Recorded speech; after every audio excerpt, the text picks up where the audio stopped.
Shiro learned his company scheduled a fishing event for tomorrow, leaving him worried about unexpected costs.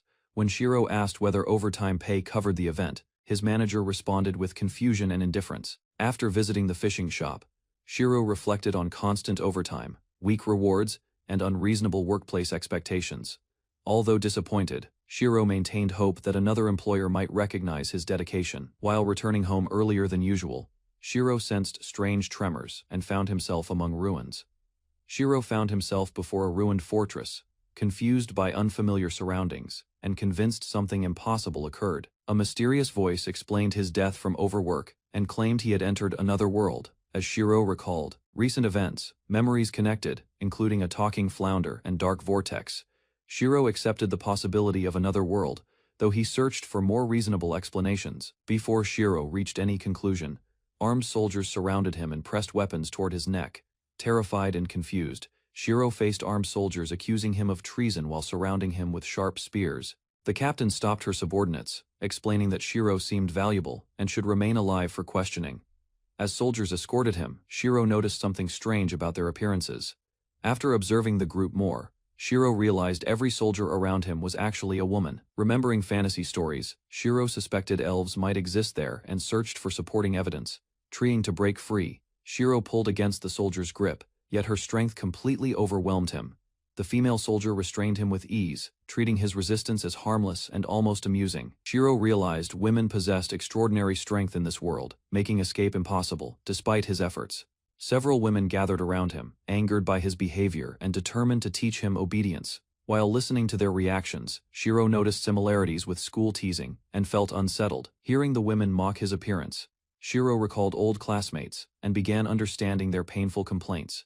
The captain promised repeated treatment using magic, speaking with confidence, while Shiro struggled to grasp her intentions. When another woman demonstrated magic before him, Shiro realized supernatural powers truly existed within this world. As strange energy gathered around him, Shiro panicked after noticing its target and purpose. Unable to resist, Shiro watched while the women prepared something mysterious and alarming. A stern woman entered the room, questioning the soldiers after noticing their suspicious treatment of Shiro. After hearing their explanation, the woman reprimanded everyone and ordered the guards back to duty. The woman introduced herself as Princess Christia, then instructed Shiro to dress and follow her.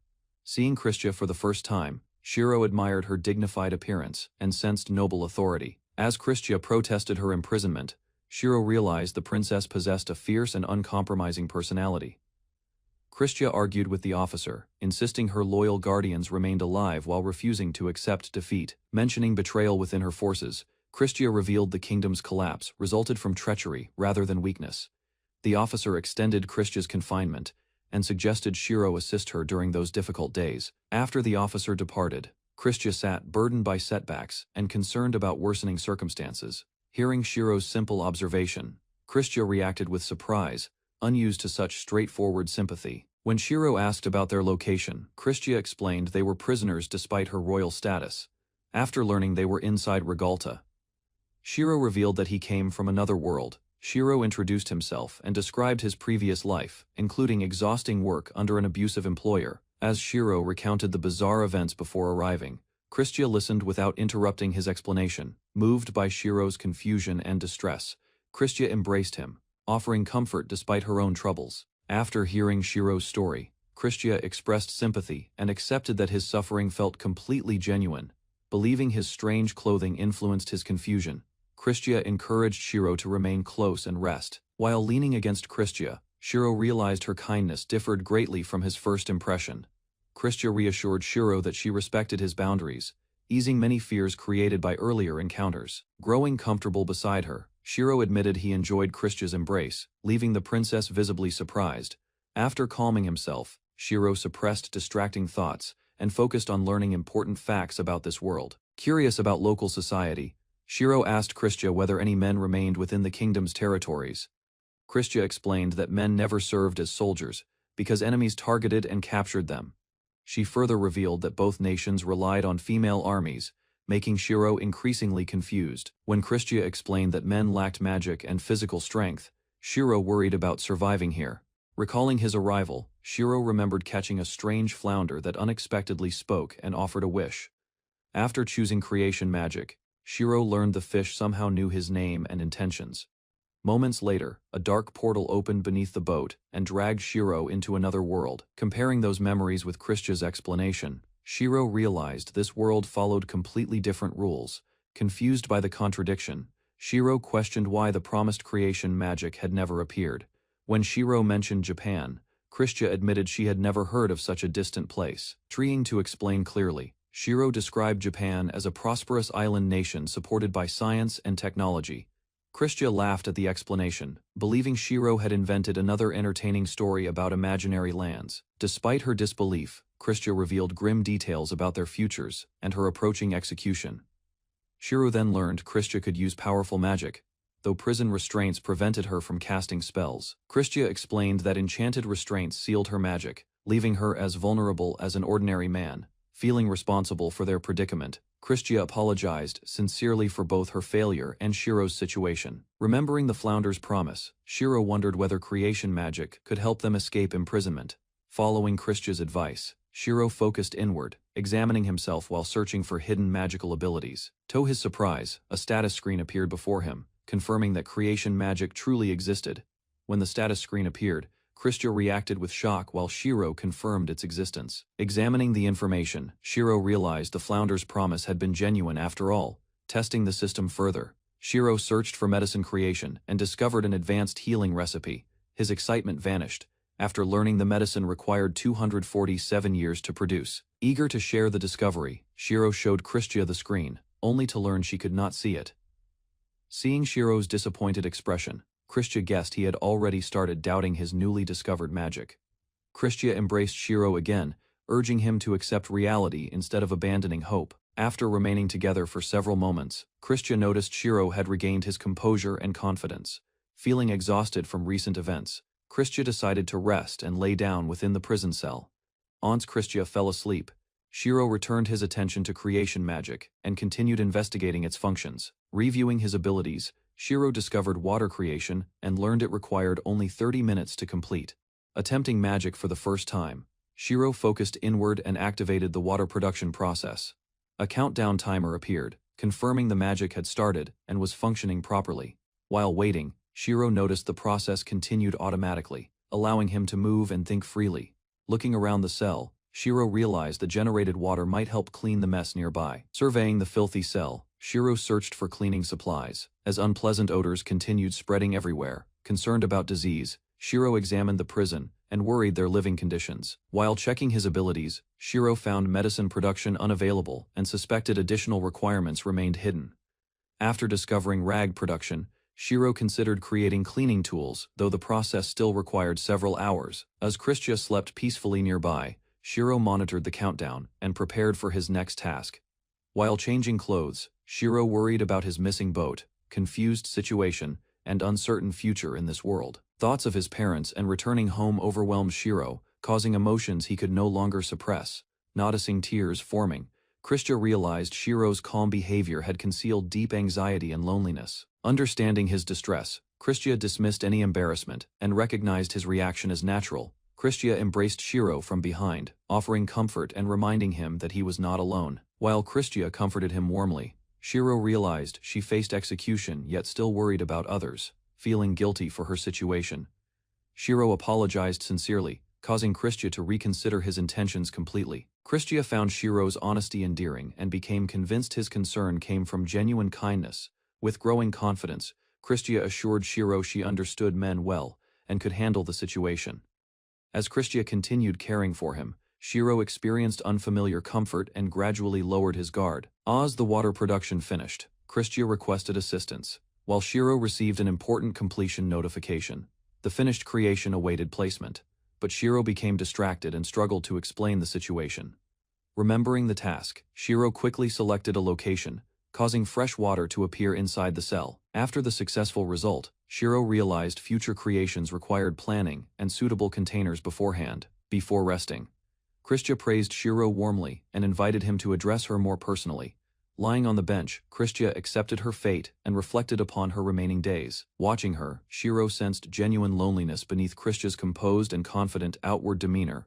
Remembering Kristia's execution, Shiro resolved to remove her restraints and find a way forward. During their second night in prison, Christia suddenly broke part of the wooden bench with force. Watching in confusion, Shiro wondered why Christia acted so strangely despite her sealed magical abilities. Holding a sharp fragment, Christia revealed a desperate plan to sever her own restrained wrist. Christia explained that restoring her magic mattered more than preserving her injured hand or arm. Determined to escape, Christia instructed Shiro to remove the damaged restraints. After her first strike alarmed by Christia's plan, Shiro begged her to stop and promised he would remove the restraints. Checking his creation timer, Shiro realized success required only a little more patience and time.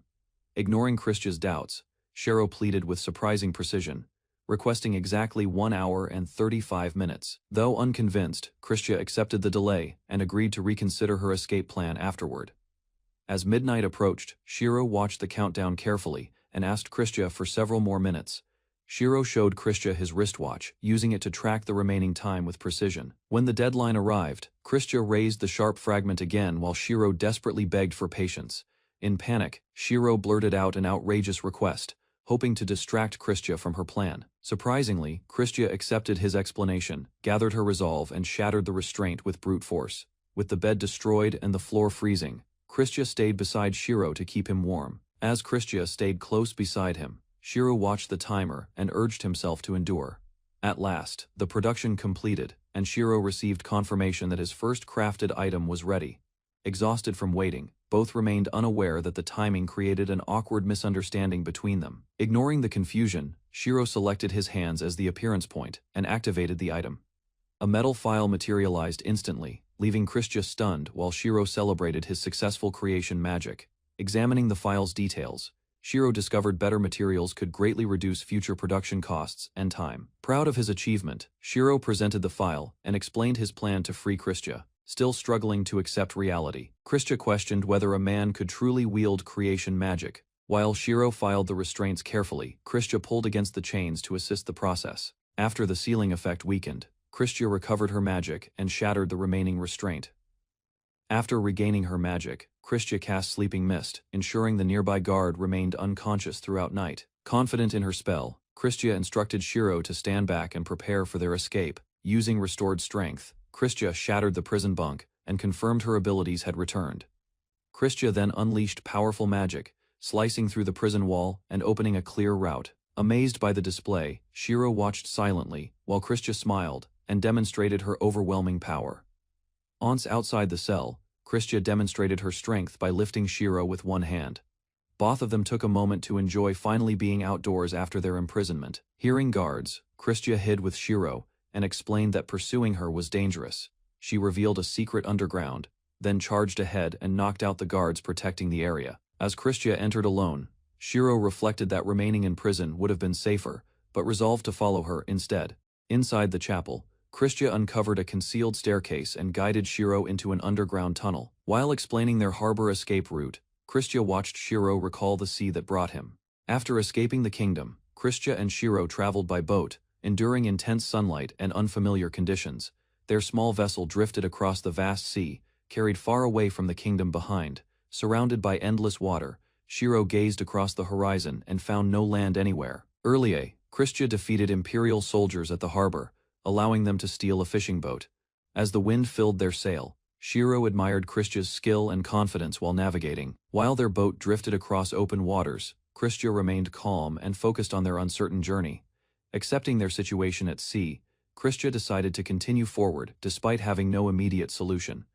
After producing fresh water with creation magic, Shiro secured supplies and reduced their risk of dehydration. Wanting better provisions, Shiro experimented with bread production and steadily increased his magic experience. As his magic improved through practice, Shiro gained confidence and planned useful creations for survival. After receiving fresh water, Christia thanked Shiro sincerely and credited their survival to his creation magic.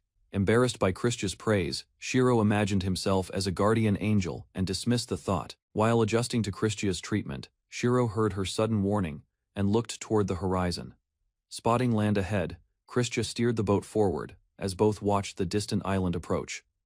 As they neared their destination, the enormous island emerged clearly from the sea before them. After reaching the island, Christia and Shiro rested on the beach and admired the tropical scenery. Christia expressed relief at finding a paradise, like island, while Shiro appreciated their temporary safety and rest. Seeking food, Christia climbed a palm tree and gathered coconuts despite lacking overwhelming physical strength. While eating coconuts beneath the shade, Christia suggested scouting nearby areas for inhabitants and dangers. As Shiro considered Christia's warning about monsters, a strange creature emerged from nearby bushes. While exploring the beach, Shiro discovered a slime, and Christia identified it as a common monster. Christia explained that slimes consumed humans and animals, making them dangerous despite their harmless appearance. After learning the threat level, Shiro felt relieved, while Christia insisted dangerous monsters required elimination. Christia believed the forest surrounded much of the island and decided further exploration was necessary. Carrying Shiro on her back, Christia leaped into the forest and continued searching the island. Christia carried Shiro through the forest at high speed, but sudden movement caused him to lose balance. After leaving the forest behind, they arrived beside a dense thicket and paused briefly there. Christia used wind magic to clear obstacles ahead, creating a path through thick vegetation. Reaching steep cliffs, Shiro watched Christia scale the rocky walls effortlessly while carrying him. After exploring the island for half a day, they continued traveling and evaluating its terrain.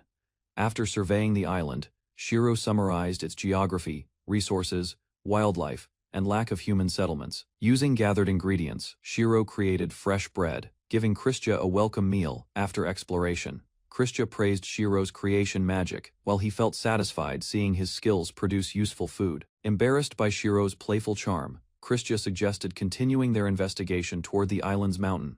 Upon reaching the mountain region, they examined the terrain and searched for caves near water sources. Finding no natural cave within the mountain cliffs, Christia decided creating a shelter would be easier.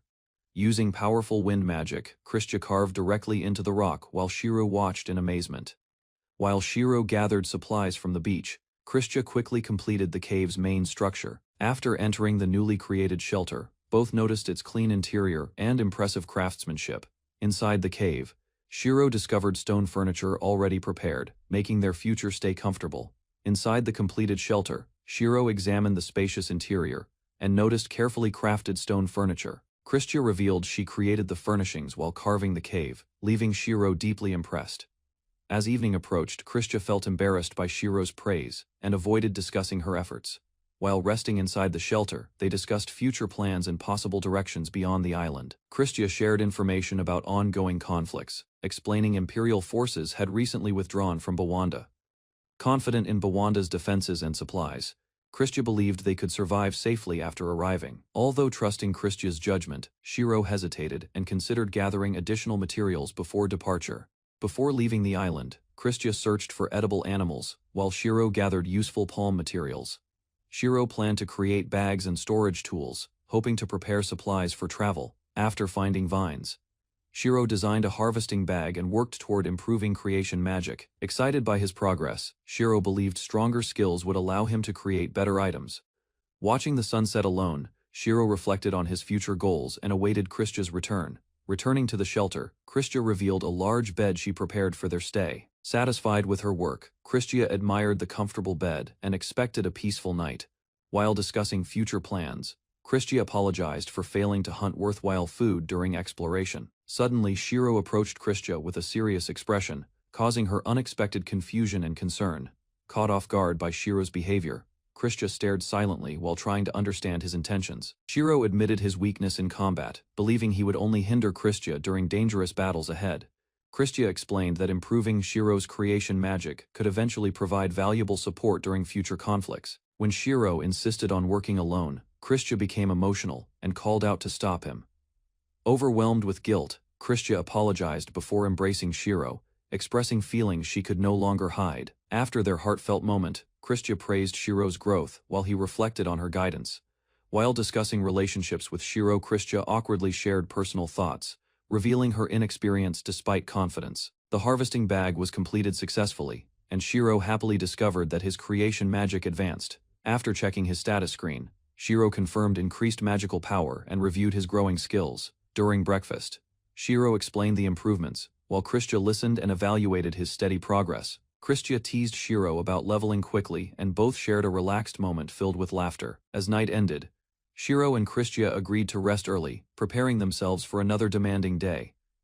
The next morning, Shiro gathered fruit using his harvesting bag, ensuring enough food for survival. While calculating supplies, Shiro created water jugs and planned resources needed for coming days.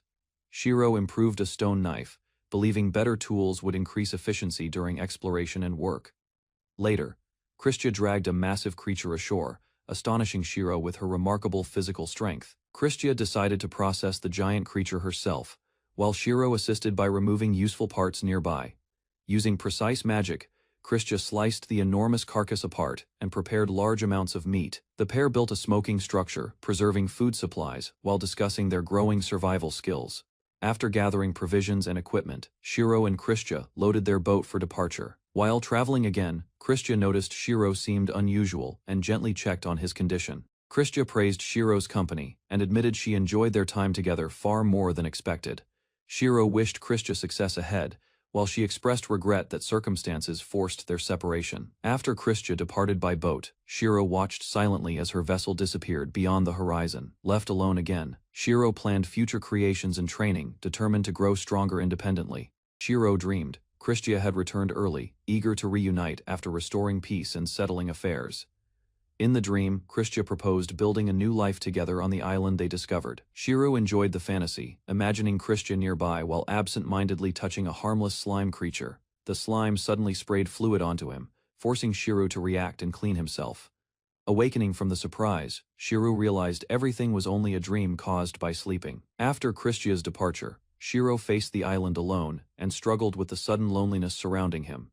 Looking around the camp, Shiro noticed items Christia left behind, reminding him of her presence. Determined to continue independently, Shiro gathered himself and focused on practical tasks instead of fear. Concerned about dangers outside, Shiro considered strengthening the shelter before exploring deeper into the island. While waiting for a fire starter to finish, Shiro endured another uneasy night alone. During another lonely night, Shiro suddenly heard strange sounds and came up with a useful idea. After enduring fear until morning, Shiro completed his latest creation and prepared for safer nights. The production process finished successfully, allowing Shiro to continue strengthening his survival preparations independently. Proud of his work, Shiro examined the newly created spear and admired its balanced design. Recognizing his limitations with swords, Shiro chose the spear because its longer reach suited him. Shiro searched for better materials, testing creation magic on living trees while carrying his new spear. The experiment succeeded unexpectedly, but Shiro learned to keep a safe distance from target trees. After gathering materials, Shiro selected a location and prepared another construction project near his shelter. Using crafted planks, Shiro assembled a simple door, improving security and reducing nightly anxiety. With shelter upgrades complete, Shiro explored the shoreline alone while searching for useful resources. While exploring the island alone, Shiro remembered rice and began missing familiar meals from home. After finding seaweed resembling kombu, Shiro discovered his creation magic could even produce cooked rice. Excited by the discovery, Shiro gathered seaweed and imagined enjoying rice balls with clear soup again. As he faced the distant ocean, Shiro reflected on Japan and the life he left behind. 5 days later, Shiro completed many projects and prepared to finish a long-awaited personal goal. After reaching Creation Magic Level 3, Shiro unlocked golem production and eagerly summoned his first companion. A small stone golem appeared before Shiro, who expected something fierce but received a round helper. While observing the golem closely, Shiro realized its unusual appearance somehow felt charming instead. The golem demonstrated surprising strength, carrying heavy loads easily while following Shiro across the island. After rejecting several awkward names, Shiro named the stone golem Iwao and welcomed him. Shiro introduced Iwao to the island, proudly showing his cave home and inviting the golem along. Although Iwao remained silent, Shiro enjoyed the company and guided him across beaches and forests. Shiro brought Iwao to the shore where he first arrived, explaining important places around him. After spending a week alone there, Shiro admitted he was slowly adapting to island life. Wanting Iwao involved, Shiro offered explanations about everything nearby, treating the golem like a friend. Iwao seemed interested in the forest, prompting Shiro to wonder what had caught attention there. After examining the dense woods, Shiro explained crossing them seemed difficult without another road available. Iwao then pointed toward the sea, where both noticed a distant ship approaching unexpectedly. As the vessel drew closer, Shiro grew alarmed, realizing unfamiliar visitors might soon reach the island. After spotting an approaching ship, Shiro ordered Iwao to return home while he watched carefully. Iwao obediently headed toward the cave, though his slow pace tested Shiro's growing impatience. Hidden among bushes, Shiro observed several passengers leaving the large vessel and nearing shore. Using a handmade spyglass, Shiro discovered the newcomers were women dressed similarly to soldiers. As the group stepped onto the island, Shiro worried they might be dangerous invaders. The newcomers landed on shore, revealing an armed pirate crew led by a confident female captain. The captain immediately organized her subordinates, ordering them to inspect the island and secure supplies while exploring. The pirates praised the island's isolation, considering it a perfect hidden refuge. Watching secretly from nearby bushes, Shiro became distracted after noticing the captain's striking appearance. Shiro's concern quickly returned when he overheard their plans, confirming dangerous pirates now occupied the island. While searching the island, 2 pirates complained about the difficult conditions and exhausting exploration. Realizing discovery was possible, Shiro decided to hide deeper within the mountain, alongside Iwao. Just as Shiro prepared to leave, a wandering pirate unexpectedly arrived near the cave. The pirate spotted Shiro immediately and shouted loudly, revealing his presence to everyone nearby. Hearing the alarm, the pirate crew rushed toward the mountain, beginning a dangerous pursuit. The pirate crew surrounded the cave entrance, discovering Shiro and Iwao hiding together inside. Nervous and cornered, Shiro warned the pirates that Iwao would attack anyone approaching further. Unimpressed by the threat, the pirates prepared to force their way into the cave. Before violence erupted, the pirate captain struck her reckless subordinate and stopped the confrontation. The captain apologized to Shiro, promising her crew only wanted supplies before departing peacefully. Despite the captain's friendly behavior, Shiro remained suspicious and refused to trust her promises. The captain explained her crew would gather water and food elsewhere, ensuring Shiro would not suffer losses. After settling the misunderstanding, the pirates departed from the cave area while Iwao watched them leave. Near the shore, several pirates discussed recent events and reflected on the captain's unusual reaction toward Shiro. The crew questioned their captain's kindness, wondering why she showed unexpected patience toward a mysterious stranger. A pirate crew member wondered why the captain became a pirate, recalling her noble background and exceptional upbringing. Despite crude jokes about Shiro, the pirates admitted he remained composed and resilient. The captain's subordinate blamed her attraction toward Shiro's appearance, while Shiro overheard everything. Another pirate suggested the captain preferred inexperienced men, causing embarrassment and disbelief among the listening crew. A pirate remembered a tavern waiter named Lewis, comparing Shiro's appearance to that unfortunate young man. The pirates argued their captain acted stern and authoritative, making her romantic interest seem unbelievable. Janice suddenly appeared behind them, forcing the gossiping pirates into immediate panic and nervous excuses. Janice warned them against speaking, reminding everyone that careless gossip could easily reach their captain. Although grateful the Navy departed, Janice admitted concerns remained regarding keeping an unfamiliar man. Several pirates joked that capturing Shiro would improve morale, making crude remarks about their intentions. Janice revealed she already had a strategy, agreeing their captain lacked flexibility while preparing a practical solution. Iwao demonstrated stone-throwing abilities, but Shiro concluded the golem's movements remained far too slow. Shiro considered creating a giant shield for Iwao, imagining the golem functioning as a durable tank. A notification interrupted Shiro's planning, reminding him urgent preparations required attention before pirate problems escalated. After crafting several torches, Shiro tested their brightness and discovered they produced stronger flames than expected. Shiro decided to craft additional torches, assigning Iwao guard duty and emphasizing their importance against intruders. His tool production skill reached level 3, yet Shiro felt little excitement because pirate threats remained unresolved, unable to relax. Despite recent progress, Shiro spent the night waiting for the pirates' departure. A tremendous booming noise shattered the silence, startling Shiro and forcing him into immediate alertness. Hearing another explosion, Shiro feared pirate activity and worried powerful attacks threatened his safety. Determined to survive any confrontation, Shiro equipped improvised armor and weapons despite their questionable effectiveness. Peering outside beside Iwao, Shiro noticed movement within the darkness and wondered whether another person approached. A mysterious rounded silhouette emerged from the forest, causing Shiro to question the stranger's identity. Under a quiet sky filled with stars, Christia slept beside her sword while the exhausted pirate crew rested. Janice rushed over and informed Christia that a serious problem had struck during the night. Following Janice across the island, Christia discovered several crew members collapsed on the ground. Among those affected, Anne, Hillary, Futch, and Butin suffered the same condition, raising fears of an outbreak. Christia considered finding medical help while refusing to leave the weakened pirates behind. After assessing the outbreak, Christia ordered an empty cabin converted into a sick room and sealed from others. One infected pirate struggled to stand, so Christia prepared to carry him back toward the anchored ship. Before she could react, the fevered pirate lunged forward and struck Christia with surprising force. Staggering backward, Christia watched in shock as the infected man launched strange projectiles. Arrows and deadly blasts rained across the area, forcing Christia to dodge while searching for cover. After studying the attacks, Christia realized the infected pirate could bypass magical defenses. Using powerful wind attacks, Janice approached with an unusual aura, drawing Christia's attention despite the ongoing battle. Speaking with a distorted mind, Janice rejected Cecily's leadership and declared Christia unworthy of command.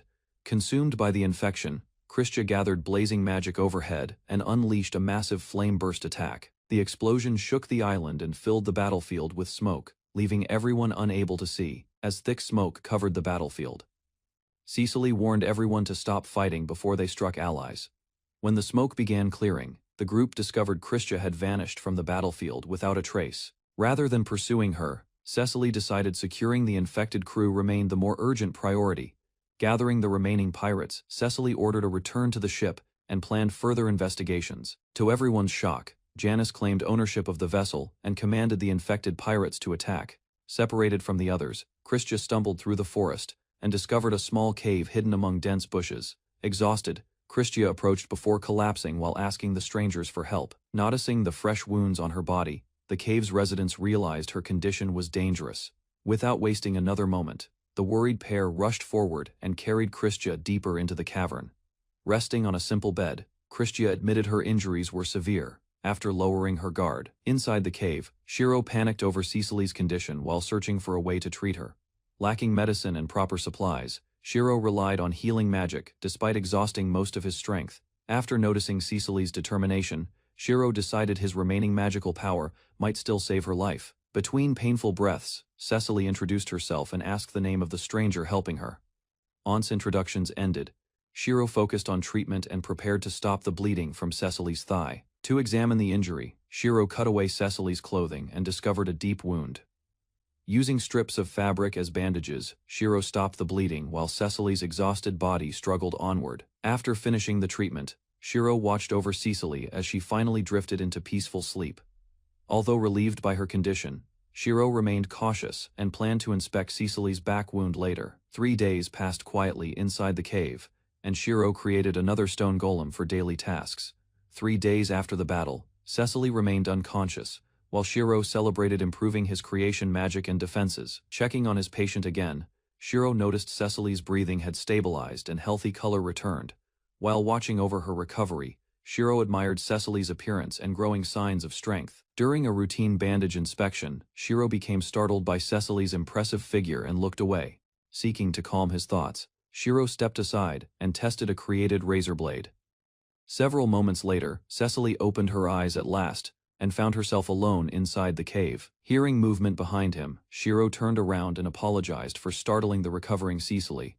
Still embarrassed after awakening, Cecily avoided direct eye contact while checking Shiro's concerned reaction. Suddenly noticing Shiro nearby, Cecily panicked and covered herself, convinced he had seen something embarrassing. Confused by her reaction, Shiro apologized immediately while struggling to understand what had upset Cecily. After calming down slightly, Cecily explained she never expected someone to remove her unwanted body hair. Only then did Shiro realize Cecily was referring to shaving rather than anything improper or offensive. Still finishing his own grooming, Shiro asked for patience while Cecily buried her face in embarrassment. Trying to ease the tension, Shiro joked casually while shaving, causing Cecily to become even more embarrassed. Later that day, Shiro brought fresh mango juice and encouraged Cecily to drink slowly and recover. After tasting the drink, Cecily smiled warmly and praised its flavor while feeling strength return. As they talked together, Shiro checked her condition and learned certain movements still caused pain. Concerned about her recovery, Shiro offered assistance with the drink, leaving Cecily flustered and speechless. Feeling much better, Cecily thanked Shiro and confirmed the name of the person who saved her. After hearing his answer, Cecily praised Shiro's name, leaving him puzzled by the unexpected compliment. Misunderstanding her words completely, Cecily wondered whether Shiro was trying to court her instead. Laughing at her reaction, Shiro denied any romantic intention and urged Cecily to rest.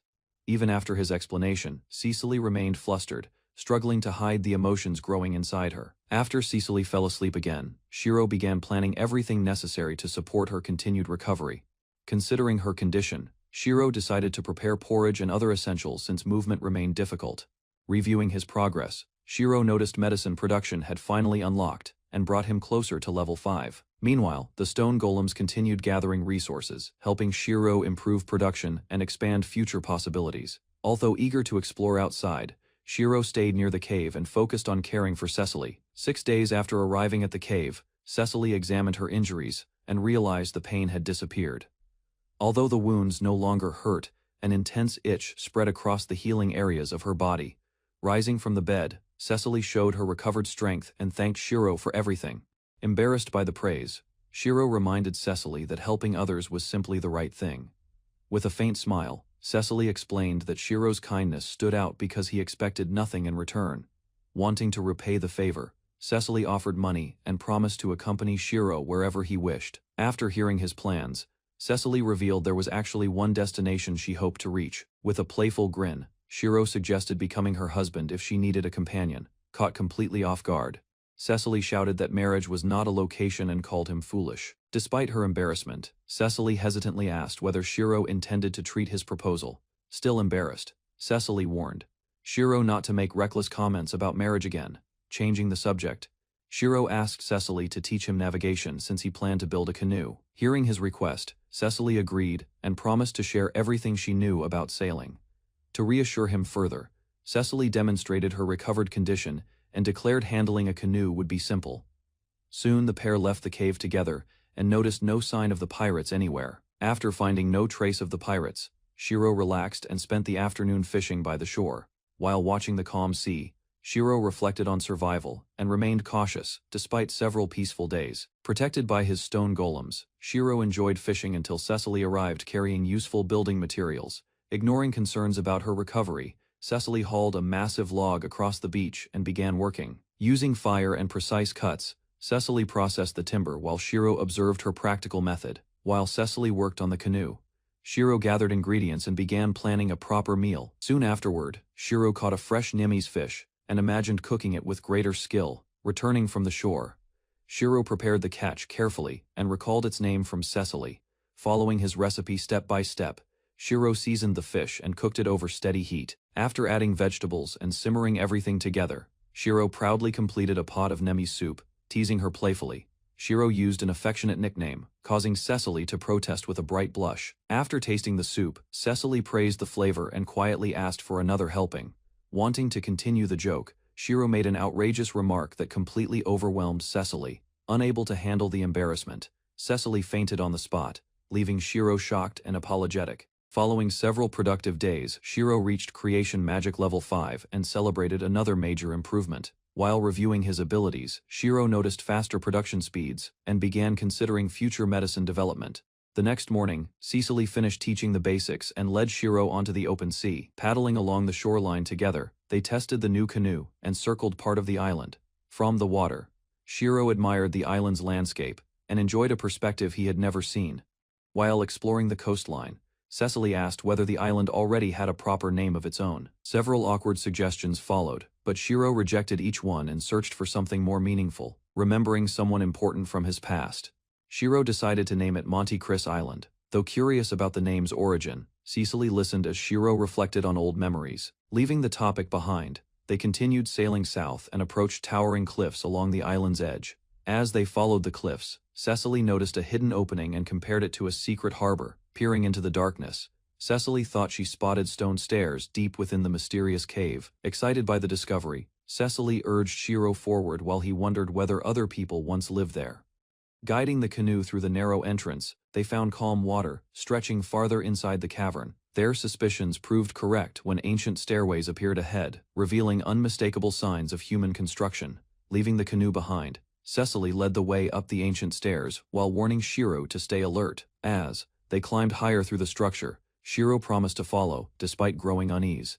Reaching the summit above the cliffs, Shiro grabbed Cecily after seeing the tremendous height below. After calming down, Shiro studied the surroundings and guessed the plateau lay south of the cavern. Spotting a promising forest, the pair decided to search for fruit trees and useful resources. Venturing deeper into the forest, Cecily guided Shiro along an overgrown path that seemed ancient. Beyond the dense trees, both explorers noticed a massive structure rising above the surrounding wilderness. Drawing closer for a better look, they discovered an enormous tower hidden among the forest. Despite centuries of weathering, the mysterious monument remained standing and displayed signs of remarkable craftsmanship. Examining the structure, Shiro compared it to ancient ruins, while Cecily laughed with unusual enthusiasm. The towering structure amazed Cecily, who recognized it as an untouched dungeon hidden on the island. Excited by the discovery, Cecily explained that dungeons contained treasures, monsters, traps, and valuable magical resources. When Shiro worried about entering, Cecily assured him she had no intention of exploring it alone. Her expression soon turned serious as she revealed another matter required attention before any expedition. Thinking about the infected pirates, Cecily vowed they would face consequences for stealing her ship. Although revenge would not bring happiness, Shiro realized Cecily needed that goal to keep moving forward. Trying to support her journey, Shiro promised to build a ship and help Cecily return home. Checking his abilities, Shiro discovered he could finally create proper sailcloth for larger vessels. While planning the project, Shiro trusted Cecily and decided not to hide his magic. Hearing his promise, Cecily smiled and wondered whether she could someday return to the island. Smiling at Shiro's promise, Cecily suggested celebrating together someday with another toast of mango juice. Sitting inside the ancient structure, Cecily explained that untouched dungeons contain tremendous rewards despite their dangers. When Shiro questioned the risks, Cecily argued that worthwhile treasures often demanded courage and sacrifice. Concerned for her safety, Shiro insisted he would rather find trustworthy companions than let her fight alone.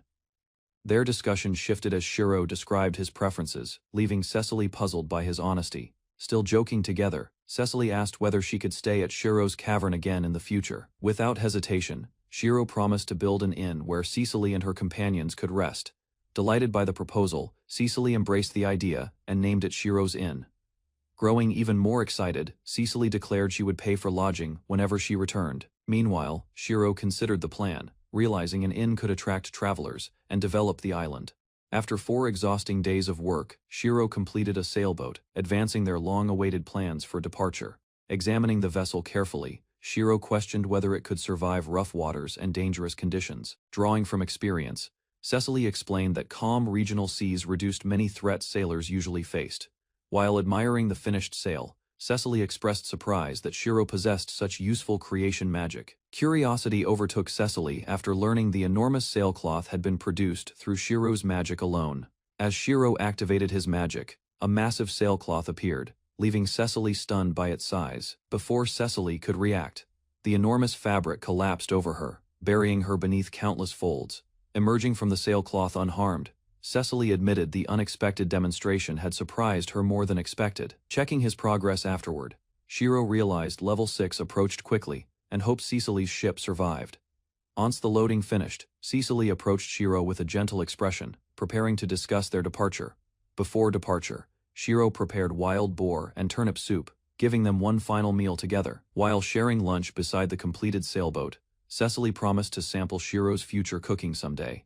Thanking Shiro and his golems sincerely, Cecily expressed gratitude for the support throughout her recovery. As Shiro reflected on their time together, he suddenly stepped forward and kissed Cecily. Completely caught off guard by his bold action, Cecily froze in shock and demanded an explanation. Recovering from her shock, Cecily explained the farewell custom from Easel and accepted Shiro's intentions. Standing aboard the completed sailboat, Cecily promised she would return after fulfilling her unfinished goals. As the vessel departed, Shiro vowed to welcome Cecily's companions and future visitors warmly someday. Watching the shrinking sail disappear beyond the horizon, Shiro remained beside his golems in silence. Facing the distant sea alone, Shiro offered a heartfelt prayer and wished safety upon Cecily's journey. After Cecily's departure, Shiro reviewed his progress and noticed both cooking oil production and magic improvements. Feeling the island's emptiness, Shiro decided another golem would help ease his growing loneliness. Since creation magic worked, Shiro accepted that expanding his workforce would require additional time. Heavy rain arrived the following day, interrupting Shiro's farming plans and forcing him indoors instead. Watching his golems continue working through the storm, Shiro sensed their loneliness mirrored his own. As rain continued pouring outside, Shiro reminded himself that loneliness belonged to him, not the golems. Preparing for future storms, Shiro collected rainwater while listening to droplets strike nearby barrels. Bored by endless rainfall, Shiro searched for entertainment but found few enjoyable activities on the island. An idea suddenly appeared, and Shiro remembered a useful feature connected to golem production magic. Using clay creatively, Shiro crafted detailed figures resembling himself and Cecily, amusing himself during isolation. While rain trapped him indoors, Shiro imagined advanced autonomous golems and anticipated Iwao's completion with excitement ahead. 2 days later, a third Iwao appeared, giving Shiro extra help and renewed companionship around the island. After reaching level 6, Shiro unlocked, improved golem production, and discovered more design. Eager to expand his workforce, Shiro began creating another golem and celebrated that day alone.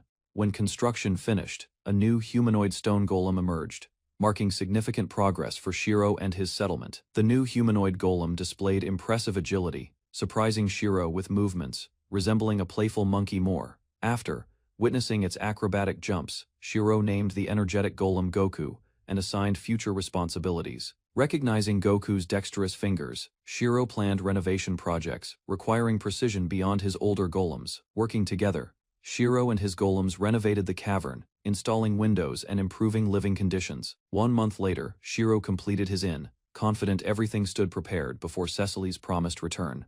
After extensive renovations, Shiro completed furnished guest rooms, feeling proud his cavern finally resembled a proper inn. Meanwhile, Cecily traveled alongside Chris, believing responsibility for the fortress garrison rested upon her shoulders. Back on the island, Iwao stopped moving, alarming Shiro and raising fears about possible damage. Inspecting the motionless golem, Shiro discovered a troubleshooting notice explaining depleted magical energy caused inactivity. Realizing golems required magical fuel, Shiro prepared to recharge Iwao and restore normal operations soon. After recharging Iwao with magic power, Shiro learned golems required periodic energy replenishment to remain operational. The system drained 50 magic points during recharging, revealing maintenance costs Shiro had never considered. While reviewing instructions, Shiro discovered golems used special magic stones instead of ordinary magical potions. Wondering how to obtain those stones, Shiro searched further and hoped the guide contained answers. The explanation revealed magic stones came from monsters, while slimes purified water and consumed surrounding waste. Shiro realized the slimes had become cherished companions, making monster hunting feel uncomfortable and emotionally difficult.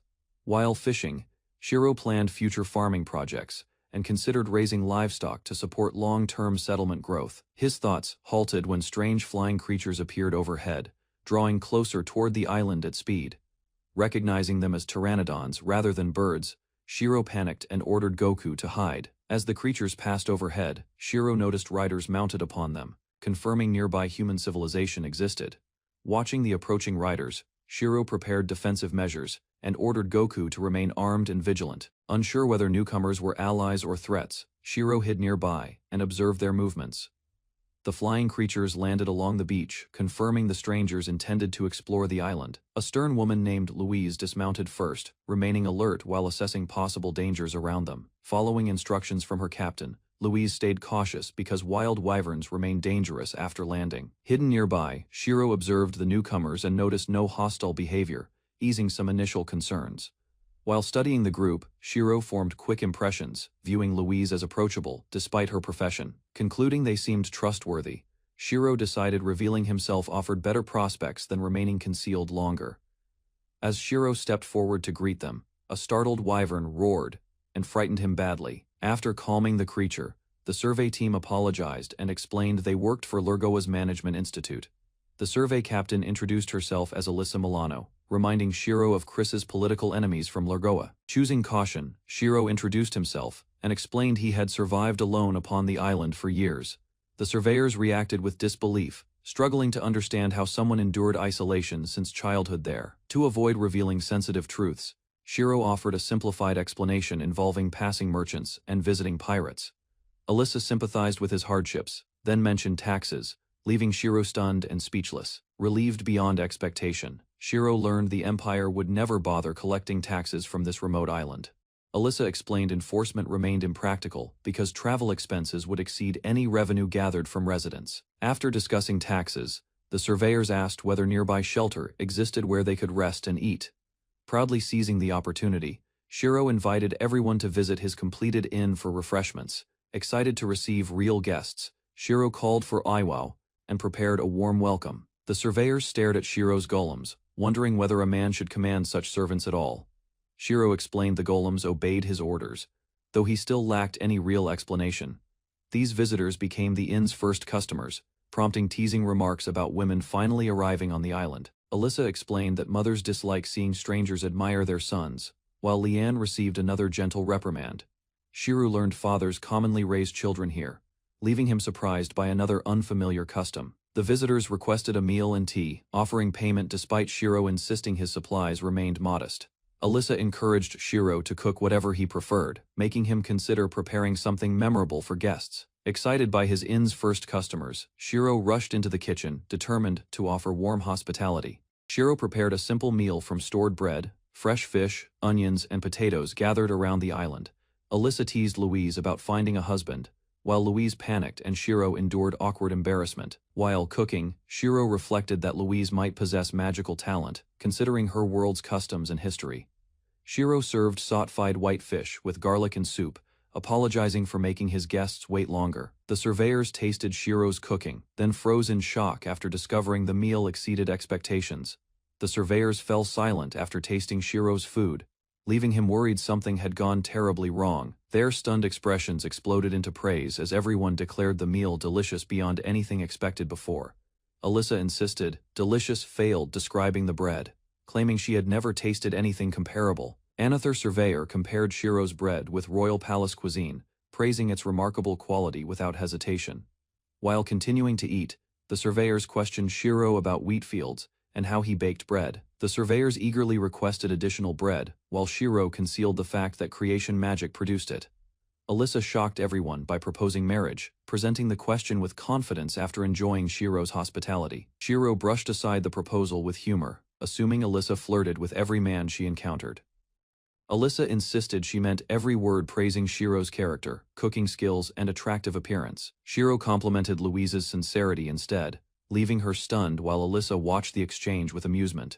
Alyssa addressed Shiro as the innkeeper, while Louise blushed and found his kindness charming. The surveyors reported discovering a ruin south of the inn, matching the strange structure Shiro noticed. Determined to investigate further, the surveyors departed, promising they would return before night arrived. Watching them leave, Shiro apologized towards Cecily's memory, because outsiders had uncovered the hidden ruins. After their departure, Alyssa paid generously with an imperial copper coin, giving Shiro valuable currency. After receiving payment, Shiro realized his first customers would stay overnight and deserved proper entertainment. He canceled shield production, accepting wasted magic, because creating memorable hospitality had become his priority. Shiro summoned every golem for an urgent assignment, treating the preparation like a grand military operation. The golems received specific construction duties, clearing riversides, arranging stones, and building equipment for guests. Determined to impress his visitors, Shiro challenged everyone to create scenery nobody had witnessed before. The survey team returned, announcing their discovery was a dungeon entrance hidden within ancient ruins. Shiro welcomed them back, then guided the exhausted explorers toward a surprise prepared beforehand. The surveyors stopped in amazement after discovering a massive stone bathtub constructed beside the inn. Confused by the unexpected sight, Louise questioned whether the enormous bath had existed there. Shiro claimed the bath had always been present, hiding that he created it for guests. While the guests admired the bath, Shiro celebrated an opportunity born from unexpected hospitality that evening alone. Alyssa dismissed every question and rushed toward the bath, eager to enjoy the rare luxury with her companions. The surveyors appreciating a comfort seldom available during expeditions across remote regions lately. The travelers praised the fragrant water and welcomed chance to unwind after exhausting work. Shiro explained the herbs used, then asked about the temperature while hiding personal motives from the grateful guests. Alyssa praised the bath's perfect warmth, saying months of accumulated fatigue vanished from her exhausted body. Resting beside the bath, Alyssa teased Shiro by asking him to wash her entire body. Shiro dodged the invitation by promising dinner soon, while Alyssa complained about his distant response. Walking away, Shiro admitted temptation existed, though he considered himself fortunate for resisting serious mistakes. Back inside the inn, Shiro confessed that continued exposure might destroy his remaining self-control. After calming himself, Shiro pushed aside distracting thoughts and focused on preparing dinner for everyone. After dinner ended, Shiro lay awake in bed, unable to rest because thoughts from the bath lingered. Remembering Jean during the bath, Shiro expected someone might enter his room and disturb the quiet night. Time passed without visitors, and Shiro drifted asleep while the island remained calm outside. When morning arrived, Shiro checked the room and realized nobody had visited during the entire night. Feeling relieved yet embarrassed, Shiro washed his face outside and greeted Captain Milano. Before work began, Captain Milano reported that Dianel's discovery received top priority, while Shiro asked whether she would return home. Milano hoped to return before the year ended, mentioning her son had waited long. She explained that regular visits mattered because her son might forget her face after prolonged separation. Their discussion shifted when Milano mentioned a survey team consisting of 100 members. Shiro panicked because his inn could host only 4 guests, while soldiers prepared camp outside. Shiro explained that he could only prepare simple dishes, but Milano believed the officers would enjoy them. When Milano revealed she was a knight, Shiro became startled and admired her impressive status. Watching Milano pose, Shiro realized both she and Jean belonged among elite warriors. After accepting the request, Shiro noticed Milano hesitating before bringing up an important matter concerning him. The next morning, Shiro served a hearty breakfast, and the guests praised the meal with enthusiasm. After serving breakfast, Shiro felt relieved seeing everyone satisfied, though he wondered whether he had overprepared. His concerns vanished when guests requested additional bread, coffee, and sausages, proving the meal's success. Later, Milano asked about lodging costs while survey members and their mounts gathered near camp. Shiro suggested a large fee for the enormous group, expecting the proposal would discourage them. Instead, Milano accepted, and Shiro offered magic stones after realizing payment exceeded expectations. Milano explained that magic stones came from monsters and served as valuable energy sources across the empire.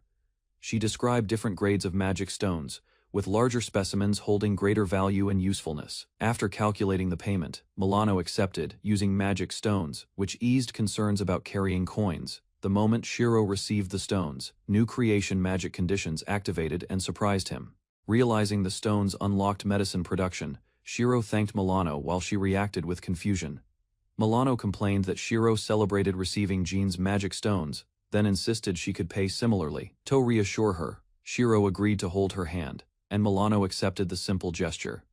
Embarrassed yet pleased, Milano approached closer, while Shiro prepared a farewell gift before departure. Shiro presented a souvenir bag for Milano's family, surprising everyone with a thoughtful present. As Milano departed, Shiro explained the bag contained island fruits and a rare seashell for her son. Milano and the survey team departed aboard flying mounts, thanking Shiro again for the thoughtful souvenirs. Shiro and the golems watched their departure, waving until the distant figures disappeared beyond sight. Afterward, Shiro gathered the golems and announced that everyone would face much busier days. He immediately planned additional golems and preparations, expecting the incoming survey team to increase demands. Later, while thinking about food supplies, Shiro attempted fishing but considered hunting livestock instead. The following day, Shiro assigned golems to clear a route, helping future survey teams reach. Milano returned and warned Shiro to stay careful before the arriving soldiers reached the island. She explained that many young women would arrive soon, and some might pursue Shiro. Excited by the challenge, Shiro declared that he would face every approaching admirer without retreating. Milano reminded him about Jean and the bath incident, then advised stronger security around it. Remembering Milano's warning, Shiro began viewing the attention differently and even enjoyed being watched. Imagining hundreds of arriving women, Shiro estimated many might like him and welcomed the possibility. While daydreaming, Shiro directed the golems to clear land, plant crops, and build facilities. After completing another golem, Shiro unlocked advanced production options and discovered a horse-type construct. Testing the new wooden horse, Shiro traveled faster and reviewed improvements prepared for incoming visitors. Several days passed after Milano's departure, and Shiro continued preparing facilities while fishing beside the shore. While wondering when the survey team would arrive, Shiro noticed a wyvern approaching from afar. Excited, Shiro rushed forward and hoped the visitor might be Captain Milano or Louise Chan. As the rider landed, Shiro wished the arriving guest would be Louise Chan. Instead, Jean appeared, declaring Shiro occupied her thoughts, leaving him visibly disappointed. Jean returned, carrying an imperial letter, and handed Shiro a personal gift before departing again. After opening the package, Shiro discovered revealing underwear, leaving him confused about Jean's intentions. More than a month passed, and Shiro learned the survey team's ship would arrive soon. During that period, his creation magic reached a higher level, unlocking powerful metal hound golems. The golems captured a female goat, providing milk supplies, while Shiro enjoyed homemade iced cafe au lait. As preparations continued, Shiro proudly reviewed his growing golem workforce and considered them part family. During a peaceful afternoon, Shiro relaxed with iced cafe au lait and enjoyed recent accomplishments. Remembering Jean's description, Shiro wondered about Lodagram and hoped the survey captain seemed reasonable. Suddenly, barking from the metal hounds alerted Shiro, who rushed toward the beach with concern. Spotting a distant ship offshore, Shiro celebrated excitedly and imagined countless opportunities arriving with it. Hearing the ship's arrival, Shiro hurried from the bath area and changed into cleaner clothes. From a cliff overlooking the shore, Shiro watched boats carrying passengers and supplies toward land. The survey team disembarked in orderly groups, transporting equipment while Shiro rushed to welcome them. Seeing the disciplined soldiers, Shiro immediately recognized them as experienced Imperial troops rather than adventurers. Old memories surfaced unexpectedly, making Shiro nervous during the ride and reminding him of Chris Sama. Remembering Chris Sama's achievements, Shiro felt reassured that the Empire remained strong under capable leadership. As the soldiers arrived ashore, Shiro prepared himself to welcome those connected to Chris Sama among the newcomers. Shiro noticed a tall officer and suspected she might be Lotte Graham.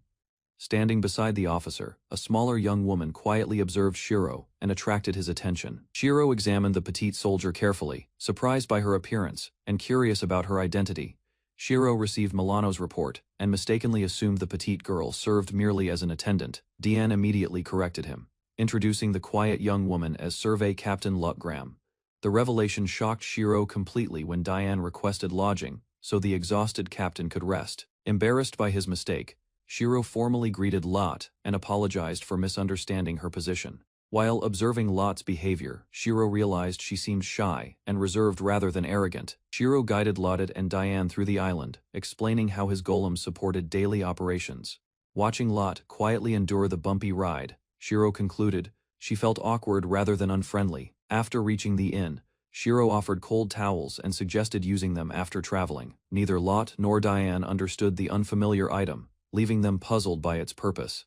Once they tried the wet towels, both women appreciated the refreshing sensation and quickly relaxed. The golems served iced cafe late, and Shiro explained different sweeteners while watching Lotte's reaction. After tasting the drink, Lotte praised it quietly, encouraging Shiro to believe food eased conversations. Diane asked about the ice supply, wondering how Shiro obtained enough for regular use. Learning that Shiro created ice with magic, Diane offered assistance whenever additional quantities became necessary. Satisfied with his explanation, Diane made a private request and asked Shiro for help later. While cleaning afterward, Shiro felt satisfied because the visiting officers appeared pleased with his hospitality. The completed preparations increased creation magic to level 10, unlocking several powerful production categories and options.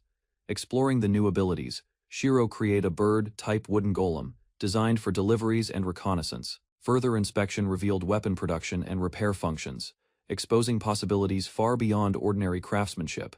Shiro learned the repair ability could restore damaged objects completely, making the discovery especially valuable. After reviewing the new functions, Shiro decided the repair ability suited his peaceful lifestyle best. Although impressed by its potential, Shiro resolved to use the powerful magic carefully and responsibly.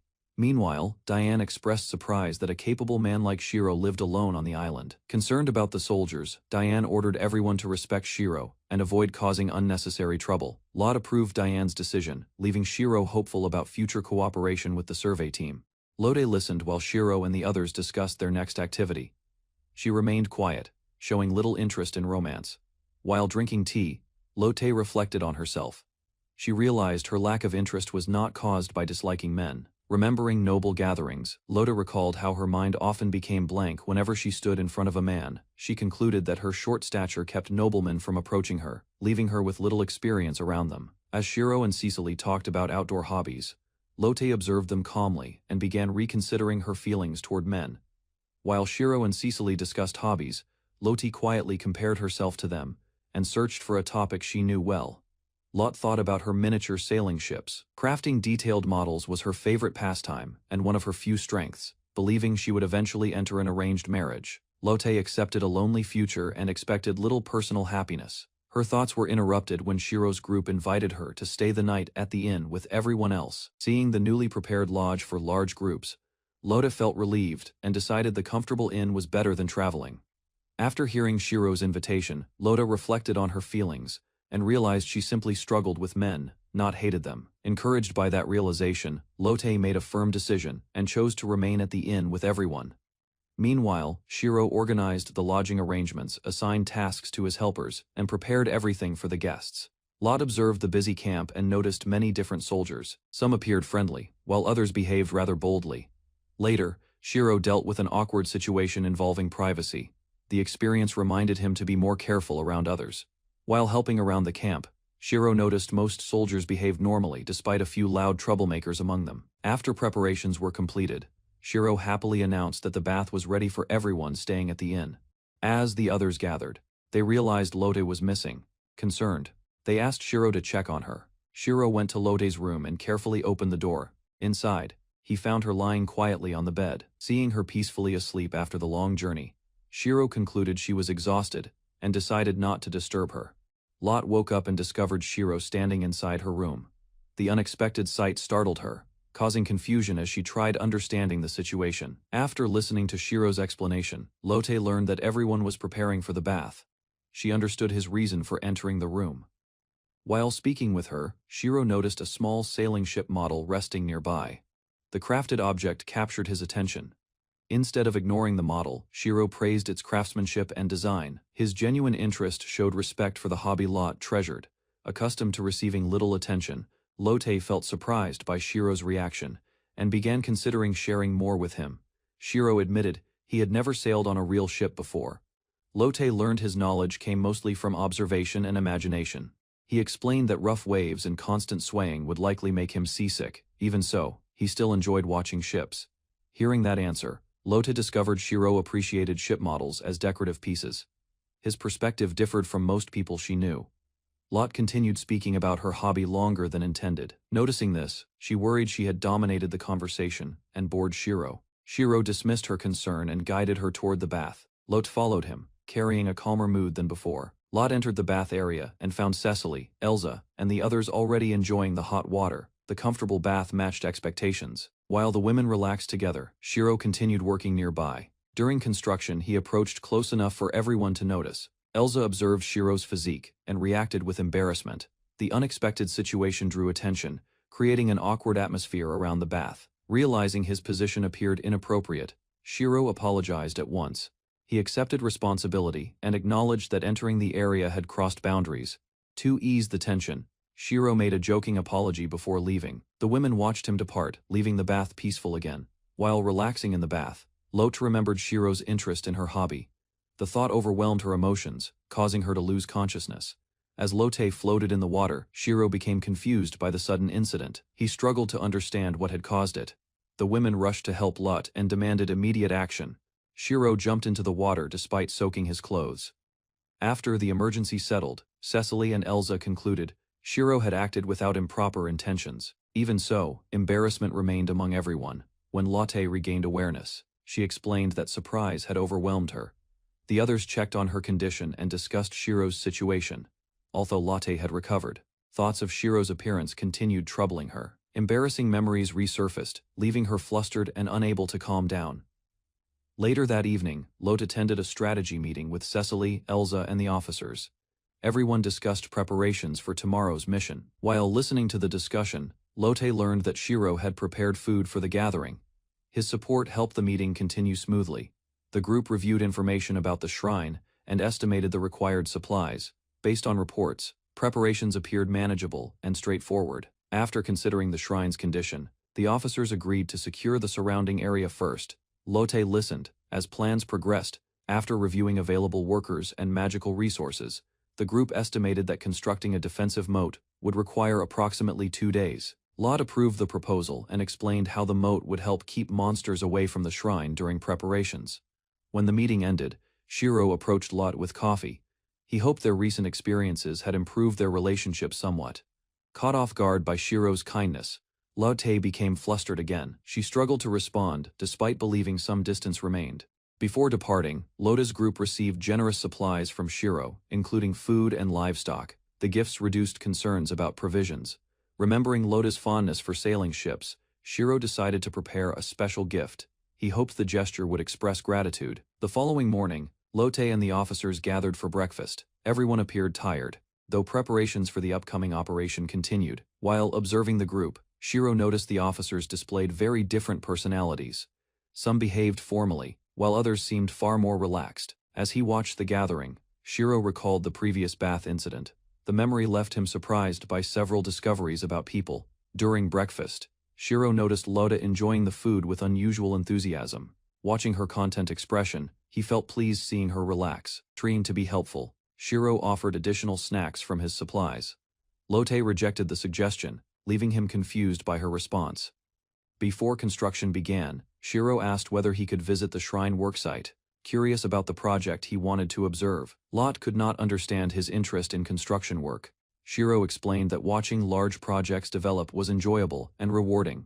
As the officers departed for the shrine, Shiro waved them off. Lot remained puzzled by him, while their relationship continued improving. Before leaving for the shrine, Lotte agreed to let Shiro visit later.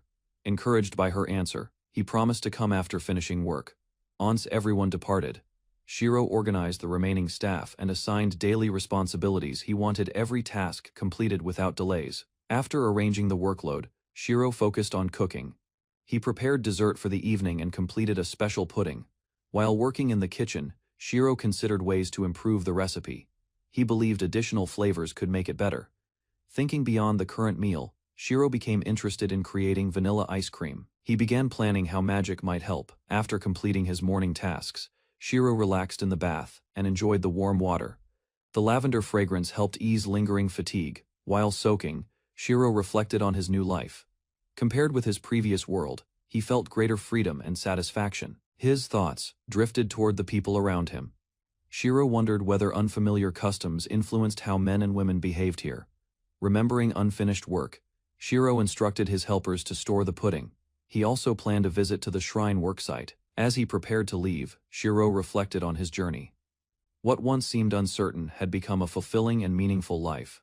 While soaking in the bath, Shiro realized he had adjusted to island life. The environment no longer felt strange or uncomfortable. Meanwhile, Lotte traveled toward the shrine with the officers. During the journey, her thoughts returned to Shiro and recent events. As she reflected on his behavior, Lotte realized men like Shiro differed from her expectations. The discovery left her thoughtful and curious. She remembered how Shiro worked without hesitation, helped others, and showed little concern for appearances during ordinary daily tasks. Comparing those memories with her own interests, Lotte wondered whether sharing her sailing ship hobby with Shiro would feel easier. While walking toward the shrine, Lotte imagined spending time with Shiro building ship models together.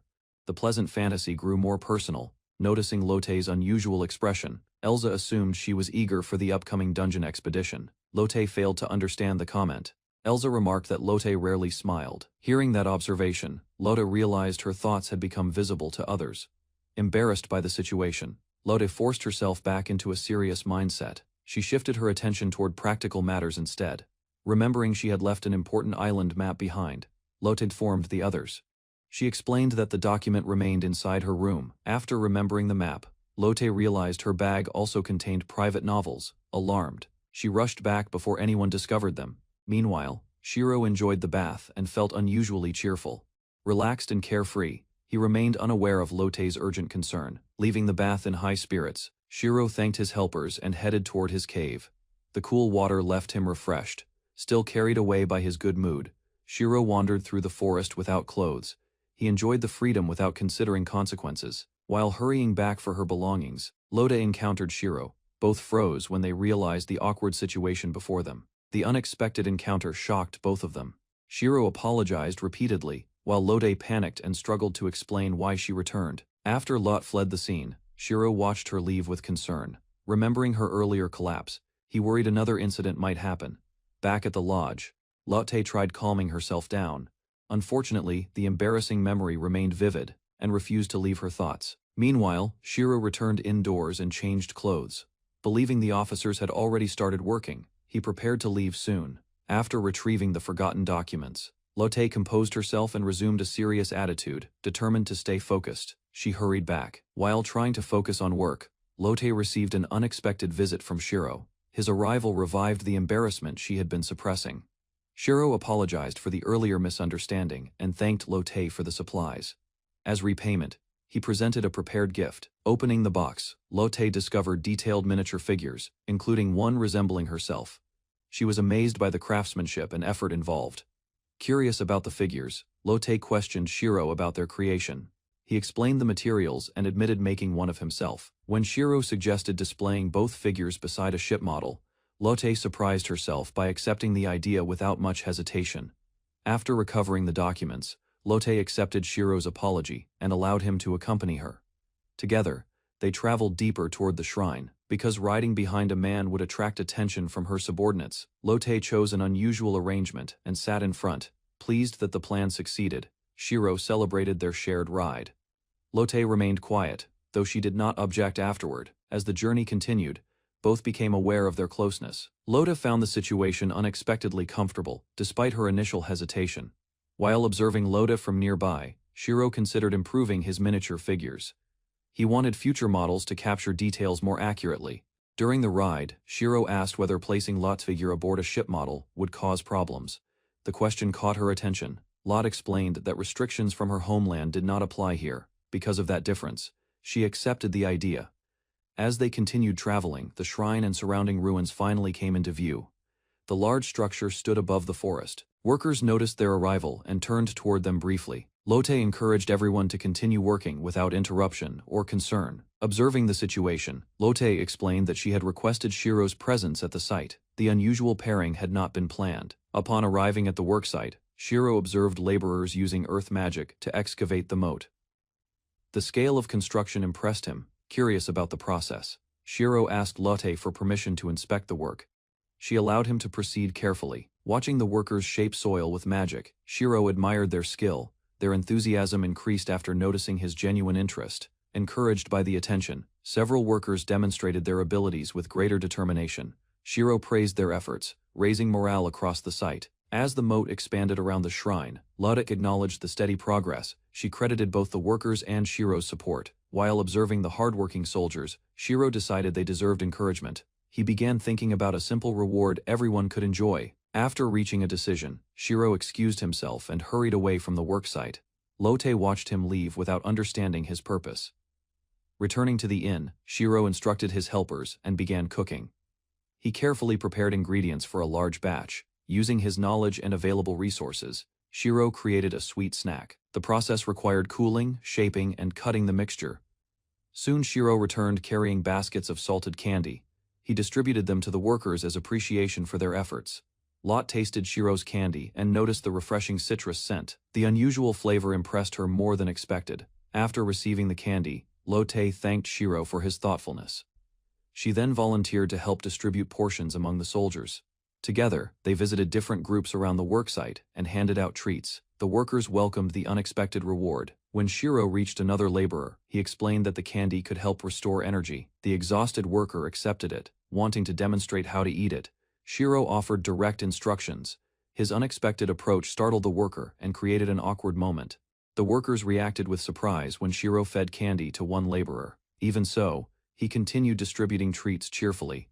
Word spread across the worksite, and many workers gathered around Shiro. They eagerly waited for their chance to receive candy. After serving everyone nearby, Shiro noticed he still had plenty remaining. He considered offering another round to the workers. Elsa stepped in before he could continue. She warned that excessive attention toward Shiro might distract the workers from construction. When Shiro asked whether candy was uncommon, Elsa explained that the candy itself was ordinary. His personal gesture was what seemed remarkable. After learning that his kindness had interrupted the workers, Shiro apologized sincerely. He realized his actions had reduced productivity, despite good intentions. To solve the problem, Shiro promised additional candy after the moat was finished. The workers returned their focus to construction. Watching the renewed effort, Lotte approved of Shiro's solution. She listened as he offered her another piece of candy. Still embarrassed around Shiro, Lotte hesitated before accepting the candy. Her shy reaction amused him more than he expected. Before long, the moat surrounding the shrine was completed. Shiro admired the finished defenses while the workers celebrated their accomplishment. With the moat completed, Shiro thanked the workers and prepared to return home. Meanwhile, his helpers continued building defensive towers around the shrine. Before departing, Lode asked about the evening meal. Shiro described seabream, tempura, making her curious about the unfamiliar dish. As Shiro left the worksite, several officers watched him go. His departure prompted unexpected reactions among the women nearby. One officer praised Shiro's appearance and cooking skills. Lotte listened in silence, feeling uncomfortable, as the discussion continued. The conversation soon turned toward inviting Shiro on future trips. Growing increasingly embarrassed, Lotte struggled to hide her nervous reaction. As the officers continued discussing Shiro, they mentioned previous admirers who had failed to win his attention. Lotte listened with growing interest. After hearing those stories, Lotte felt relieved. Shiro appeared toward many people, yet he did not seem easily swayed. Watching the completed shrine defenses, Lotte imagined impossible future scenarios involving Shiro. The private fantasies embarrassed her, though she smiled. Meanwhile, Shiro traveled back through the forest and reflected on recent events. He felt connected to the Empire's people. His thoughts eventually turned toward Chris, someone important from his past. Shiro wondered how she was doing these days. Shiro served freshly fried seabream tempura to the officers, whose exhausted expressions vanished as excitement replaced hunger. The women praised the crisp coating and tender texture, declaring the seabream tempura among the finest meals they had tasted. While everyone enjoyed dinner, Shiro discussed seasonings and future recipes, already considering shrimp, squid, and other ingredients for new tempura variations later on. Observing the officers eat, Shiro felt satisfied and reflected that preparing good food brought people together more effectively. He planned additional dishes using dried bonito, hoping to create tempura sauce and broaden the camp's growing menu even further. After dinner, Lane informed Shiro about an upcoming strategy meeting concerned tomorrow's dangerous operation. At the gathering, the officers revealed their request that Shiro lend his stone golems during the planned assault on the dungeon. The proposal surprised Shiro because the golems normally handled support tasks, yet the officers believed they could strengthen the front line. Using Iwauk's enormous iron shield as an example, they explained that one golem possessed exceptional defensive abilities beyond ordinary human limits. The officers hoped to place Iwao at the vanguard, reducing casualties during the attack, though they acknowledged the possibility of losing valuable golems. When asked for his decision, Shiro agreed to lend the golems, reasoning that unlike human lives, damaged constructs could eventually be rebuilt. Lane accepted his answer and solemnly promised that every possible measure would be taken to protect both the golems and soldiers. The officers offered substantial compensation, including cash, magic stones, and frozen beef, leaving Shiro stunned by their generosity. Although embarrassed, Shiro admitted the rewards appealed to him because he constantly worried about food supplies and cooking ingredients. His thoughts immediately shifted toward preparing a massive beef bowl, imagining a hearty meal, large enough to satisfy everyone completely. Shiro accepted the payment and focused on the promised beef, while distant impacts signaled that preparations around the shrine had finished. The defensive formation assembled, featuring shield-bearing stone golems, elevated watchtowers, elite mages, and numerous soldiers guarding the completed moat. Once every unit reached position, Lane launched the dungeon raid, and the shrine entrance opened with a brilliant flash. 2 scouts entered first through the massive doorway, while the remaining force waited outside and watched for any immediate danger. After several tense moments, glowing signals appeared from within, indicating the initial advance succeeded and allowing the golems to proceed forward. As the doors opened, enormous 2-headed hounds charged from the dungeon entrance, launching an immediate assault against the waiting defensive line. Iwao stepped forward without hesitation, blocking the monster's advance and demonstrating overwhelming strength, capable of handling creatures far larger than himself. The hounds gathered before the shield wall, but the elite mages responded, unleashing concentrated attacks against the advancing beasts. A barrage of magic exploded across the battlefield, tearing through the monsters and reducing the dangerous creatures into scattered fragments.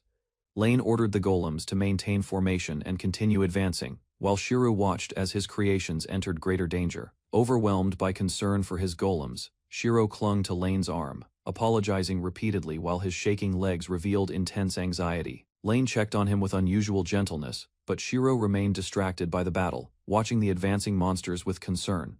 As both women supported him from either side, Shiro regained confidence, and Iwao's summons restored his courage almost immediately. After the bridge lowered across the moat, scouts confirmed the entrance remained secure, allowing the main force to advance. Lane ordered Shiro to move the golems into the dungeon first, explaining that the soldiers would follow directly behind them. Lot reassured Shiro before entering the dungeon, reminding him that only he could command the golems and that everyone would protect him. The expedition descended into a vast stone chamber where scouts secured the route ahead, while the main force advanced behind. When another doorway opened, reptilian monsters rushed forward, but the soldiers intercepted them before they could threaten the rear group. Shiro panicked at the sudden ambush, yet Lot remained calm, noting that the monsters encountered thus far seemed weak. Lane warned Shiro that deeper levels contained stronger enemies, then instructed him to send the golems down the staircase first. Sensing Shiro's growing fear, Lota stayed close beside him and promised that both she and Diane would keep him safe. As they descended farther underground, Shiro struggled with the stale air, suspecting either low oxygen levels or strange gases. The harsh environment finally overwhelmed him, causing him to collapse from exhaustion and forcing Lot and Lane to summon medical assistance. Lane urgently calls for Cheryl, the expedition healer.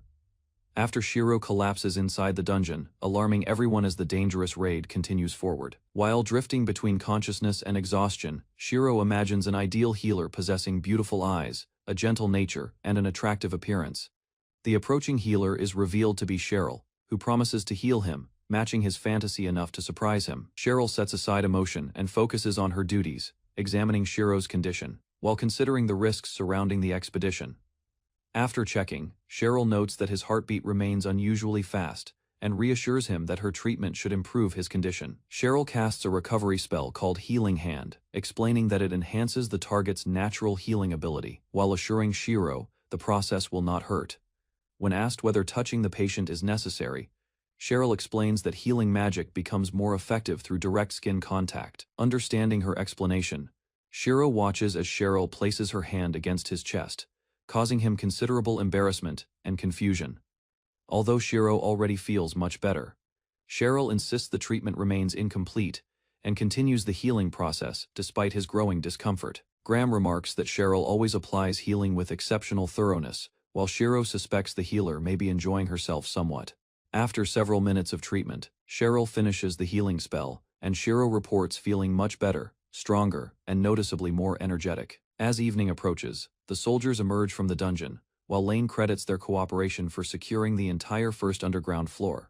Unsure about his next responsibility, Shiro worries about preparing dinner, but the golems reassure him and remain ready to assist. Graham-sama explains that another cook already prepared the meal, then invites Shiro to join the group instead of working alone. The evening feast consists of bread, cheese, grilled pork, and buttered potatoes with beans, providing a hearty meal for everyone. During the evening meal, Shiro notices that the food feels filling yet somewhat unfamiliar, then wonders whether the sweet red wine contains sugar. After drinking several cups, Shiro becomes noticeably intoxicated and celebrates being surrounded by beautiful women, while remaining the only man. Growing more excited, Shiro boasts about exploring a dungeon and discovering valuable treasures, including an ancient magic book and jewelry. Encouraged by the gathering, Shiro continues drinking and declares that such strong wine presents absolutely no challenge whatsoever. Watching his condition with concern, Lane asks Shiro to assist with another taste test tomorrow, hoping he remains cooperative. Drunk and emotional, Shiro loudly declares that he would charge into water, fire, and even dangerous dungeons for Lane's sake. Lane immediately denies Shiro's exaggerated claims, looking both embarrassed and confused as he continues making dramatic declarations before everyone. Trying to clarify himself, Shiro insists that Lane is not his only favorite person, then openly admits liking Graham-sama as well. Shiro explains that he admires Lane for her admirable qualities and appreciates Graham-sama because he finds her especially cute and charming. Remembering the healing incident, Shiro jokes that he forgives Cheryl completely, then unexpectedly embraces her, leaving everyone visibly shocked. Overcome with emotion, Shiro asks whether Graham is an angel, then breaks into tears and declares that she must be his guardian angel. Still drunk, Shiro begs Graham not to abandon him, claiming that he once had a very special person in his life. Hearing those words, Graham becomes curious and reflects on the meaning behind Shiro describing someone as truly special. Shiro recalls a woman named Chris, explaining that he arrived in this world confused and lost before she offered guidance and affection. Looking toward the night sky, Shiro wonders where Chris is now, admitting that he may never see her again. Seeing Shiro overwhelmed by grief, Graham tells him that crying is acceptable, then comforts him with a warm embrace. Exhausted from drinking and emotional turmoil, Shiro falls asleep against Graham-sama, prompting others to discuss the mysterious woman named Chris. Believing he cannot remain outside in that condition, Graham-sama decides to carry Shiro to bed while pondering Chris's identity. When Lane warns against any misunderstanding, Graham-sama becomes flustered and angrily denies having improper intentions toward the intoxicated Shiro. After hearing her explanation, the others agree that Graham-sama means well, and she proceeds with carrying Shiro herself. Following Graham-sama's decision, the group watches as she carries the sleeping Shiro herself, while several women observe with obvious envy. The women accompany Graham-sama into Shiro's room, where they notice his large bed and begin making playful observations. Examining the room, several companions comment on Shiro's scent and surroundings, while others appear tempted by the comfort of his bed. After placing Shiro onto the bed, Graham-sama reassures him gently, though his drunken confusion makes the situation somewhat awkward. Still half asleep, Shiro unexpectedly embraces Graham-sama and kisses her cheek, leaving her completely stunned and unable to react. The stunned women watch in silence as Graham-sama struggles to process the kiss, while Shiro simply wishes everyone good night. After confirming Shiro remains asleep, the group decides to leave his room, though several members still seem overwhelmed. The captain orders everyone to return calmly, forbids unnecessary attention toward Shiro, and warns that disobedience will bring punishment. Before leaving, Graham-sama instructs the stone golems to guard Shiro carefully throughout the night while he rests peacefully. Shiro regained consciousness with a painful headache after drinking too much alcohol, struggling to focus. He created a painkiller using creation magic. Recalling the helper's recommendation, Shiro examined the medicine in his hand. Trusting its effect, he swallowed the pill. The medicine worked faster than Shiro expected. His headache disappeared within seconds, leaving him refreshed, relieved, and amazed by the result. Although the headache was gone, Shiro still felt mild nausea. Wanting to recover completely, he headed toward the river for bathing. While approaching the bathing area, Shiro noticed several women showering. Embarrassed by the unexpected sight, he withdrew and planned a private shower. The next morning, Shiro greeted Belle beside the river. Remembering the previous incident, Belle became flustered and avoided meeting his gaze. As Belle hurried away in embarrassment, another adventurer approached Shiro. She thanked him sincerely and recalled his encouraging words. Hearing her gratitude, Shiro casually stated that he would rush into danger for her sake, surprising the woman completely. The woman admitted that such devotion would have impressed her greatly years earlier.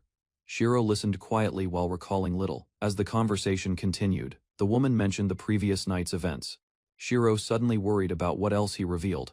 While discussing the previous night, the woman mentioned Chris-sama.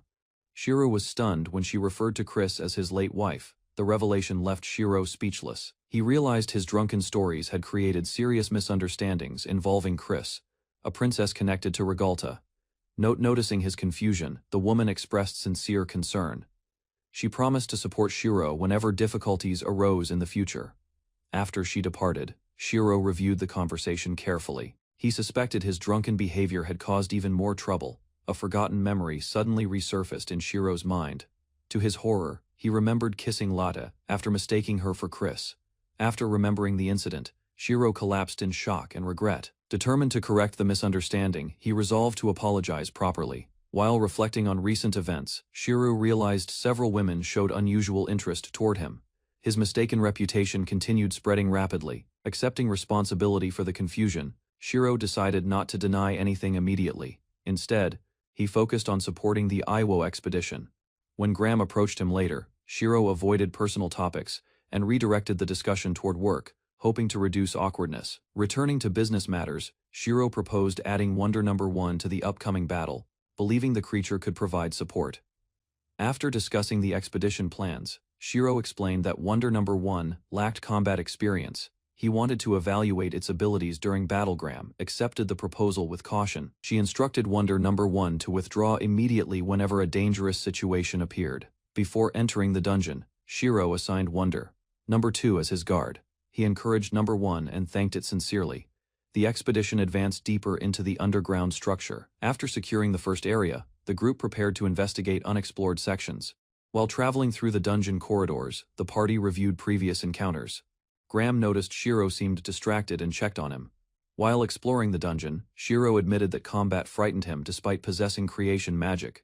Graham understood and respected his honesty. A messenger arrived with an important report from another unit. After reviewing the situation, Graham requested immediate communication support. Using creation magic, Shiro created a bird-shaped wooden golem. The small construct carried documents and departed toward the reserve force. As the investigation continued, Shiro noticed the operation required considerable time. Graham explained that safety remained the highest priority. Graham spoke about Lodi's leadership style during the expedition. Although strict in appearance, Lodi genuinely cared about her subordinates' well-being. After receiving confirmation from the scouts, Shiro learned the investigation force was prepared. High morale spread throughout the unit before advancing. Graham quietly approached Shiro before the operation began. Sensing her concern beneath a formal attitude, he focused on work. The expedition reached a sealed chamber deep within the dungeon. Soldiers raised their shields and prepared for an expected attack. When the door opened, the room appeared empty at first. Moments later, the group discovered a massive cockatrice waiting behind. Recognizing that only one monster was present, Graham decided the conditions were ideal. She ordered Wonder to enter combat. Following Graham's order, Wonder number 1 charged toward the cockatrice. The golem confronted the monster directly without showing hesitation. The cockatrice responded with a fierce attack, but Wonder endured the pressure. Shiro watched anxiously and encouraged his construct. As the battle continued, both combatants displayed impressive agility. Neither side gained a clear advantage during the intense exchange. The prolonged duel gradually shifted in Wonder's favor. The cockatrice's movements slowed, allowing the golem to land stronger attacks. After a hard-fought battle, Wonder defeated the cockatrice successfully. Graham concluded that its combat ability matched several ordinary soldiers. After evaluating Wonder's performance, Graham explained that officers possessed far greater strength than ordinary soldiers. Shiro listened and compared their abilities. Realizing only 2 active Wonders remained available, Shiro understood his defenses were insufficient. He decided to improve golem production quickly. Reviewing his creation magic status, Shiro calculated the requirements carefully. Producing additional golems would increase his overall combat support. Seeking greater efficiency, Shiro experimented with his repair skill. He considered whether repairing objects could save valuable production time. Testing his repair skill on a broken plate, Shiro restored it completely. The result exceeded expectations despite consuming considerable magic. Further experimentation revealed that repair worked alongside creation magic. Shiro also discovered it functioned on ordinary manufactured objects.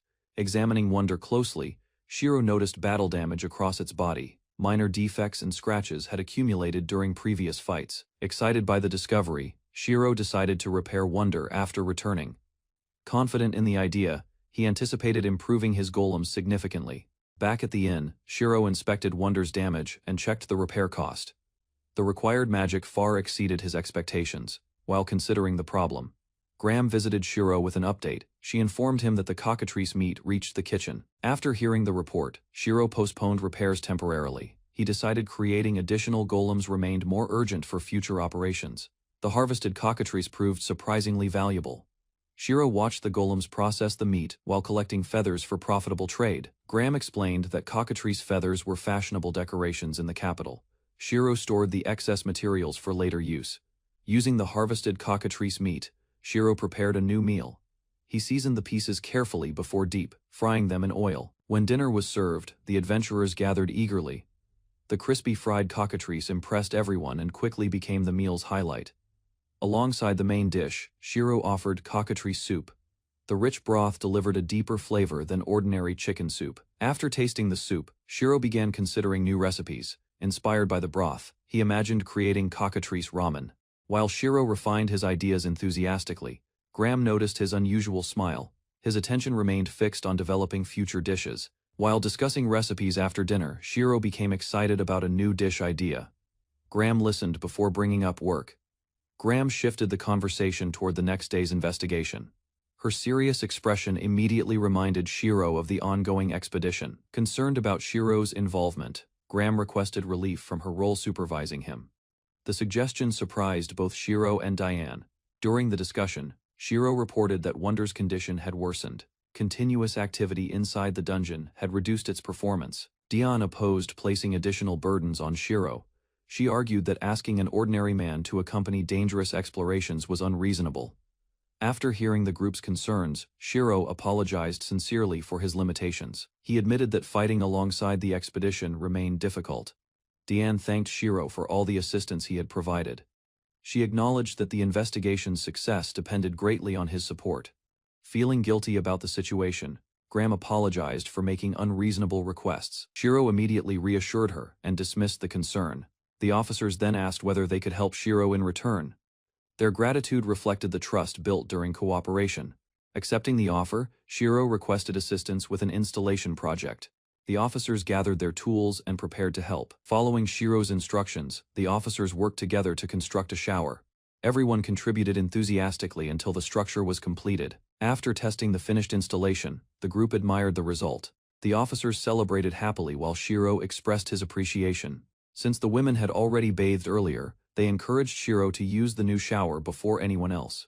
With assistance from the Iwa golems, the shower became fully operational. Shiro enjoyed the facility and added another attraction to his inn. While relaxing beneath the flowing water, Shiro considered possible improvements. He realized a proper water heater could enhance comfort further. A week after leaving the dungeon expeditions behind, Shiro spent his days fishing peacefully. The quiet routine helped him recover. While returning from the shore, Shiro encountered exhausted soldiers carrying wounded comrades. They thanked him for his previous contributions. Concerned by their condition, Shiro learned that Cheryl was working tirelessly. The increasing number of injured adventurers kept her occupied. Cheryl explained that the healing station remained overwhelmed. Without the vanguard unit present, casualties had risen throughout recent operations. Despite the difficult situation, Cheryl accepted the circumstances calmly.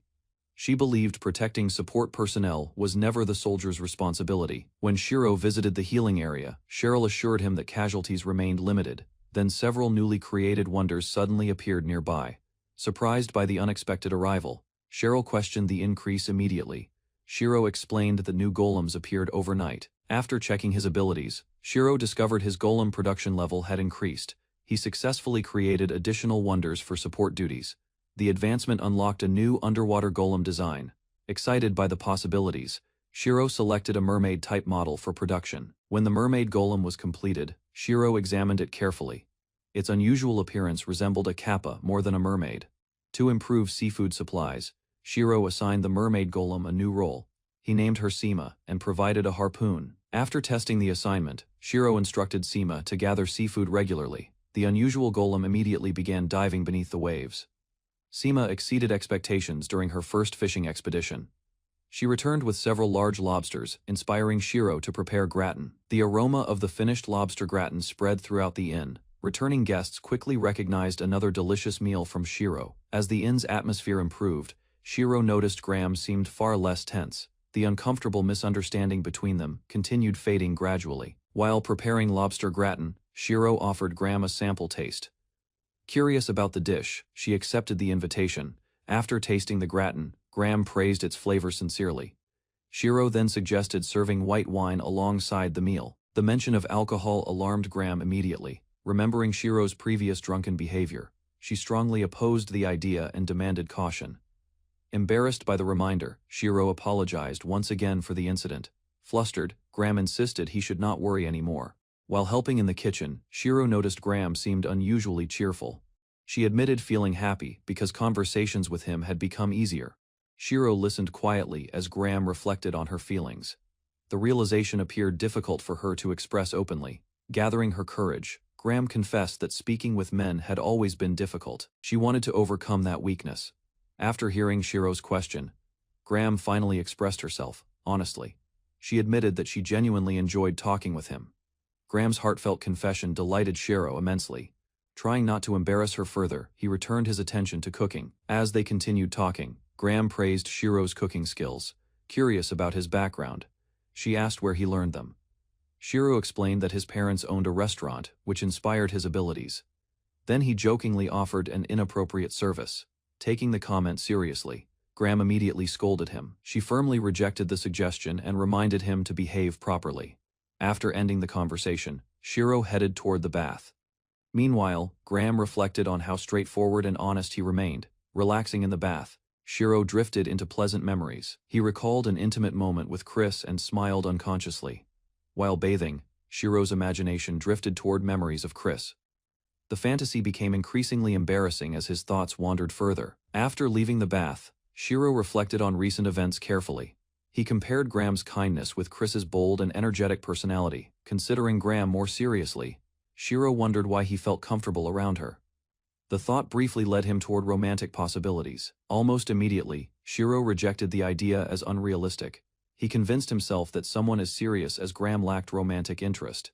Pushing those thoughts aside, Shiro focused on his current priorities. He preferred a peaceful life helping others and managing the inn. Determined to improve the inn further, Shiro spent time developing facilities and training golems. Nearby, Graham watched him quietly. Later, Graham reported recent dungeon developments to Shiro. Although casualties remained low, the investigation force continued facing difficult battles. When Graham mentioned defeating hundreds of insect-type monsters, Shiro immediately panicked. He preferred avoiding detailed discussions about giant insects. Noticing Graham's exhaustion from constant work, Shiro suggested taking breaks more often. She admitted feeling tired but continued smiling. Wanting to help, Shiro gently massaged Graham's shoulders. The unexpected contact startled her and left her completely flustered. As the massage continued, Graham gradually relaxed under Shiro's care. He encouraged her to rest and ease accumulated fatigue. Shiro reminded Graham that constant work without breaks was unhealthy. He worried that exhaustion would eventually affect her condition. Feeling the tension leave her shoulders, Graham became noticeably calmer. Shiro remained focused on helping her recover comfortably. The peaceful moment ended when another officer entered unexpectedly. Seeing the scene, she immediately misunderstood what was happening. Before the confusion could grow further, Shiro explained the situation clearly. He insisted that he was only giving Graham a massage. After the misunderstanding was cleared, Lane accepted Shiro's explanation calmly. He even promised to give her a massage later. Before leaving, Lane revealed the real reason for her visit. She had brought freshly obtained red boar meat. Excited by the ingredient, Shiro immediately began imagining recipes. The rare dungeon monster provided many possibilities for future meals. While storing the meat, Shiro reflected on the expedition's success. He appreciated that edible monsters created valuable food resources. Unable to contain his enthusiasm, Shiro started planning several red boar dishes. Graham realized another cooking experiment was about to begin. Excited by the new ingredients, Shiro proposed preparing an elaborate feast. His enthusiasm surprised everyone and quickly overwhelmed the discussion. Diane immediately reminded Shiro that his proposal resembled medical treatment rather than ordinary hospitality. The explanation left him speechless. Realizing the misunderstanding, Shiro abandoned the strange idea at once. Instead, he focused on creating another useful golem model. That evening, Shiro looked forward to the coming day with unusual excitement. Even simple routines felt enjoyable when surrounded by friends. As rain fell across the island, Shiro reviewed his growing workforce. With numerous golems available, farming and daily tasks became easier. While reviewing recent inventions, Shiro admired several magical household devices. Even after many successes, he still wanted to create more. Because electricity did not exist in this world, magical appliances became practical necessities. Shiro remained fascinated by their possibilities.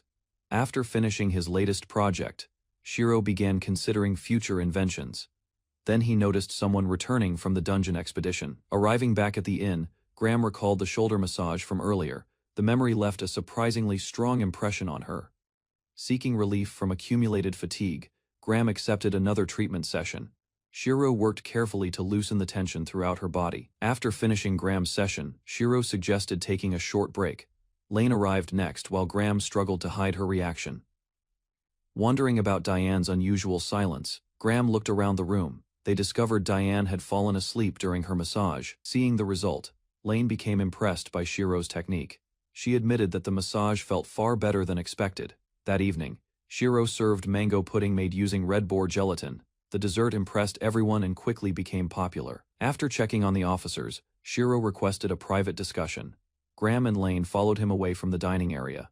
Graham thanked Shiro for the massage, admitting she awakened feeling refreshed. Diane confessed she had fallen asleep without realizing it. Embarrassed by their reactions, Shiro requested that the matter remain confidential. He then revealed plans for an even more special treatment. Shiro completed a new massage oil using creation magic and presented to Cecily. She inspected the unfamiliar item with curiosity and caution. Seeing her tired condition, Shiro suggested using the oil for a massage. Cecily listened and tried understanding its purpose. As Shiro described applying the oil, Cecily pictured the treatment process. The detailed explanation caused her imagination to wander. Cecily struggled to remain composed while considering the massage. Her growing embarrassment showed through restless movements. leaving her unable to focus. Noticing her reaction, Shiro explained that the oil served as a medicinal product. Its fragrance eased fatigue, reduced stress, and promoted relaxation. After confirming the oil's effectiveness, Cecily accepted Shiro's proposal. He invited her to his room after dinner, where the treatment would begin. Shiro watched Cecily leave and thought about the upcoming session. He hoped the massage would ease her exhaustion and deepen trust. While preparing everything, Shiro imagined the evening's outcome. He wondered whether the treatment might create a closer bond between them. Shiro recalled Rosie's sacrifice and silently expressed gratitude. Remembering her support strengthened his resolve to help others whenever possible. Meanwhile, Cecily waited near her room and considered the proper time to visit. She wanted punctuality without appearing overly eager. As the appointment approached, Cecily sat alone and wondered what kind of massage awaited her. Despite Shiro's explanation, nervous anticipation continued growing. The thought of massage oil made her panic. Cecily imagined arriving unprepared, then hurriedly searched through her belongings for suitable clothing. While sorting her possessions, Cecily considered several possibilities. She felt less concerned about modesty and more worried about making mistakes. After emptying a storage box, Cecily compared several undergarments. She examined each option carefully and questioned which appearance seemed most appealing. Cecily rejected the older choices and selected the cleanest pair available, believing it offered the best impression. She prepared herself. Before leaving, Cecily examined herself in the mirror and accepted her appearance. With no further preparations possible, she gathered her resolve. Although doubts remained about her figure, Cecily remembered Shiro's kindness. That reassurance eased some anxiety and encouraged her to continue. When Cecily arrived, Diane confirmed that everything was ready. Feeling somewhat underprepared, Cecily followed her toward Shiro's room anyway. Shiro welcomed the guests into a neatly arranged room. The prepared bed and calm atmosphere showed his serious approach. As the treatment began, Diane changed into suitable loungewear. First, Cecily watched and prepared herself for the upcoming massage. Diane stepped forward first and revealed her choice of attire without hesitation. Cecily stared in surprise and questioned whether she had prepared enough. Shiro invited everyone to relax and set aside unnecessary worries. He encouraged them to treat the session as a chance to recover. When asked to lie down, Cecily approached the bed with visible tension. Her stiff posture revealed how nervous she remained, trying to follow instructions. Cecily settled onto the bed. In her confusion, she positioned herself than Shiro had expected. Shiro noticed the misunderstanding and hesitated, wanting to avoid embarrassing Cecily. He decided to remain calm and continue. Shiro began the treatment by working on Cecily's shoulders. As his hands eased the tension, he checked whether any discomfort remained. The pressure brought immediate relief, and Cecily admitted the massage felt pleasant. Her nervousness weakened as she focused on relaxation. While continuing the treatment, Shiro reminded himself that local customs differed greatly. He tried maintaining focus despite the unusual situation. As the session progressed, both Diane and Cecily appeared more comfortable. Their trust in Shiro's intentions helped reduce the earlier awkwardness. Feeling severe stiffness beneath his hands, Shiro proceeded with caution. He explained each step beforehand and encouraged Cecily to voice concerns. Determined to provide proper care, Shiro concentrated on every movement during the massage. He devoted his full attention to easing fatigue. After considerable time passed, the treatment finally ended. The peaceful atmosphere and accumulated relaxation caused both women to drift asleep. Lot awakened first and realized she had rested through most of the session. Embarrassed by this discovery, she gathered herself. Cecily suddenly sat upright after hearing Shiro speak.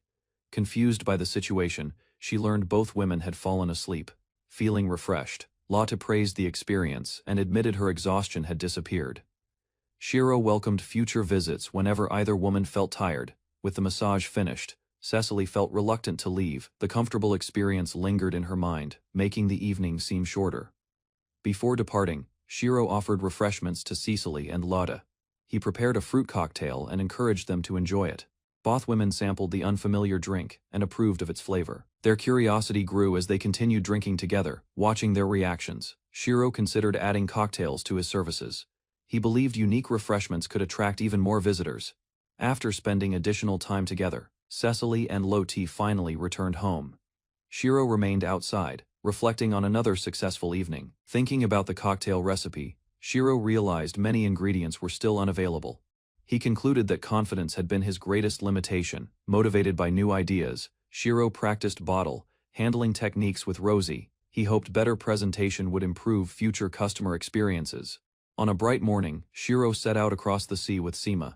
excited by the outing. He looked forward to testing new possibilities.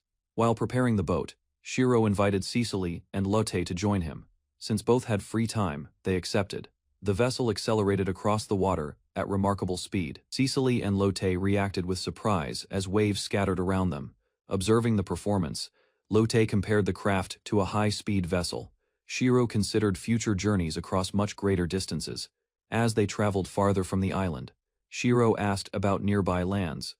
Lotte explained which region lay closest beyond the sea. As the conversation continued, Lotte explained that a troubled battlefield existed less than 300 kilometers away across the continent.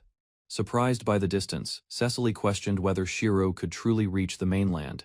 Shiro considered how weather conditions might affect travel. Lot warned that traveling alone as a man carried serious risks. Her explanation highlighted dangers beyond simple transportation challenges. Learning about unrest near the royal capital, Shiro considered helping with reconstruction. However, Lot noted that access routes remained restricted. Lot reminded Shiro that his status attracted attention throughout the empire. His connection to the island carried considerable political importance. Lot surprised Shiro by suggesting he accept an official leadership position. The proposal would grant authority and formal recognition. Although the offer included annual compensation, Shiro remained uncertain. He suspected the responsibilities might outweigh the benefits, despite guaranteed support. Their discussion ended when the boat reached a special fishing area. Curious about the location, Shiro asked its purpose. Lot explained that valuable seafood could be gathered there and encouraged participation. After some hesitation, Cecily agreed to try. While preparing for the activity, Lotte revealed her personal motivation. She wanted her companions to enjoy the island and create memorable experiences together. After entering the water, Cecily admired the scenery beneath the surface. Her innocent comment surprised Lotte, who immediately became flustered. Shiro remained focused on the fishing activity and adjusted his clothing for swimming. His practical approach left the others speechless.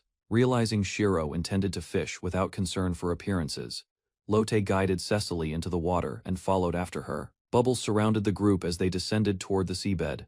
Cecily adapted and began exploring the underwater environment. The excursion proved successful as valuable seafood appeared nearby. Lot gathered lobsters while Cecily discovered an abalone among the rocks. After collecting large amounts of seafood, the group returned toward shore. From the boat, Shiro noticed an unusual gathering along the beach. Drawing closer, they discovered many visitors enjoying the sunshine. Shiro felt the scene wasted potential, despite its impressive appearance. Inspired by the crowd, Shiro rushed back to his cave workshop. He decided the beach deserved an activity everyone could enjoy. Returning to work mode, Shiro organized Rosie and the golems. He assigned tasks while preparing ingredients for a special treat. As supplies arrived at the beach, Shiro began cooking. Fruit was prepared, syrup simmered, and plans advanced. As Shiro started building a beach attraction, nearby visitors noticed his efforts. Without hesitation, several women volunteered to help. Working together, the group assembled a pavilion beside the shore. Their cooperation allowed Shiro's project to progress much faster. Using creation magic and simple tools, Shiro produced large blocks of ice. The golems then shaved them into fine flakes. After adding syrup, fruit, and sweet milk, Shiro unveiled a refreshing dessert. The crowd gathered immediately around the unfamiliar treat. The shaved ice became an instant success across the beach. Excited visitors rushed forward, forcing organizers to manage the growing crowd. The shaved ice stand attracted enormous attention throughout the beach. Long lines formed, and curious visitors gathered from every direction. As customers enjoyed the dessert, news of Shiro's activity spread. Even nearby soldiers became interested in the growing attraction. Watching the cheerful crowd, Lot felt pleased with the atmosphere. She believed the gathering offered much-needed recreation for everyone present. Seeing the excitement, an organizer called for everyone's attention. The crowd responded, eager to hear about the next event. A beach competition was announced to enthusiastic cheers from the audience. The unusual grand prize increased anticipation across the shore. Before the competition began, Cheryl used recovery magic on the participants. Meanwhile, Shiro regretted creating a prize that attracted overwhelming interest. The race started immediately after final preparations concluded. Motivated contestants charged forward across the beach, determined to claim victory. As the contest continued, Shiro observed the competitors. Impressed by their effort, he felt only rewarding one winner seemed unfair. To recognize more participants, Shiro decided to extend the rewards. His adjustment increased excitement and encouraged everyone to continue competing. After the festivities ended, Shiro found Lotte sitting alone beneath the night sky. Sensing her mood, he approached and offered company. After a moment of hesitation, Lotte revealed her feelings. She admitted feeling jealous when other women received Shiro's attention earlier. Rather than dismissing her concerns, Shiro listened. Understanding her emotions, he decided to do something thoughtful in return. Taking Lotte by surprise, Shiro invited her to a private massage session. His unexpected offer changed the atmosphere between them. Several days later, Shiro supervised construction around the survey site. His golems carried heavy materials while he organized tasks efficiently. As work progressed, Shiro reflected on recent developments. With Lotte preparing to leave soon, he focused on completing important projects. The survey facility continued expanding under Shiro's direction. Nearby, Cecily and Lotte observed the operation while monitoring ongoing activities. When the day's work ended, numerous survey members emerged from the structure. They praised Shiro and thanked him for his assistance. Their mood changed after discussing conditions inside the dungeon. The survey team reported an overwhelming number of monsters blocking progress. As the survey team departed, Cecily noticed Lotte among the crowd. She called out and thanked her for recent efforts. Lotte responded and praised Shiro's hard work. After exchanging farewells, she announced her intention to return to the inn. While discussing the survey results, Lotte explained that excavation would continue near the coast. Shiro listened and reviewed the situation. Observing Lotte's calm expression, Shiro reflected on her upcoming departure. Within a week, she would return to the imperial capital. Later, the two walked through a quiet forest path and discussed the dungeon. Lotte explained that monsters still hindered progress, despite recent successes. While inspecting the dungeon site, Shiro learned that barrier devices had been installed. The protective system prevented monsters from entering secured rooms. During their walk, Lotte expressed satisfaction with the completed preparations. She felt relieved knowing the important work finished before departure. Lotte explained that she intended to recommend opening the area publicly. Shiro considered whether local resources could support visitors. To handle future exploration, Lotte proposed transferring management responsibilities. She believed the Adventurers Guild could oversee operations more effectively. After hearing the plan, Shiro reflected on the dungeon's value. Monster materials and rare resources could attract many adventurers to the island. While discussing the dungeon's future, Lotte praised Shiro's priorities. She admired how he valued magical resources above immediate treasure. Embarrassed by the compliment, Shiro downplayed his abilities. He explained that his knowledge seemed ordinary compared with standards from his homeland. Lotte clarified that her praise was sincere. Shiro then reflected on how upbringing and social environments shape different perspectives. The conversation shifted toward cultural differences between worlds. Lotte explained that Shiro often viewed situations through values uncommon in their society. Trying to dismiss the admiration, Shiro joked about his own flaws. His unexpected self-assessment caught Lotte completely off guard. After hearing Shiro's self-criticism, Lotte became flustered and confused. She admitted that she already sensed he viewed relationships differently. Deciding honesty was best, Shiro revealed the secret he had hidden. He explained that he came from another world. The unexpected confession left Lotte speechless for several moments. Even though the story sounded impossible, she listened without interrupting him. Shiro continued explaining the differences between his homeland and theirs. He described himself as far less restrained than local men. As the conversation deepened, Shiro began questioning his own feelings. He wondered whether his growing attraction toward Lotte carried selfish motives. Overcome with guilt, Shiro apologized for his earlier thoughts and withdrew the massage invitation. He feared his feelings had crossed boundaries. Lotte listened before asking direct questions about his attraction. Cornered by her honesty, Shiro admitted his feelings without excuses. Wanting complete clarity, Lotte pressed further about his intentions. Embarrassed but truthful, Shiro acknowledged that his attraction extended beyond admiration. Instead of reacting with anger, Lotte became unusually shy and thoughtful. Her response left Shiro confused about what she truly felt. Unable to continue the conversation, both returned to the inn in silence. The unresolved exchange lingered heavily in their minds. During dinner preparations, Shiro could not stop recalling Lotte's earlier words. The memory lingered and left him distracted. Soon, everyone gathered to enjoy another meal prepared by Shiro. The impressive dishes earned praise and admiration from the group. While eating, Lotte reflected on her approaching departure. Although happy to return home, leaving Shiro behind saddened her greatly. The conversation shifted toward future survey expeditions and recruitment. Lotte enthusiastically declared that she would volunteer for another assignment. Later, Lila admitted that life on the island felt more fulfilling. Her sincere confession caught Shiro's attention and curiosity. That evening the survey members gathered for a celebration. Listening to their stories, Shiro reflected on how fortunate the island seemed. Lot raised a toast and encouraged everyone to enjoy the moment. The group happily celebrated their achievements in the southern paradise. While the others enjoyed the gathering, Cecily watched Shiro. Her attention lingered on him throughout the cheerful celebration. Afterward, Shiro organized the golems and focused on maintenance work. He created magical cleaning tools and improved the bathing facilities. The busy day ended with another breakthrough for Shiro. His creation magic advanced further, inspiring plans for stronger golems and faster vessels. While reviewing those plans, Shiro heard someone approaching his residence. A familiar voice called his name from outside. Opening the door, Shiro found Cecily standing there in nightwear. Her nervous expression suggested she had come for an important reason. Late at night, Lu found Shiro outside the bathhouse, unable to sleep after hearing noises. She waited alone, hoping he would come out. Beneath the island's star-filled sky, Lu approached Shiro and explained that she wanted to spend time with him and discuss something important. Shiro gazed upward and spoke about the countless stars. Lu listened with interest while learning about his homeland. Shiro wondered whether Earth and this world shared a connection. Lu accepted his origin and felt his existence seemed believable. Hearing Lu's honest thoughts, Shiro felt relieved and grateful. Their conversation deepened their trust, bringing them closer during the quiet night. While walking, Lu admitted she had never spoken with a man before. Gathering courage, she asked Shiro about her appearance. Shiro noticed Lu's lack of confidence and encouraged her. He explained that short women were considered attractive and often received attention. Hearing his explanation, Lu felt relieved about her height.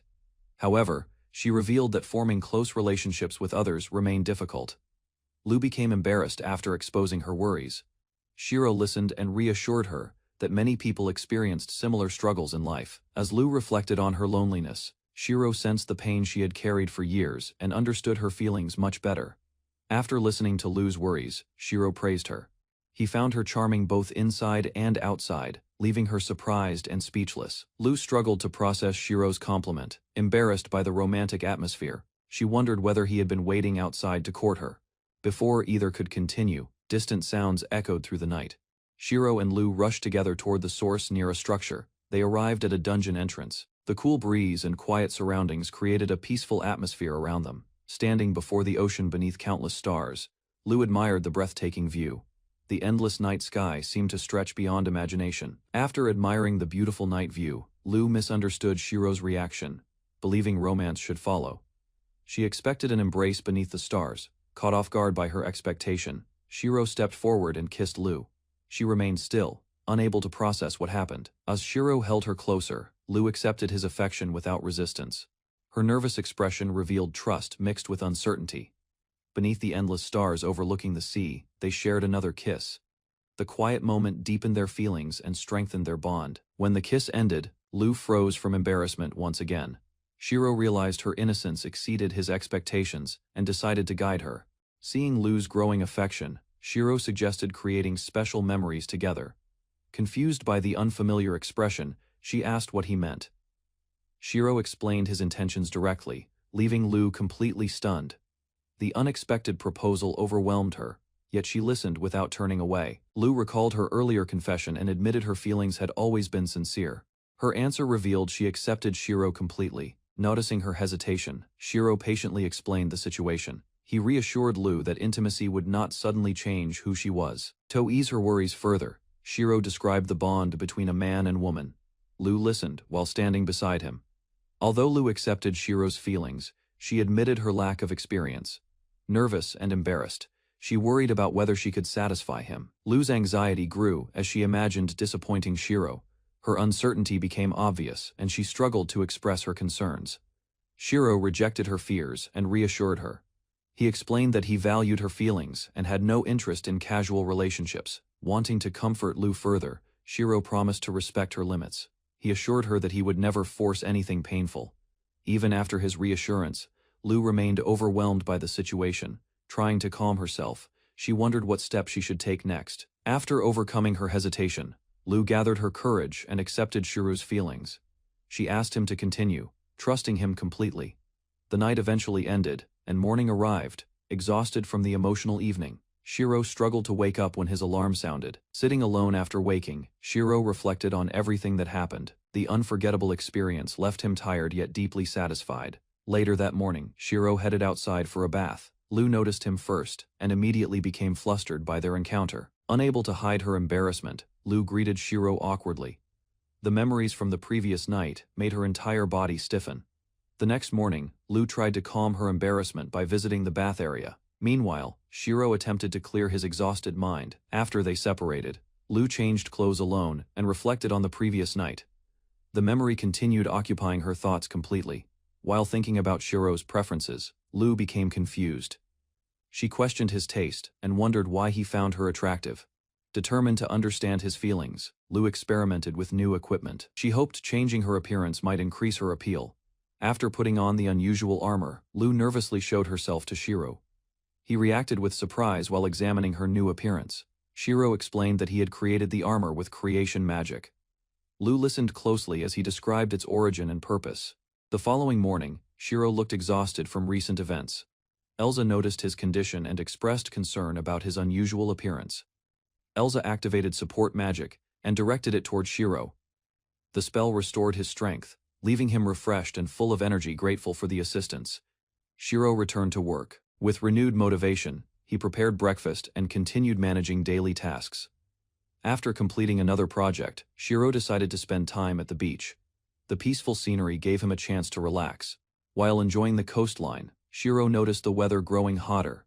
He began considering new inventions to make life more comfortable. At the beach, Shiro trained the 3 golems to handle a small boat.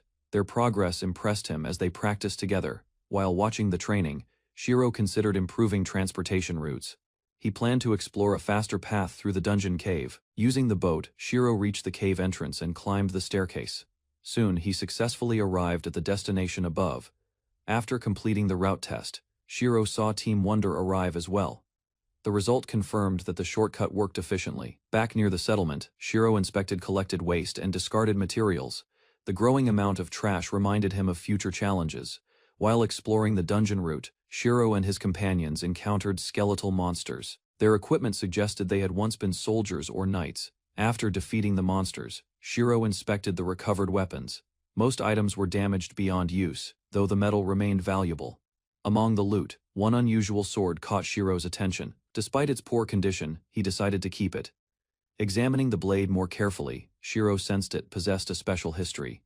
The weapon felt surprisingly balanced in his hands. Using creation magic to analyze the sword, Shiro discovered its true identity. It was a legendary holy blade requiring extensive repairs. After identifying the sword as a sacred relic, Shiro examined its details carefully. The enormous repair cost forced him to postpone restoration. Later, Elsa prepared a special dessert and iced coffee for dinner. Her impressive cooking skills surprised Shiro and everyone present. After tasting the dessert, Elsa could not hide her satisfaction. The delicious flavor quickly improved her mood and earned praise. While Elsa enjoyed another serving, Shiro asked about the sword's origin. He hoped she could explain the mysterious name. Elsa revealed that Exocius was a guardian angel revered by holy knights. The explanation confirmed the sword's legendary significance. Elsa explained that Exocius possessed immense holy power. Many powerful light spells relied on its strength and could destroy countless enemies. Intrigued by the story, Shiro asked whether Exocius was commonly depicted carrying a sword. He hoped to confirm his suspicion. Elsa described religious paintings showing Exocius holding a radiant blade. The details closely matched Shiro's discovery, strengthening the connection. Realizing the possibility, Shiro considered the sword's true value. Restoring such a legendary weapon could become an extraordinary achievement. Before they could continue discussing the matter, several women approached Shiro. Their sudden attention left him confused and uncomfortable. As more people gathered around Shiro, he looked for a private moment with Elsa. She suggested discussing another matter instead. Shiro abandoned his original excuse and brought up the reward discussion. However, his attention remained focused on the mysterious sword. Taking out the damaged blade, Shiro revealed the real reason for the conversation. He wanted Elsa's opinion about Exocius's sword. Elsa stared at Shiro with disbelief as he presented the legendary weapon. The situation felt absurd enough to leave her speechless. After recovering from her surprise, Elsa reminded Shiro about their previous conversation. She believed the sword's identity had already been proven. Shiro revealed that creation magic could restore the legendary sword. He explained the process required 32 hours to complete successfully. Although she trusted his ability, Elsa questioned his decision. She wondered why Shiro had chosen to share such valuable information. Shiro explained that the sword held little practical use for him. He preferred giving the restored weapon to someone worthy. Moved by Shiro's honesty, Elsa praised his character. She agreed that any recognition earned from the sword should belong to him. With Elsa's approval, Shiro immediately began the restoration process. Brilliant magical energy surrounded the blade as the repair finally started. As the restoration began, the legendary sword suddenly vanished. Elsa stared in shock, while Shiro calmly explained that the process continued elsewhere. Shiro clarified that creation magic worked differently from ordinary magic. The sword could remain hidden, while repairs progressed automatically. Although still uncertain, Elsa accepted Shiro's explanation. He assured her the restored weapon would reappear once the process finished. Elsa admitted she remained skeptical, despite everything she had witnessed. The unbelievable nature of creation magic challenged her understanding completely. With the restoration underway, their discussion finally ended for the night. Elsa entrusted the matter to Shiro before returning to rest. Before leaving, Lu hinted that Shiro could visit her room later. The unexpected invitation caught him completely off guard and speechless. Lu became embarrassed after making the suggestion. Shiro agreed, but reminded her they needed rest before tomorrow's exploration. As the conversation continued, Lu admitted she had struggled to control her feelings. Her confession left Shiro both amused and flattered. Meanwhile, Elsa reflected on her approaching departure. With only a few days remaining, she considered the restored sword a meaningful gift. 2 days later, Shiro received a notification from Creation Magic. The legendary Sword of Exocius had finally completed its restoration process. 2 days after starting the restoration, Shiro received confirmation that the process was complete. He immediately went to inform Elsa. Inside Elsa's room, Shiro noticed her belongings were already packed. The sight reminded him that her departure was approaching. Without delaying any longer, Shiro prepared to summon the restored weapon.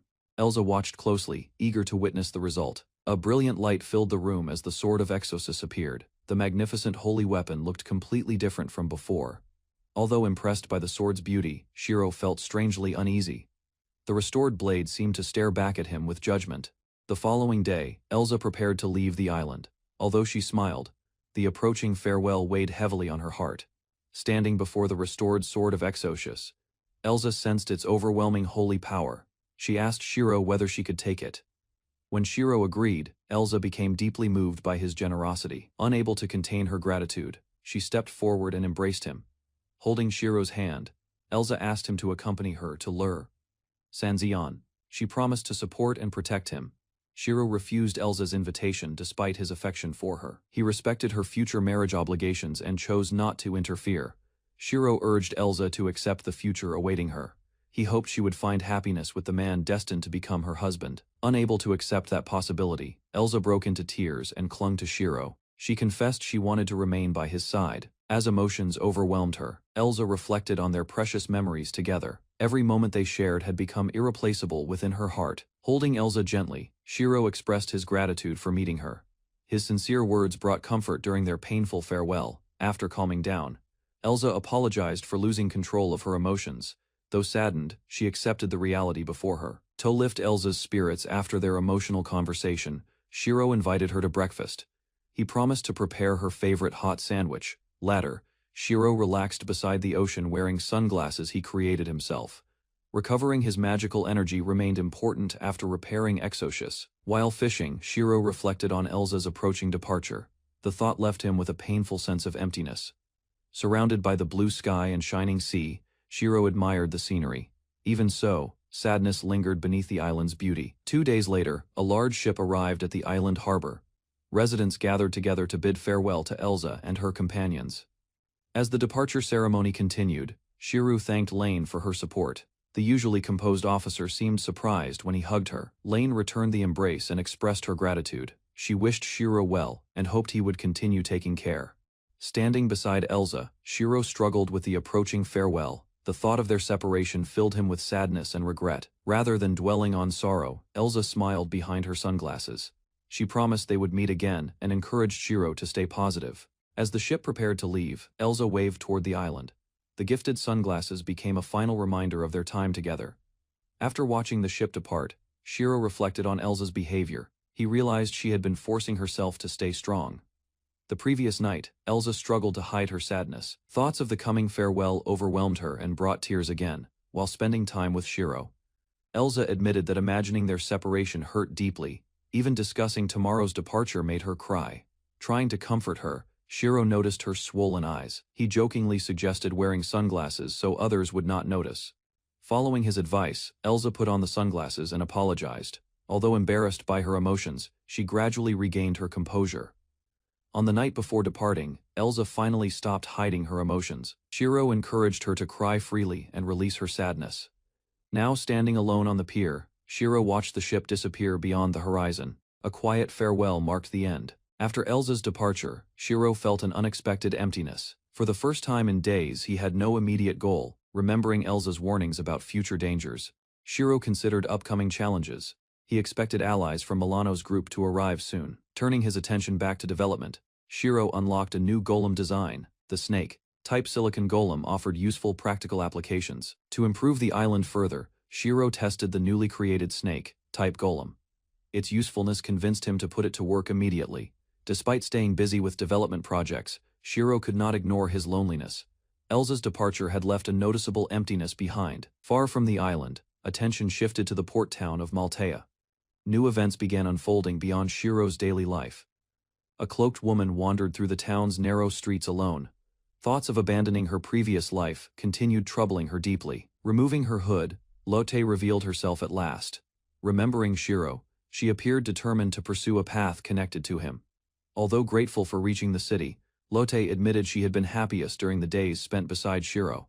Pushing aside her emotions, Lotte focused on unfinished business. She remained determined to settle her conflict with Janice once and for all. Meanwhile, Janice hurried through the town carrying supplies. Unaware of Lotte's presence nearby, she worried about returning home. Lotte arrived in Maltea, wearing a hooded cloak that concealed her appearance. While she prepared herself to continue pursuing vengeance against enemies, perched above the streets, Lotte surveyed the town from a rooftop and directed her familiar to gather information about suspicious activity. A pirate associate spotted the people they had been searching for, confirming that members of the crew remained active nearby. While remaining hidden, Lot overheard pirates discussing their situation, learning they believed their pursuer had died and posed no threat. After recognizing Butin among the pirates, Lotte recalled Janice's suffering and resolved that he would become her next target. Lot secretly followed 2 pirate crew members toward the warehouse district, suspecting they were heading somewhere important for private business. After cornering one pirate woman, Lotte ordered her to remove her boot. Catching the confused woman completely off guard, Lot forced the frightened pirate to lick and clean the dirty sole, treating her with humiliation instead of violence. The pirate hesitated and struggled to obey, while Lotte watched from beneath her hood and questioned her resistance. Unable to endure the degrading demand, the terrified pirate begged for mercy. But Lotte rejected her plea immediately. Watching the humiliation continue, Lotte grew disgusted with the scene and decided the pirate had already suffered enough punishment. Lot considered dragging the pirate man away for interrogation, but realized the pirate woman would probably follow and interfere. After reaching a decision, Lotte abandoned her original plan and leaped away across the rooftops without revealing herself. Believing the danger had passed, the pirate resumed enjoying himself while the exhausted woman endured the degrading treatment. Moments later, a shadowy creature seized the pirate from behind, shocking everyone and ending his sense of security. The shadow creature captured the pirate leader while he demanded answers and struggled to understand who had targeted him. Ignoring the pirate, the creature instructed the frightened woman to leave immediately, allowing her to escape the scene safely. As fear spread across his face, the pirate desperately searched his memory and tried recalling the familiar voice. Lot revealed herself as Cecily, the bursting flame, causing the pirate captain to recognize her and panic instantly. The captain attempted to deny responsibility for Janice's suffering, but Lotte rejected his excuses and prepared to confront him. When questioned about Janice, the pirate denied responsibility and claimed she had manipulated events, hoping to escape punishment. Lot ignored his excuses and pressed harder for information, forcing the terrified pirate to consider revealing Janice's location. Unable to endure further pressure, the pirate disclosed that Janice and several officers were staying at a nearby inn. After obtaining the inn's location, Lotte confirmed the details carefully while the pirate desperately begged for mercy. Having considered his fate, Lotte declared the pirate already dead to her and struck him without hesitation.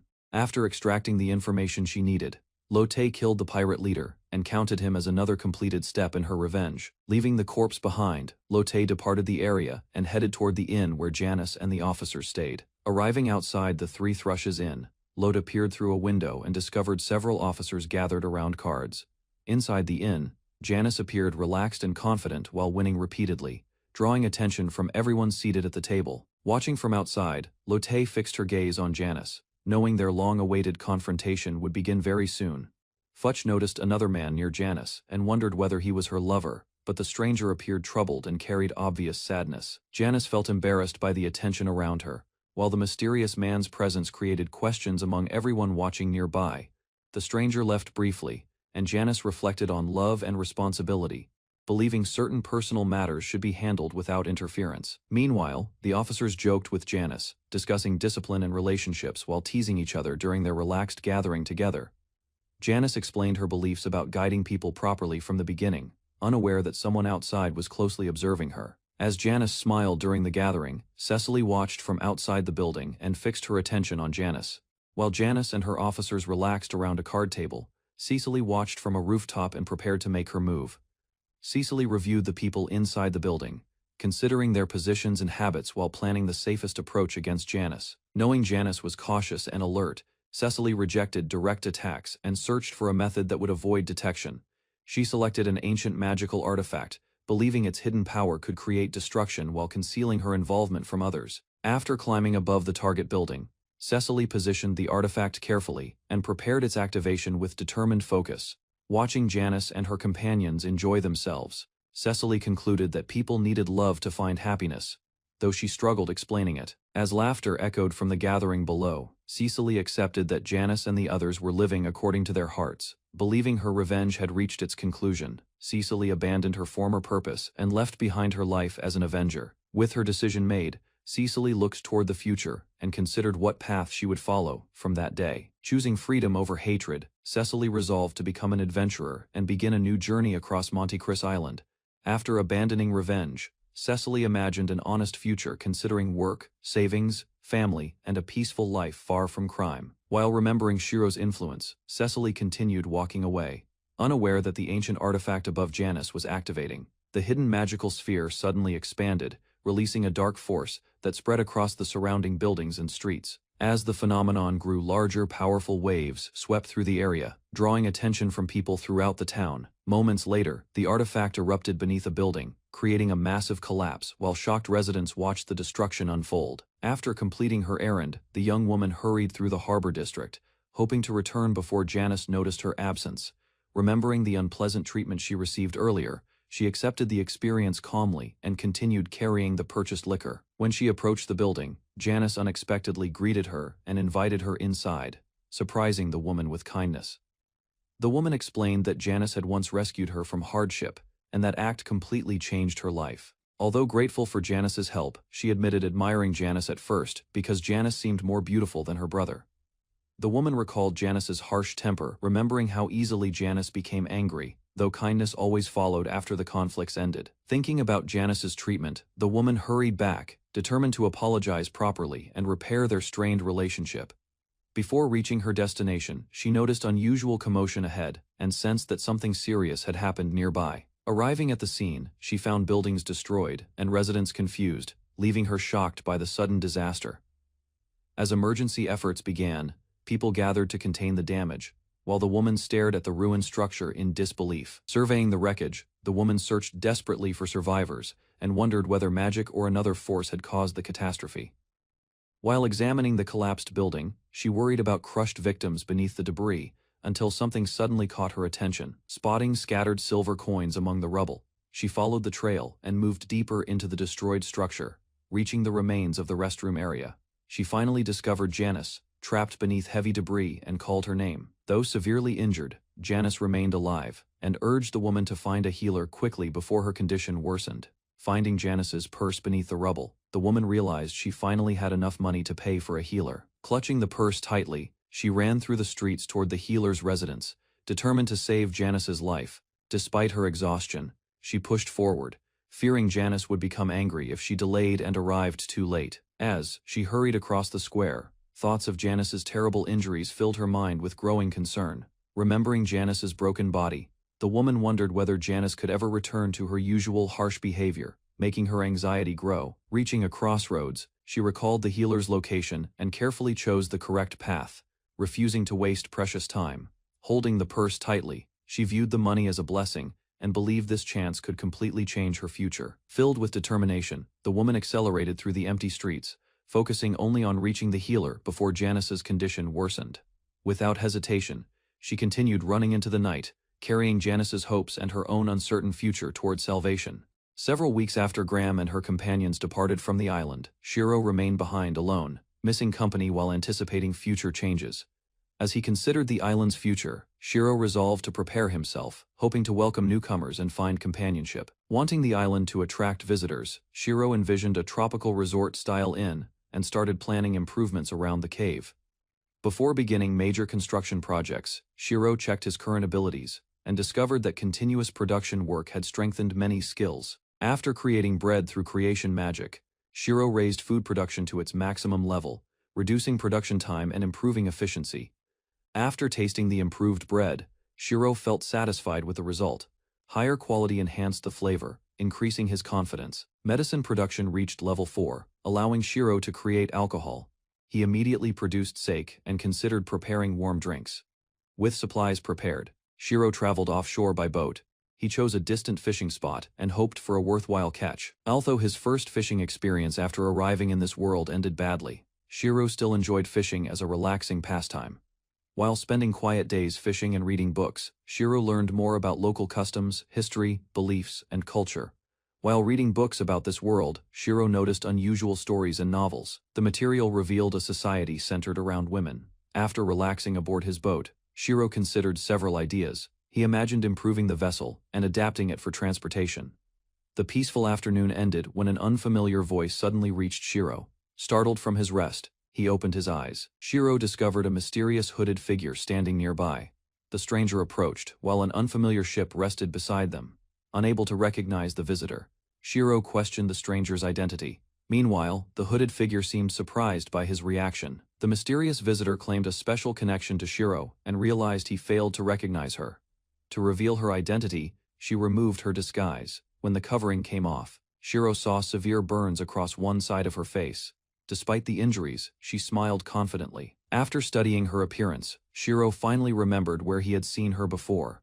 Recognition struck him with surprise. The woman introduced herself as Janice, Cecily's former vice captain. Her confirmation connected the stranger to Shiro's earlier experiences. Janice explained that she came specifically to meet Shiro. Her wounds resulted from Cecily's revenge after departing the island. Janice explained that Cecily had used a powerful secret treasure orb. The artifact granted gravity magic, an ability considered impossible. Consumed by anger after surviving Cecily's attack, Janice planned her revenge. Rather than killing Cecily immediately, she intended prolonged suffering. Janice revealed that she investigated Shiro before arriving. Learning about Cecily's feelings toward him made him her first target. Enjoying Shiro's frightened reaction, Janice threatened his life. She even planned to send part of him to Cecily. Realizing the danger, Shiro called for Seema's assistance. The nearby golems reacted at once and launched an attack against Janice. Janice cut through the attacking golems with ease. Their surprise assault failed, leaving Shiro's defenders scattered across the water. After destroying the golems, Janice remained calm and confident. She treated the attack as insignificant and prepared for her next move. Shiro soon found himself captured and restrained aboard the boat. Remembering earlier hardships, he struggled to understand his worsening situation. Bound and helpless, Shiro regretted lowering his guard. Months of peace on the island had weakened his sense of caution. Janice enjoyed Shiro's vulnerable position and continued tormenting him. His discomfort and fear seemed to satisfy her growing resentment. Janice mocked Shiro while comparing herself to Cecily. Refusing to cooperate, he insisted Cecily surpassed her, provoking irritation. Angered by Shiro's answer, Janice struck him and promised further punishment. She intended to break his resistance through fear. As Janice approached again, Shiro forced himself to stay calm. Instead of panicking, he searched desperately for an escape. Janice pressed a knife against Shiro and warned him against developing feelings for her. The threat increased the tension. Noticing a small flaw on the knife, Shiro activated repair magic. The restored blade suddenly changed, creating an unexpected opening. Shiro's repair magic restored the damaged knife unexpectedly. Because no appearance point was specified, the weapon materialized in Janice's body. Realizing what happened, Shiro repaired the restraints binding him. Janice reacted with shock while he quickly regained his freedom. Janice attacked with a short sword, but Shiro used repair magic again. The weapon vanished and reappeared inside her body. Despite her injuries, Janice continued advancing toward Shiro. Her determination remained strong, though repeated attacks were taking their toll. The accumulating damage finally triggered a violent reaction around Janice. Shiro protected himself while a powerful burst erupted nearby. When the blast faded, Janice's figure was launched high into the sky. Shiro watched in disbelief, unable to understand. As Shiro stared upward, he noticed a mysterious girl floating above the ocean, carrying a suitcase and parasol. She descended slowly. After the explosion ended, the floating girl approached Shiro. Realizing she had intervened during the battle, he thanked her sincerely. The mysterious girl acknowledged Shiro's gratitude with a small gesture. In return, Shiro introduced himself and revealed his full name. As the girl descended onto the boat, Shiro examined her carefully. Her appearance felt unusual, giving her a non-human presence. Shiro then asked about Janice's condition after the explosion. Without hesitation, the girl calmly confirmed that Janice was dead. Recognizing the girl as Sierra, Shiro questioned her sudden arrival. Sierra explained she was traveling alone and simply sightseeing. Grateful for Sierra's assistance, Shiro invited her to his island. He wanted to thank her properly and offer hospitality. Sierra accepted the invitation without objection. Meanwhile, Shiro instructed nearby golems to recover the abandoned boat from offshore. After reaching the island, Shiro guided Sierra toward the inn. The pair traveled together through the forest on horseback. During the journey, Shiro noticed Sierra seemed completely unconcerned about his appearance. Her calm attitude left him puzzled. Wanting to welcome his guest, Shiro asked Sierra what meal she preferred. Without hesitation, Sierra requested blood as food. Sierra's request left Shiro completely confused. Certain he had misheard her words, he struggled to believe she wanted blood. Trying to understand the situation, Shiro listened carefully. Sierra explained her preference while revealing knowledge that shocked him greatly. Sierra clarified that ordinary humans rarely knew about such matters. According to her, only vampires understood the classification system. After connecting several strange details together, Shiro asked directly about her identity. Sierra calmly confirmed that she was a vampire. Although surprised by the revelation, Shiro remained grateful toward Sierra. His attention shifted toward understanding her motives and future intentions. Curious about vampire habits, Shiro asked whether Sierra drank directly from people. Sierra immediately rejected the idea and explained why.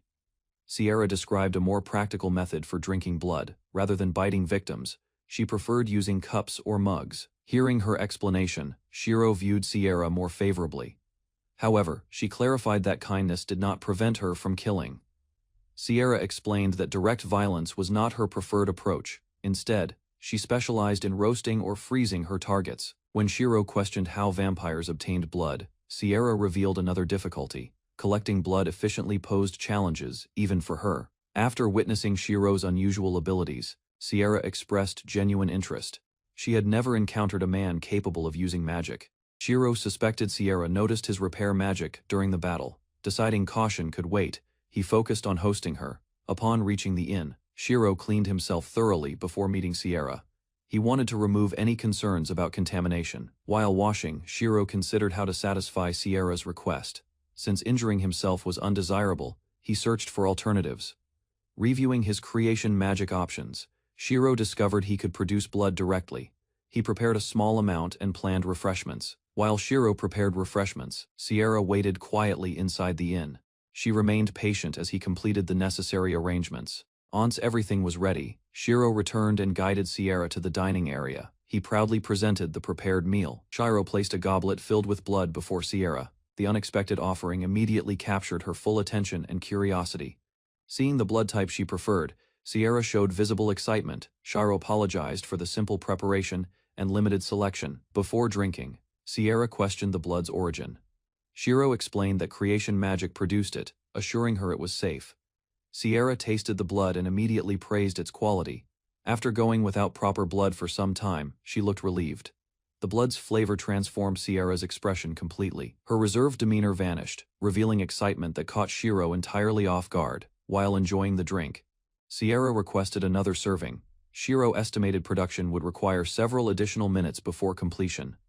Without hesitation, Sierra agreed to wait patiently. She even encouraged Shiro to prepare another cup while she finished hers. As the blood restored her energy, Sierra became noticeably livelier. Looking toward her suitcase, she eagerly anticipated the upcoming meal. Opening her suitcase, Sierra revealed a large supply of valuables. She announced plans to stay for a month and pay generously.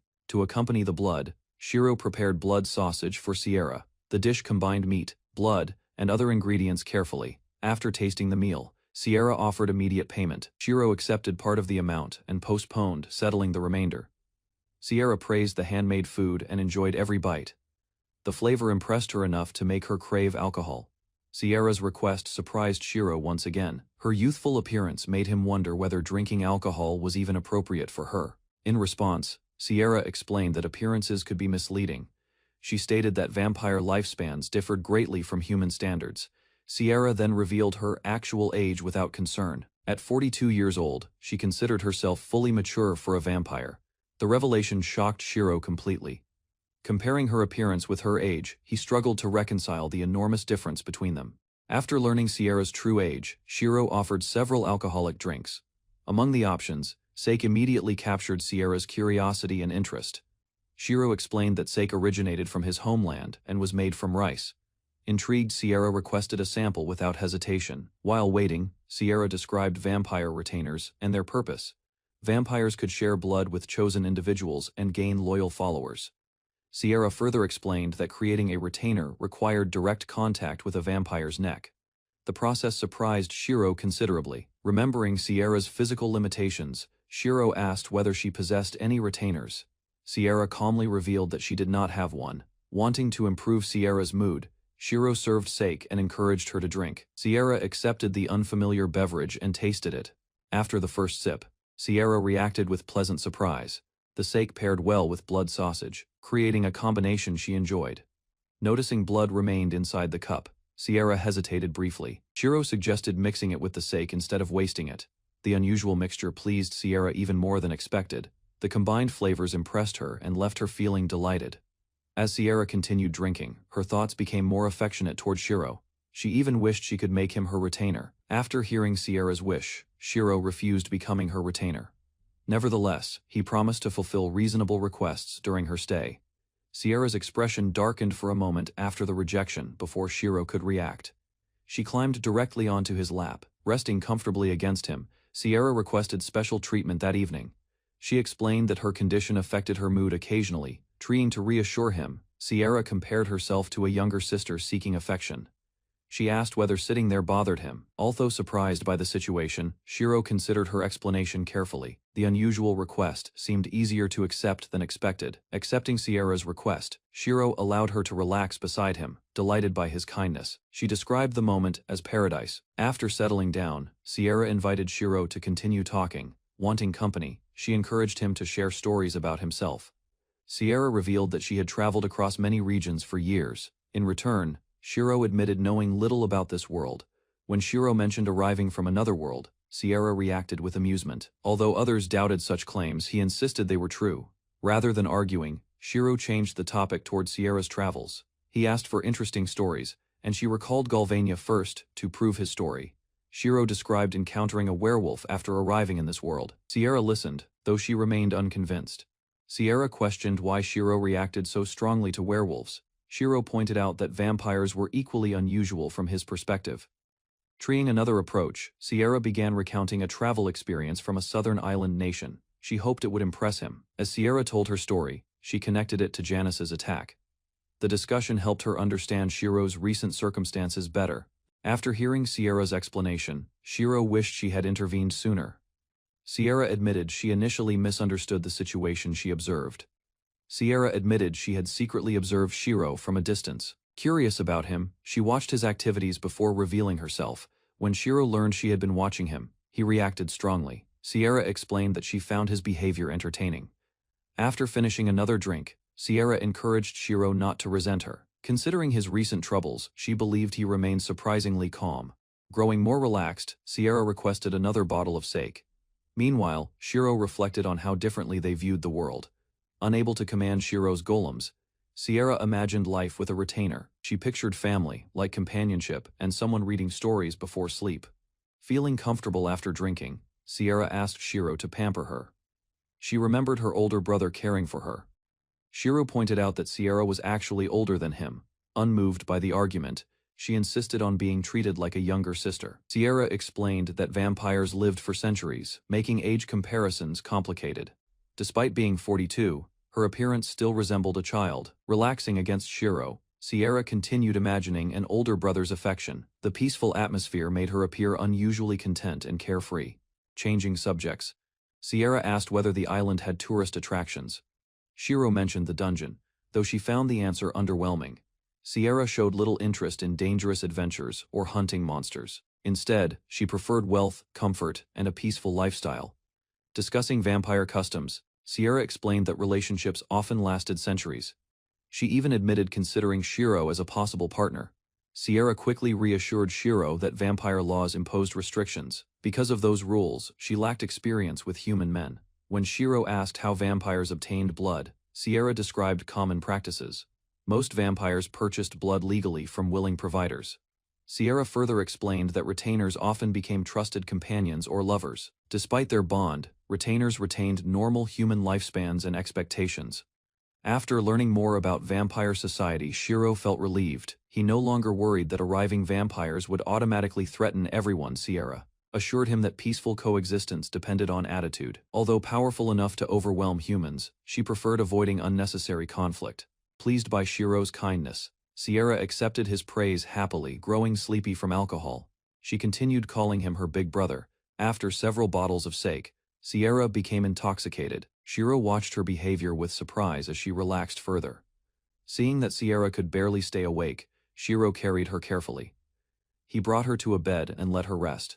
Aunt Sierra fell asleep. Shiro prepared additional blood for later. He assumed excitement and alcohol had exhausted her. Reflecting on their conversation, Shiro realized he enjoyed Sierra's company. Their shared differences made talking with her surprisingly comfortable. Before sleeping, Shiro admitted a secret wish of his own. Rather than being the older brother, he preferred becoming the younger sibling. The next morning, Sierra appeared refreshed and energetic. She greeted Shiro cheerfully, showing no signs of the previous night. Shiro expressed surprise at seeing a vampire enjoy morning sunlight. Sierra explained that vampires in this world differed from his expectations. Sierra described a magical breakthrough developed centuries earlier. The technique reduced sunlight's harmful effects, allowing vampires to remain active during daytime. Interested in the explanation, Shiro asked whether Sierra was using that protective magic. She revealed that she relied on an item instead. Showing the accessory she wore, Sierra explained its function. The item provided light, shielding magic, making daytime travel much easier. Sierra mentions rare magical items that let vampires tan beneath sunlight, while Shiro reacts with excitement and asks to see one. During their conversation, Sierra decides she wants a bath, offering to heat the water herself through magic. After bathing, Sierra appears without clothing and approaches casually, leaving Shiro flustered because the unexpected sight catches him off guard. Noticing his reaction, Sierra teases him with amusement, asking whether embarrassment caused his awkward behavior while enjoying his discomfort. The playful exchange continues as Sierra smiles, while Shiro struggles to compose himself and avoid staring directly at her. Sierra continues her playful younger sister act and asks Shiro to help wash her hair, calling him dear brother while standing before him. Shiro points out that she seems sober again, but Sierra admits the unusual situation and alcohol still influence her mood. After preparing warm water, Shiro begins washing Sierra's hair, while she quietly accepts his assistance without requesting anything further. As water runs through her hair, Shiro reminds Sierra that proper hair care matters, especially since she possesses beautiful hair. While using shampoo for the first time, Sierra examines the strange liquid with curiosity, wondering what purpose the substance serves. While washing Sierra's hair, Shiro offers several fragrance options, and she chooses rose scent, which reminds him of important people. Covered with thick shampoo foam, Sierra continues addressing Shiro as dear brother while he warns her that soap can sting. As Shiro pours water over her head, he notices both Sierra and the nearby golems appear pleased by the fragrance. After finishing the bath, Shiro compliments Sierra's appearance, and she thanks him while continuing her affectionate younger sister performance. When Shiro offers to dry her hair, Sierra rushes toward him, hugs him, and calls him dear brother again. After the bath, Shiro begins drying Sierra's hair with care, explaining that rough treatment could damage its condition and appearance. While Shiro dries her hair, Sierra becomes alert, sensing an unfamiliar presence nearby, and abandoning her playful younger sister behavior. Sierra warns Shiro that visitors will arrive soon, explaining that she can detect someone approaching their location from nearby areas. As they watch from concealment, Shiro wonders whether the approaching figure might be dangerous. While Sierra observes the newcomer, the mysterious visitor turns out to be Louise, who greets Shiro after arriving and expresses happiness at seeing him again. When Sierra asks about the visitor, Shiro introduces Louise as a dragon rider connected to a land management and surveying organization. Louise notices the built bathhouse and recalls earlier adventures, imagining familiar companions enjoying a relaxing bath together there. Seeing Sierra nearby, Louise becomes concerned and asks whether Shiro is feeling well, surprised by the unusual situation unfolding. Louise explains that she arrived after spending the night on a small reef, causing another companion considerable frustration and concern. She reveals that she tracked Shiro's location at dawn, then traveled toward the island, and reached it soon afterward. Louise excitedly asks whether Shiro has eaten yet, explaining that she hurried there because she missed his cooking and wanted breakfast. While Louise talks enthusiastically, Sierra quietly requests breakfast as well, prompting Shiro to explain his blood preparation process again. Sierra immediately volunteers to handle the blood preparation herself, showing confidence and enthusiasm when Shiro mentions the breakfast request. After finishing breakfast, Louise praises the meal enthusiastically, while Shiro and the others gather around the table afterward. Once the meal concludes, Louise presents important documents from Graham-sama, explaining that they exist to verify Shiro's identity. Louise presents official documents and a thank you letter from Graham-sama, while Shiro reflects on her efforts to secure protection. When Louise asks whether he can read the document, Shiro confirms he can, believing special knowledge was granted to him. Louise explains the Empire's social ranking system, describing noble status, class divisions, occupational restrictions, and rules governing advancement opportunities. After learning that certain rights differ between men and women, Shiro questions the policy, though Louise appears somewhat uncomfortable. Louise then asks whether Shiro has heard recent news regarding Graham-sama and begins discussing her latest recognition and achievements. Louise shares rumors that Graham-sama may receive a promotion soon, and Shiro feels delighted after hearing such encouraging news. Although Shiro worries they might never meet again, he remains confident that Graham-sama will continue rising toward greater positions. Louise explains that adventurers will soon arrive, while the Empire plans to establish an official guild on the island. She reveals that workers, carpenters, and merchants are already heading there, suggesting the island will become much busier. Louise also mentions that arms dealers, magic item buyers, and even a brothel manager appear interested in coming. Louise introduces the incoming guild master, Urza Birkin, explaining that despite retirement, she remains one of the world's strongest adventurers. Louise adds that Urza will also receive governmental authority, police powers, and administrative responsibilities alongside her guild leadership position. Exhausted from traveling and sleeping poorly on a reef, Louise apologizes for borrowing clothes and prepares to rest. Before sleeping, Louise thanks Shiro for his kindness, while he offers to handle laundry duties and let her recover. After Louise leaves, Sierra comments on Shiro's treatment of her, noting that Louise appears innocent, despite her adventurous background. When Shiro offers to wash Louise's clothes himself, Sierra questions the idea, though he insists it would help. Shiro sends the laundry with helpful golems, then checks his crops and gathers island leeks for future meals. While hanging freshly washed clothes outside, Shiro considers recipe ideas and decides preserved leeks could improve homemade tartar sauce. Planning lunch, Shiro chooses fried shrimp with tartar sauce, reflecting on his guests' eating habits and personal preferences. Shiro departed from the island inn to manage preparations. Cecily rode after him, expressing gratitude before returning. While discussing improvements for the inn, Shiro admitted he lacked confidence in decorating rooms. Elsa volunteered her assistance and contributed several ideas. Several days later, Elsa revealed the completed guest room. Shiro examined every detail and appreciated the warm, practical atmosphere she created. Impressed, Shiro wondered about Elsa's upbringing and experience. The question made her uncomfortable, suggesting a complicated personal history. Recognizing her reaction, Shiro chose not to continue the topic. Later, he checked his status screen and discovered substantial growth in creation magic. After improving, Shiro designed a new hedgehog-type golem. The wooden construct launched iron quills and specialized in ranged attacks. Reviewing previous damaged golems, Shiro considered ways to strengthen his defenses. He decided the new hedgehog model could replace them. Shiro tested the golem on an open field and measured its performance.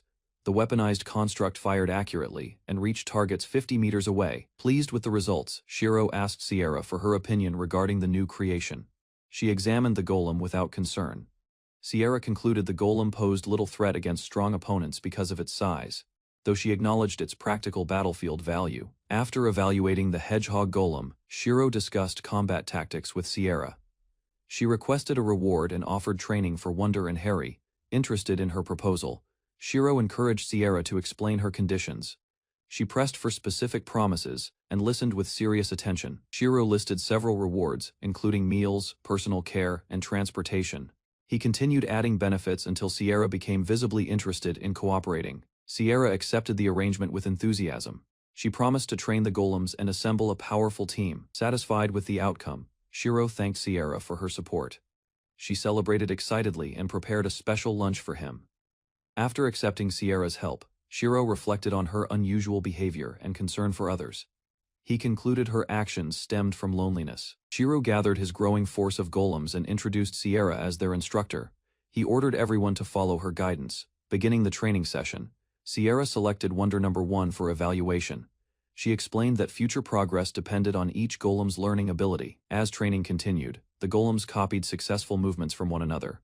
Sierra planned to repair damaged units and preserve acquired skills. While observing, Shiro focused on transportation projects. He believed improved ships would soon allow regular travel between neighboring islands. While inspecting his transportation projects, Shiro repaired a damaged flying device. He considered converting it into an emergency evacuation vehicle. 2 days passed as Shiro continued developing future plans for the island. Meanwhile, everyone waited for the guild delegation's arrival. Several ships finally appeared on the horizon and approached the island. Their arrival confirmed that the expected guild representatives had come. As the ships neared shore, a woman identified Shiro from the deck. Without hesitation, she leaped into the sea. To everyone's shock, the woman sprinted across the water toward the island. Sierra observed her technique and recognized extraordinary physical ability. The mysterious woman reached the island and approached Shiro. Her intense presence surprised everyone as she confirmed his identity. She introduced herself as Urza Birkin, the newly appointed guild branch chief. Her youthful appearance contrasted with her actual age. After the introductions ended, Urza requested a tour of the island. Shiro welcomed her politely and accepted the request. While observing Urza, Shiro noticed her focus remained fixed on work. She appeared determined to inspect the island before relaxing. Without delaying the visit, Shiro began guiding Urza across the settlement. He planned to show the dungeon route after touring the area.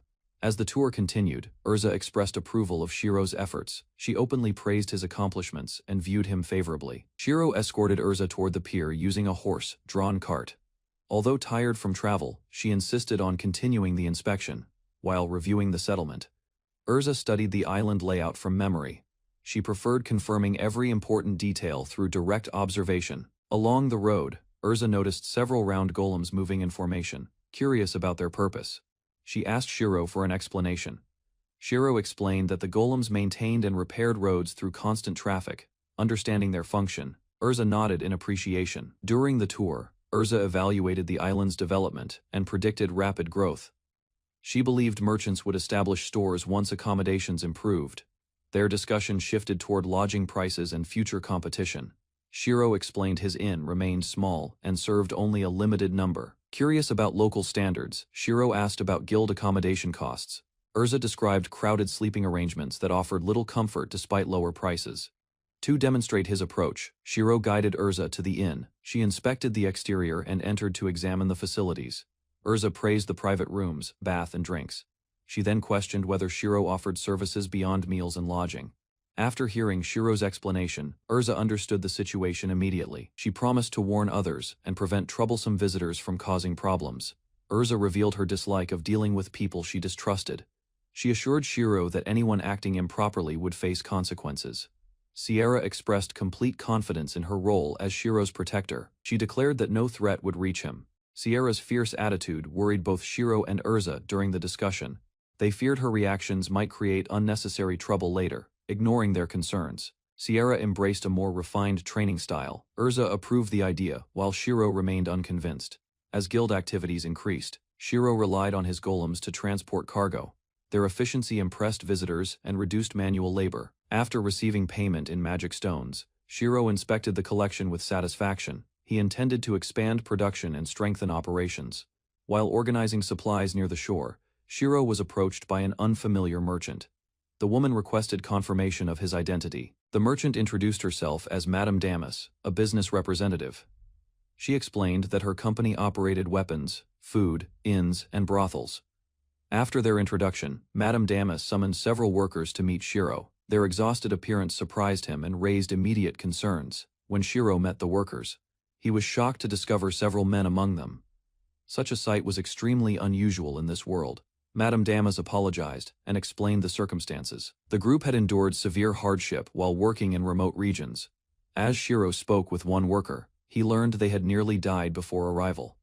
Their weak condition alarmed him. The workers explained that men were often treated like livestock during transport. Disturbed by the practice, Shiro offered them recovery potions. After receiving kindness and assistance, the workers expressed heartfelt gratitude toward Shiro.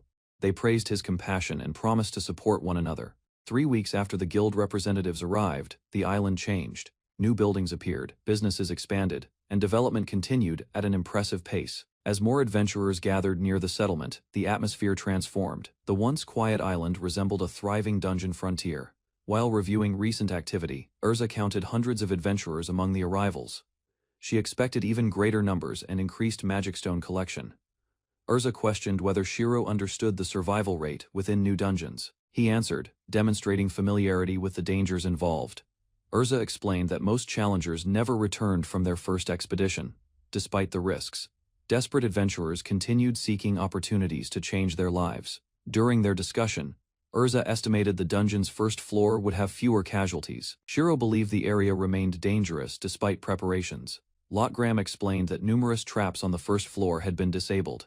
She also organized countermeasures to improve adventurer safety. Hearing about her contributions, Urza praised Lot's competence and potential. She predicted that Lotta would achieve considerable success in the future. Proud of Lot's accomplishments, Shiro listened as Urza finished her evaluation. Their meeting concluded, and Urza returned to guild duties. After watching Urza leave, Shiro remembered another responsibility awaiting him. Realizing this, he prepared to address the adventurers personally. Once adventurers settled on the island, Shiro gathered everyone together. He thanked them for coming and began explaining important safety rules. Shiro emphasized fire prevention as the highest priority within the settlement. He warned that larger populations increased the danger of accidents. To reinforce the lesson, Shiro referenced an incident involving carpenter Lekka. Several days earlier, suspicious behavior had drawn unwanted attention. During the investigation, Lekka admitted entering a private bath area without permission. His explanation only made the situation appear more suspicious. As further details emerged, Shiro learned that Lekka had threatened another resident. The carpenter insisted he never intended serious harm. While describing the incident, Lekka recalled a strange sensation overwhelming him. His body turned cold, and fear replaced his confidence. As Lekka continued speaking, Sierra appeared and confronted him. Her intimidating presence shattered any remaining courage he possessed. After Sierra's arrival, Shiro noticed an unusual reaction between them. Embarrassment spread across Sierra's face while Lekka remained completely frozen. The misunderstanding ended with Sierra calmly explaining her actions. She admitted giving Lekka a minor warning that left him terrified. Following the incident, Shiro became more cautious about daily life. He even brought Wonder or Harry whenever visiting private areas alone. While discussing, Shiro asked Sierra for her opinion. She explained that many people had encouraged him to charge more. Shiro worried that higher prices would discourage customers from staying.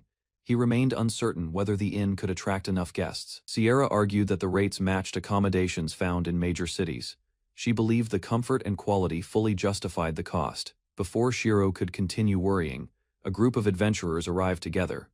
They requested food and drinks, proving demand already existed. As customers filled the inn, Shiro served grilled giant crab and cold beer.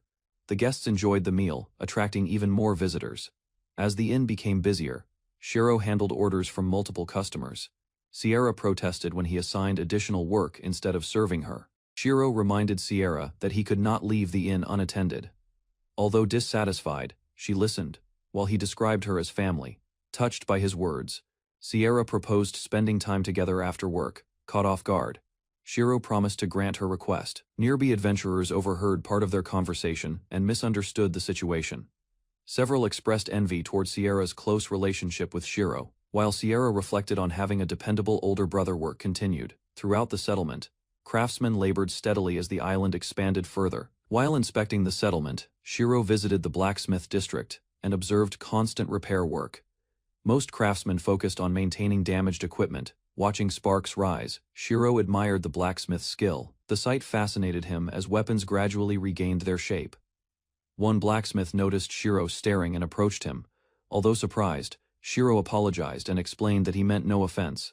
Shiro admitted that the sparks and craftsmanship had captured his attention. The blacksmith became embarrassed and warned him against such remarks. Confused by the reaction, Shiro explained his limited social knowledge. Growing up on the island left him unaware of certain customs. The blacksmith explained that men who admired fire too much were viewed suspiciously. Hearing this unexpected custom, Shiro reacted with complete disbelief. Trying to clarify, the blacksmith compared Shiro's remark to an overly personal compliment. Shiro immediately apologized for his mistake. As the explanation continued, Shiro understood why the blacksmith reacted strangely. The cultural difference left him both embarrassed and amused. Leaving the forge behind, Shiro reflected on another surprising lesson about local society. Even after months there, the world confused him. Shiro visited a nearby shop to purchase supplies. He greeted the merchant and ordered 2 bags of wheat flour. While walking through the settlement, Shiro considered installing streetlights for safer travel at night. However, ongoing projects already consumed most of his time. At a nearby shop, a merchant warned Shiro about increasing thefts. She advised him to remain careful while carrying supplies. Shiro explained that his golems and companions provided reliable protection. The merchant then revealed that food theft had become a serious issue. Shiro learned that hunger drove many thefts. Even an adventurer had recently been caught stealing vegetables. After finishing his purchases, Shiro watched townspeople return to their daily routines. The growing settlement appeared livelier as more residents arrived.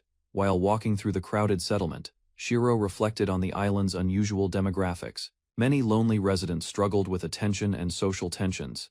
Mina approached Shiro and greeted him. Having survived difficult circumstances, she now worked independently and earned money honestly. To show her gratitude, Mina presented Shiro with a ring discovered inside the dungeon. She insisted he accept the gift, although Shiro initially refused. Mina remained determined to repay his kindness. Her sincere appreciation made it difficult for him to decline. After examining the ring, Shiro discovered it contained valuable materials and magic stones. Realizing its worth, he compensated Mina fairly instead. After identifying the object, Shiro discovered it was a magical invisibility ring. The revelation shocked Mina and greatly increased its value. Although Mina offered to sell the ring, Shiro encouraged her to keep it. He explained that such an item could save her life. Grateful for the advice, Mina promised to help Shiro whenever needed. As dark clouds approached, everyone hurried back toward the inn. To demonstrate the island's defenses, Sierra began a public training exhibition. Adventurers gathered nearby as multiple golems surrounded her simultaneously. The golems launched coordinated attacks from several directions at once. Sierra avoided every strike and defeated each opponent with remarkable precision. Many adventurers were stunned by Sierra's abilities. Several immediately considered recruiting her into their future dungeon parties. After the demonstration ended, Shiro praised Harry No. 1 for participating. The event successfully highlighted both Sierra's strength and the golem's usefulness.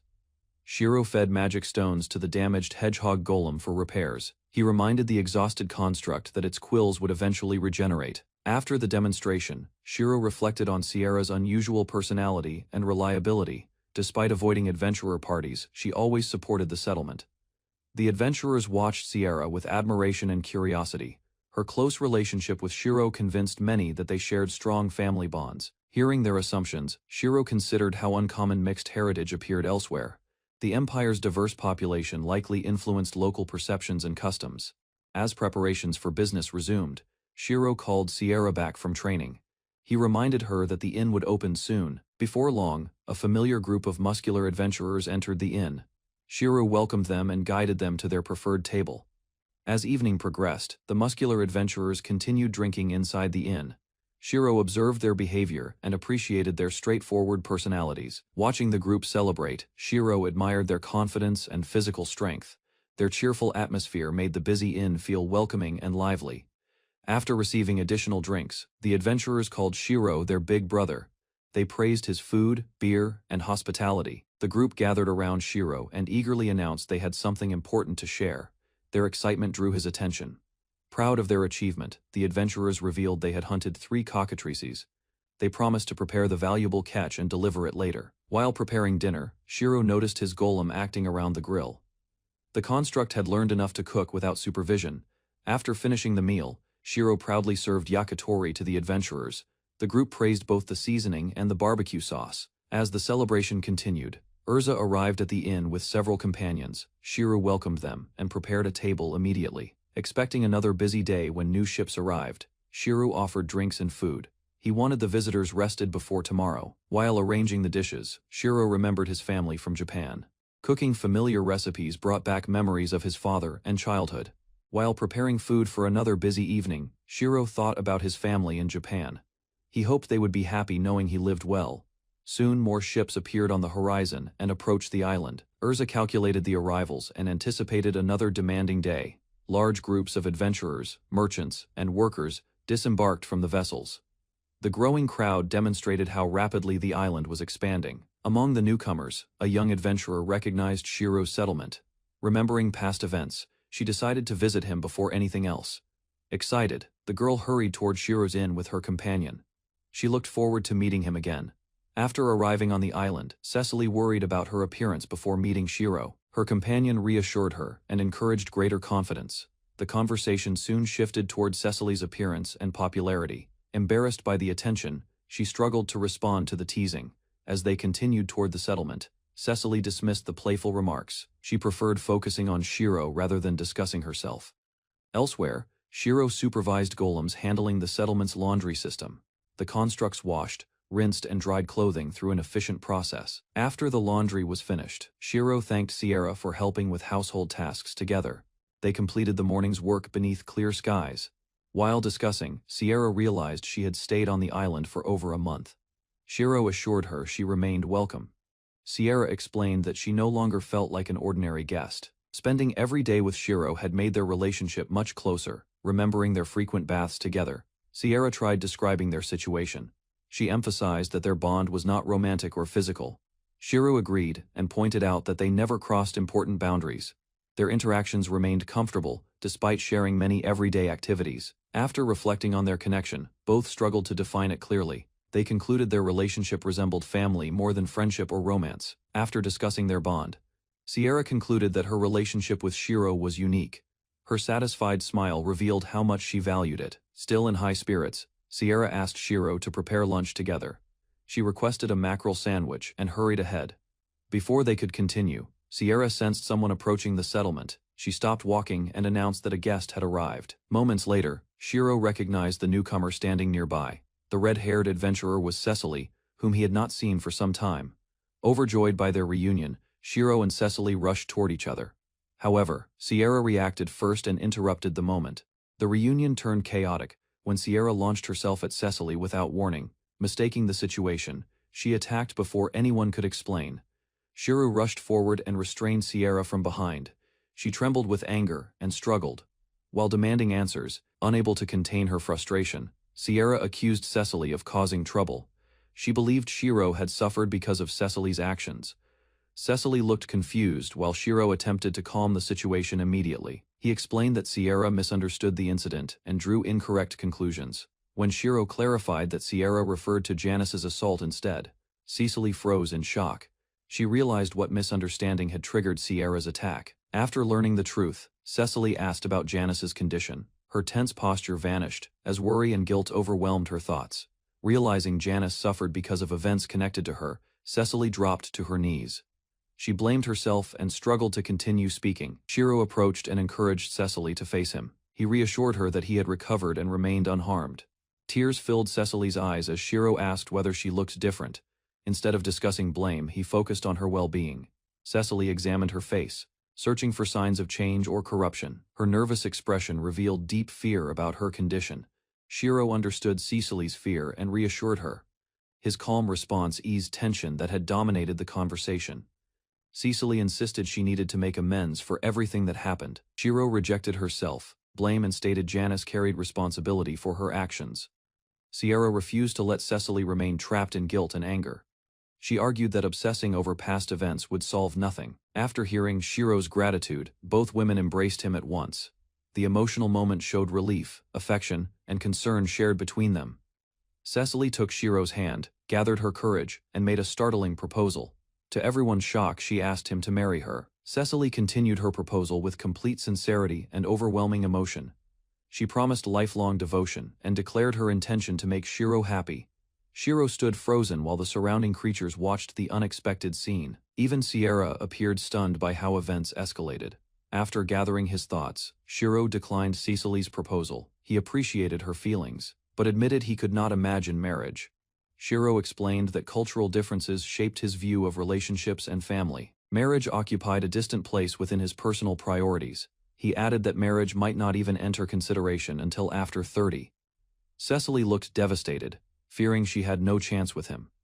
Shiro explained that marriage simply was not an important life objective for him. He stressed that Janice's attack had not destroyed his confidence. Cecily looked surprised and admitted that Shiro's opinion differed from her expectations. Despite her reputation, she insisted she possessed considerable life experience. Shiro revealed lingering anger toward Janice and the painful situation she created. Nevertheless, he refused to surrender hope or become bitter. Cecily realized he rejected marriage for personal reasons. His decision had nothing to do with her worth. Before Cecily could process everything, another misunderstanding emerged. The cheerful newcomer concluded that Shiro preferred unrestricted romantic relationships. A cheerful young woman interrupted the conversation and introduced herself as Rouge. She explained that she had arrived on the island alongside Cecily. Rouge announced that her cloak concealed a large chest. Her bizarre introduction left everyone confused and speechless. Rouge shifted the discussion toward casual intimacy and flirtation. She suggested a one-night relationship as casually as discussing the weather. Rather than rejecting her outright, Shiro responded with awkward honesty and humor. He admitted that confidence and physical attractiveness appealed to him. Rouge described her experience and ability to charm interested men. Her playful confidence contrasted with Cecily's emotional and serious confession. Shiro clarified his position. He explained that attraction alone never determined whether he pursued relationships. He stated that physical intimacy required trust and genuine confidence in another person. Because of that principle, Rouge's proposal received a firm rejection. Rouge paused to consider his answer and seemed unusually thoughtful. She accepted his reasoning instead of continuing her aggressive flirtation. After reaching a conclusion, Rouge announced a new objective with enthusiasm.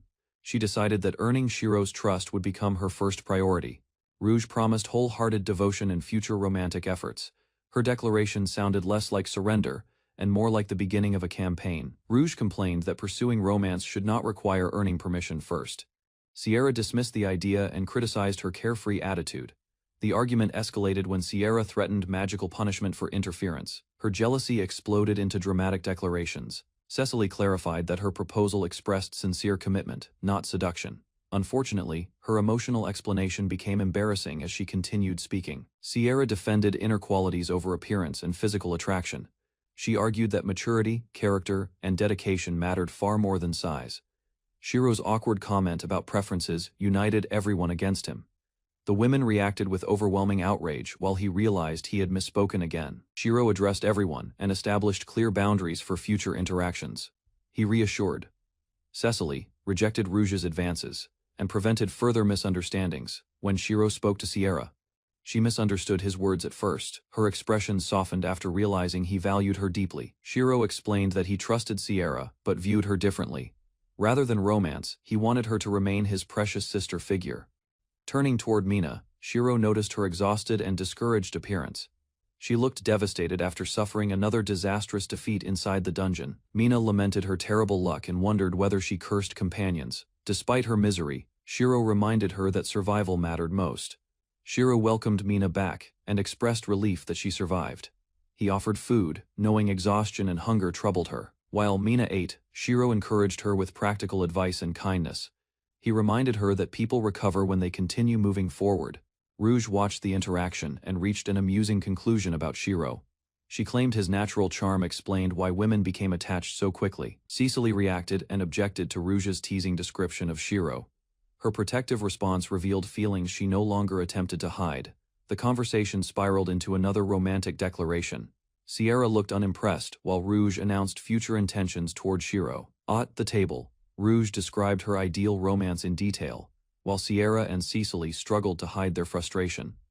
After the discussion ended, Shiro reflected on the situation and concluded that people found him approachable rather than popular. Shiro prepared freshly made mackerel sandwiches for everyone. Christia and Cecily gathered with the others, curious about the special meal. While waiting, Cecily misunderstood a previous discussion and quietly assumed the others had been talking about something improper. Shiro quickly denied the misunderstanding and redirected everyone's attention toward the food before it became cold. He served mackerel sandwiches with tropical iced tea, carefully prepared from valuable ingredients obtained on the island.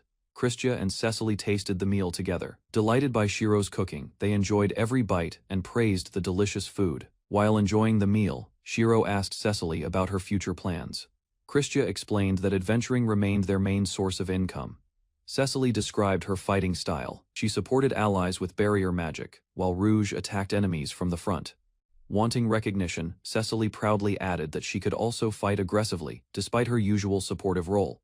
Christia commented on Cecily's abilities, and recalled how they first met during a journey in the same stagecoach. Remembering that trip, Christia explained that their group had suddenly faced an attack from around 40 bandits on the road. Christia explained that she and Cecily defeated the bandits together. Afterward, they became close companions and traveled to the island, interested in joining them. Mina introduced her abilities. She specialized in traps, short-range weapons, and simple water and wind magic. Shiro listened carefully. He learned that Mina often reduced her equipment weight by creating water when needed. After discussing her skills, Christia suggested exploring the dungeon together, first to evaluate Mina's abilities in practice. The proposal was accepted. Mina officially joined Christia and Cecily's team, looking forward to future adventures on the island. That night, Mina rested in her room after joining the team. However, unusual thoughts about future relationships lingered in her mind. Nearby, Christia struggled to sleep. She worried about recent events and felt uneasy whenever thoughts of marriage appeared. As Christia reflected on her feelings, a sudden knock interrupted her thoughts. Sierra had come with an urgent message. Christia quickly followed Sierra and arrived at a meeting room, where a serious discussion was already underway. Upon entering, Christia found Rouge and Sierra facing each other with tense expressions. The atmosphere suggested a major problem had occurred. Rouge revealed the details of the incident. 2 prostitutes had been murdered near the brothel. Only moments before the report, Shiro was shocked by the news. The situation became even stranger when he learned that both victims were men. Believing the case might involve male visitors, Rouge ordered the brothel to stop accepting customers for the night. After the meeting ended, Sierra noticed Shiro's concern and accompanied him back, intending to discuss the matter further. Later, Sierra stayed beside Shiro to calm his worries.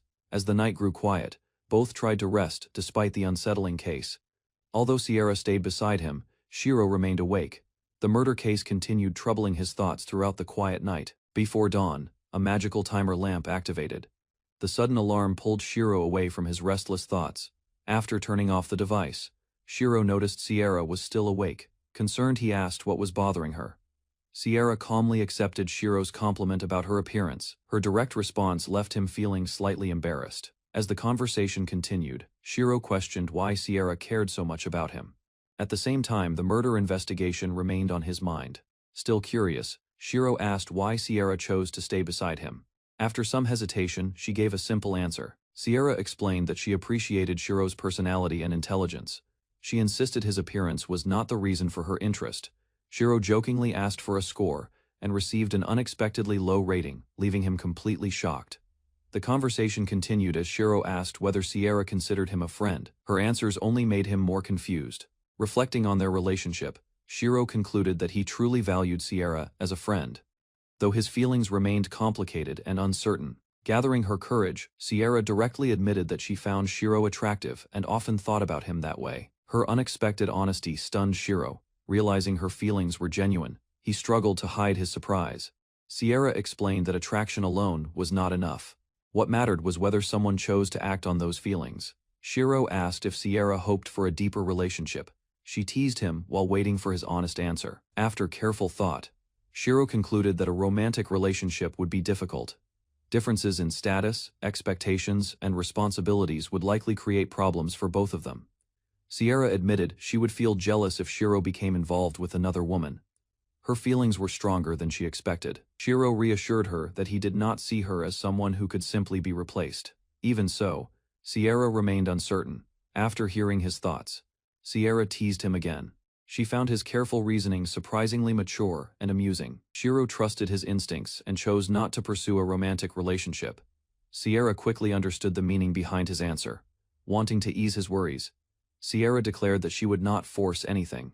She promised to remain Shiro's precious friend as morning approached. The next morning, Sierra prepared assorted baked sweets and brought them as snacks for everyone on the island. Shiro shared the treats with Mina and the others. He explained that adventurers needed extra energy after their work. As they parted, Sierra promised to help whenever trouble appeared. Shiro appreciated her support and looked forward to working together again. Later, Shiro visited the brothel and brought baskets of freshly baked sweets. The workers gathered around, delighted by the unexpected gift. The workers thanked Shiro warmly. Since treats were rare in their daily lives, the sweets quickly improved everyone's mood. As they enjoyed the snacks, several workers explained that even small acts of kindness were unusual for their customers. Listening to their stories, Shiro remembered the recent murder case and wondered whether the incident was truly over one worker, then revealed that she had been the first person to discover the victims. Her statement immediately caught Shiro's attention. The workers introduced Shiro to Lloyd and Clive, explaining that both were among the most popular male prostitutes on the island. Shiro was surprised by Lloyd's popularity. Unlike others, Lloyd was known for his kindness and willingness to help clients. As the discussion continued, Lloyd mentioned seeing the victims before their deaths and confirmed they had been regular workers. Describing the scene, Lloyd explained that the bodies had been found in a bathroom, covered in blood from multiple stab wounds. When Shiro asked about suspects, nobody had answers. Based on the victims, he began suspecting the murderer might be a woman targeting men. After leaving the brothel, Shiro reviewed what he had learned. The victims' circumstances and backgrounds continued to trouble him. He considered how male workers usually traveled with protection, while poorer newcomers often lacked the same security. The more Shiro thought about the case, the more difficult it seemed. The victims had likely been isolated before the attack. While organizing his thoughts, Shiro unexpectedly encountered Madame Damas and greeted her during the afternoon.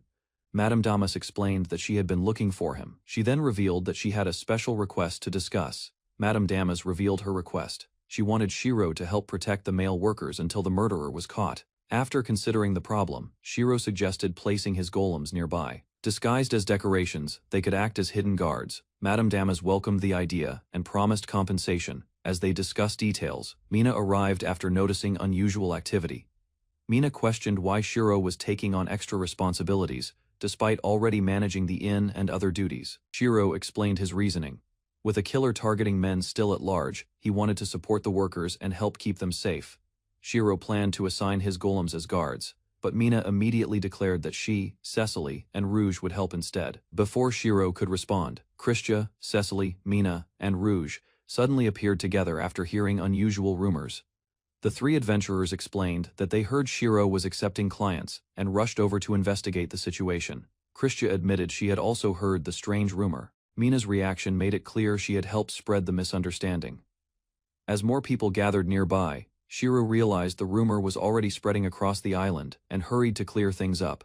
To protect the workers, Sierra convinced everyone to stay together in one area. She believed extra support was necessary until the murderer was found. While waiting, Mina curiously asked about the workers' fees. Clive seemed surprised by the sudden question. Clive explained the prices and daily earnings. The amount shocked Mina, who had never imagined such expensive services. Lloyd added that most of the income went elsewhere, leaving workers with only a small portion for themselves. Their discussion ended when a visitor named Porta arrived looking for Clive. Despite his fatigue, Clive prepared to hear the request. As Clive prepared to meet the visitor, he complained about the request. The client's behavior seemed unusual and suspicious. Listening carefully, Shiro noticed similarities between the client and the murder case. A troubling possibility suddenly crossed his mind. After asking for confirmation, Shiro learned that the strange client had also met one of the murder victims before his death. Realizing the lead could be important, Sierra volunteered to investigate immediately. Clive strongly objected but could not stop her. Shiro decided to accompany Sierra. Concerned about the danger, he promised to support her while keeping a safe distance from any suspect. Shiro and Sierra quietly entered the waiting room. Inside, a lone woman sat with a worker, creating a tense atmosphere. Observing from a distance, Sierra studied the client carefully. Her pale appearance immediately made her seem suspicious. Sierra ordered Shiro to remain behind while she approached. The woman appeared unarmed, but Sierra stayed cautious. After getting closer, Sierra noticed a faint scent. Realizing it resembled blood, she immediately confronted the woman. The suspect reacted instantly. As the woman tried to escape and fight back, Sierra moved first and exposed her as the likely murderer. The suspect suddenly launched a fierce counterattack. Sierra blocked the assault, but the woman's speed and strength were alarming. During the struggle, Sierra was injured by poison. The effects quickly weakened her, forcing Shiro to worry from nearby. Before the suspect could finish her attack, Cecily arrived and intercepted her. She immediately joined the battle to protect Sierra. Cecily and the murderer exchanged powerful blows. Neither side gained a clear advantage as the fight intensified inside the room. Watching the battle unfold, Shiro realized the woman was far more dangerous than expected. She was matching both Sierra and Cecily in combat. As the battle continued, Sierra pushed Shiro behind her. The suspect suddenly retreated toward the wall, searching for an escape route. Mina reinforced the defenses and promised to protect everyone. Moments later, the suspect released another cloud of poison across the room. Using the confusion to her advantage, the murderer escaped through the entrance. Christia realized the suspect had gotten away. After the poison settled, Christia checked on everyone. Mina was sent to find help while Shiro remained safely behind Sierra's barrier. Coughing from the poison, Christia reviewed everything that had happened. She finally reached a conclusion and identified the likely culprit behind the murders. After the suspect escaped, Sierra used wind magic to blow the remaining poison away from the brothel and toward the sea.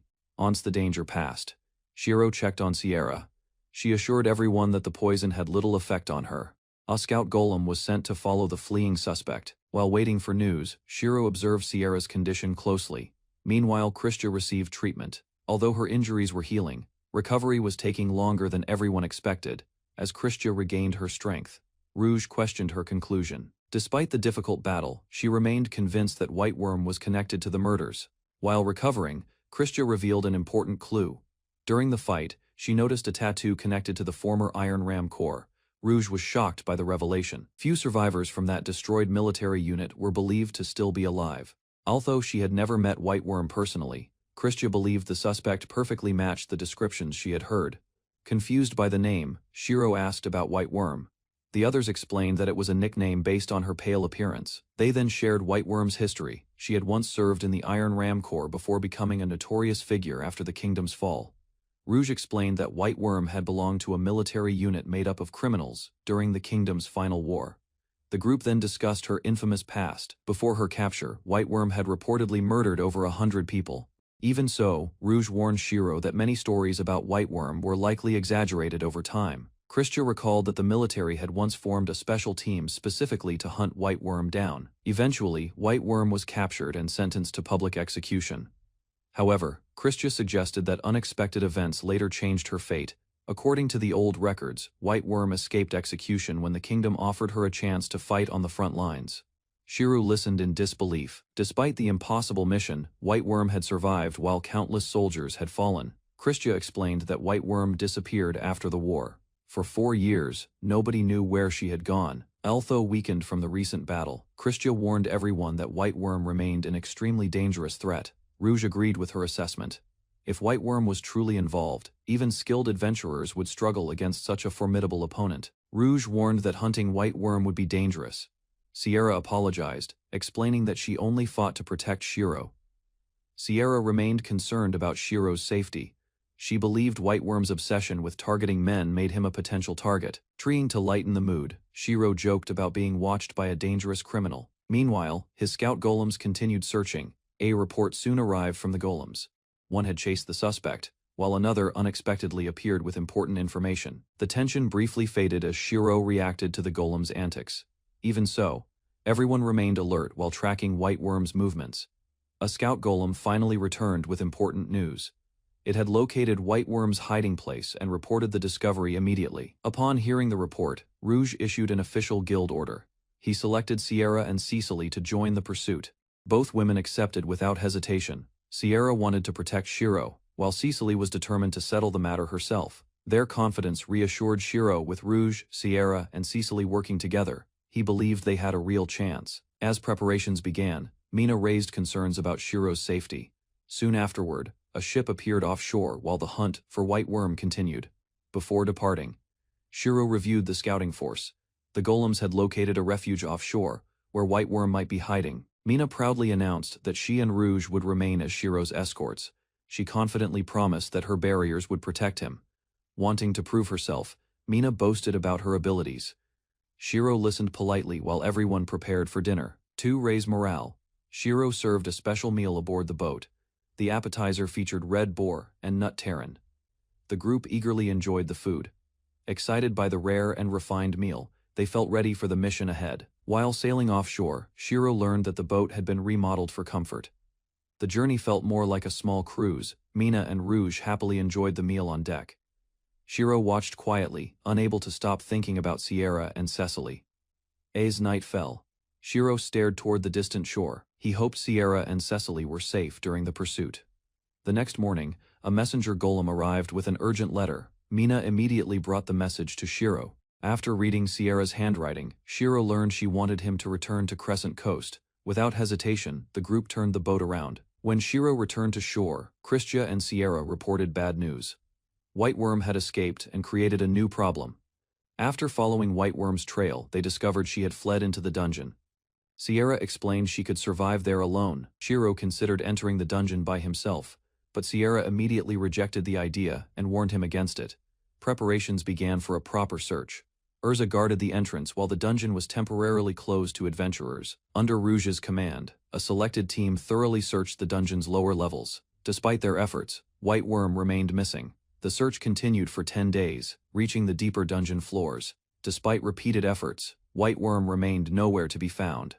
Christia believed White Worm might already be dead. However, no one could determine whether monsters or White Worm caused recent incidents.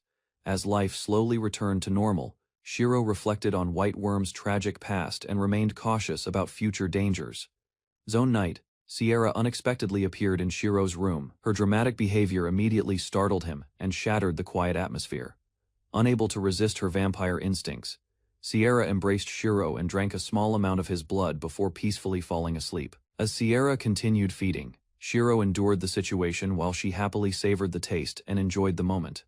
Excited by the experience, Sierra became increasingly playful and possessive, while Shiro struggled to keep up with her enthusiasm. The narration revealed this was a reward for Sierra's efforts during the White Worm search, making the roleplay official. Still energized afterward, Sierra planned more playful interactions with her friends, while Cecily unknowingly became her next target. Shiro found Cecily exhausted after recent troubles. Wanting to help her recover, he carefully prepared a private massage for recovery. During the session, Cecily reacted awkwardly from unfamiliar sensations, while Shiro stayed focused on easing tension and fatigue gently throughout. As the massage continued, Shiro noticed differences in muscle firmness and wondered how Cecily maintained her strength despite recent hardships. Realizing accumulated stress weighed heavily on Cecily, Shiro carefully worked across tired areas, helping her relax while restoring comfort gradually. By morning, island life felt peaceful again, and discussions about past dangers faded as residents returned to daily routines together.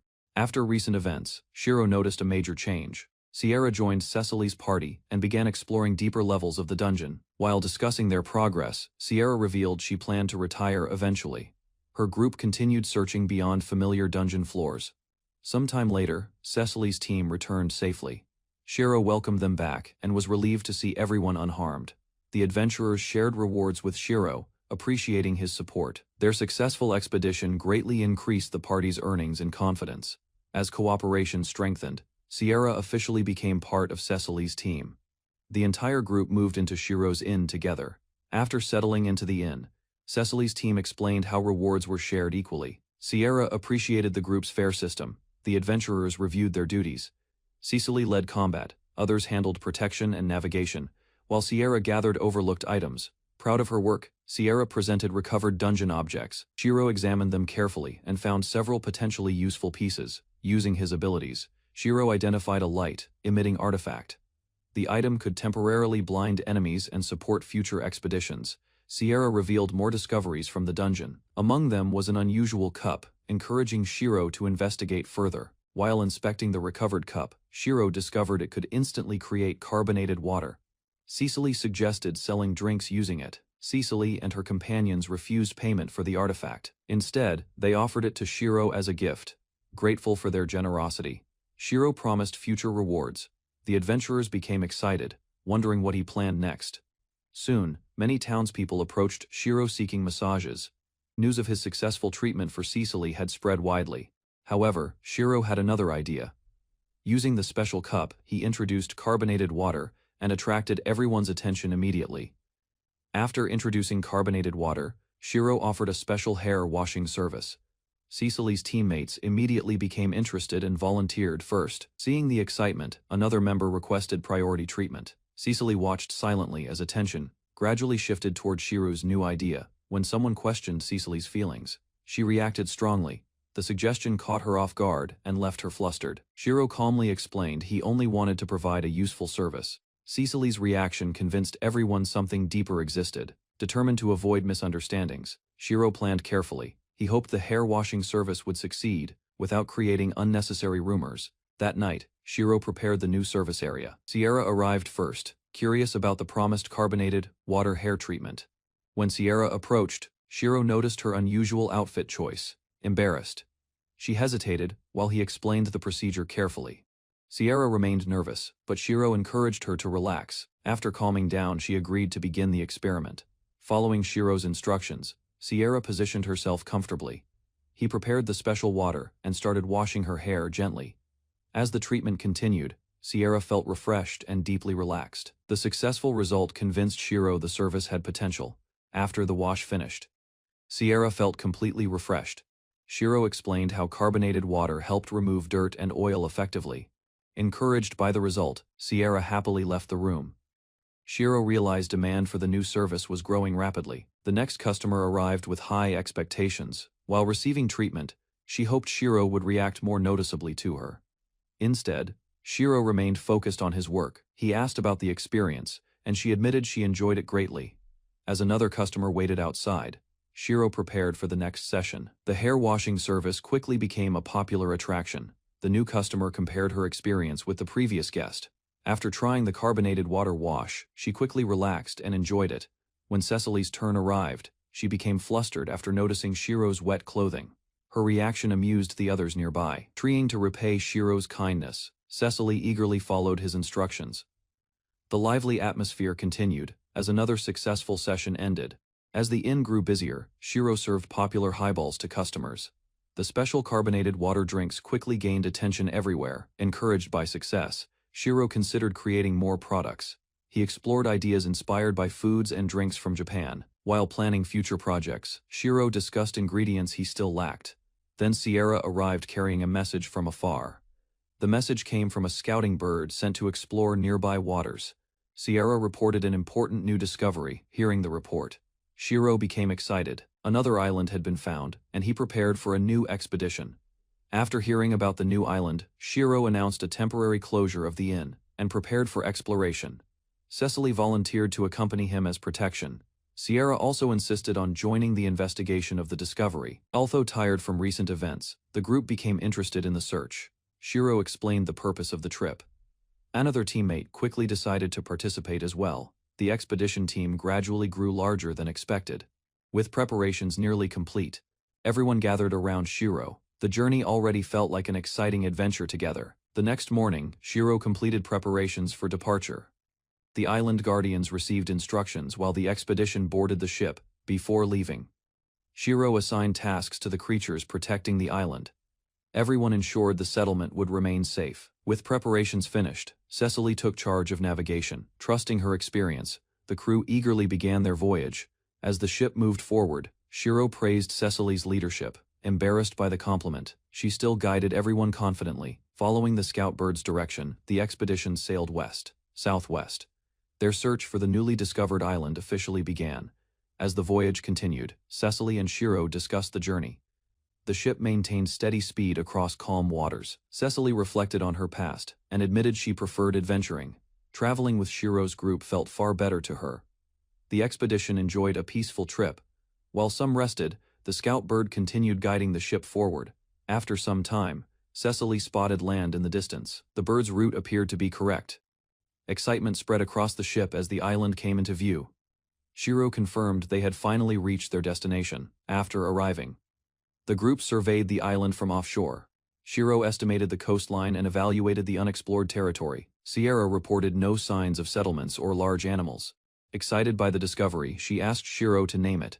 Since the island lay west of Monte Christ Island, Shiro chose the simple name, West Island, which everyone accepted. With the naming settled, Shiro ordered the expedition ashore. The group eagerly prepared to begin exploration. After unloading supplies, the team discussed their next steps. Cecily suggested fishing, while others planned a barbecue lunch. While preparing lunch, Cecily confidently took charge of fishing. Growing up in a coastal town had given her valuable experience. Inspired by Cecily, Sierra and another teammate offered to help. Everyone enthusiastically joined the island's first fishing activity. The group rushed into the water together. Their excitement quickly created playful chaos as they stumbled and splashed around. Watching from shore, Shiro enjoyed the lively scene. Soon he joined the others, making the outing even more energetic. Even Sierra decided to participate fully. Seeing her openly enjoying the beach surprised Shiro and highlighted the team's growing closeness. As the beach outing continued, Shiro became overwhelmed by excitement. His carefree enthusiasm made the entire group laugh together. The fun grew even livelier when Shiro floated peacefully in the water. Everyone enjoyed the relaxing tropical atmosphere. Before lunch, Shiro encouraged the group to spend more time at the beach. Nobody wanted the enjoyable moment to end. Eventually, the excitement faded and exhaustion took over. After playing for hours, the entire expedition fell asleep beside the shore. When Shiro awoke, he noticed how peaceful everyone looked. Surrounded by trusted companions, he quietly appreciated the happiness they shared. As the group rested on the beach, Mina quietly reflected on Shiro's kindness. His words lingered in her mind, noticing her reaction. Shiro explained his thoughts honestly. Mina became increasingly aware that he viewed the world differently. Encouraged by the peaceful atmosphere, Mina tried expressing her feelings more openly. Shiro listened, unsure of her intentions. Before the moment could continue, Sierra suddenly interrupted. Her unexpected arrival instantly shattered the quiet mood between them, claiming Mina was in danger. Sierra dragged Shiro away. Cecily watched the scene while everyone laughed at the confusion. The group finally remembered their original purpose and suggested lunch. Shiro found himself carried along by their enthusiasm. While preparing the meal, Sierra openly praised Shiro. Embarrassed by the attention, he quickly redirected everyone toward cooking. As the sun moved lower, the expedition spent the rest of the day relaxing and playing together on West Island. After returning from the beach, Shiro reviewed his progress. His creation magic had improved, allowing him to produce new inventions. Satisfied with his growth, Shiro considered future projects. Increased magical capacity meant he could create and maintain more equipment. As evening approached, Cecily reflected on the relaxing day. She wondered whether spending time together had delayed their exploration plans. While discussing the island, Cecily admitted she enjoyed staying there. The peaceful atmosphere made her reluctant to leave.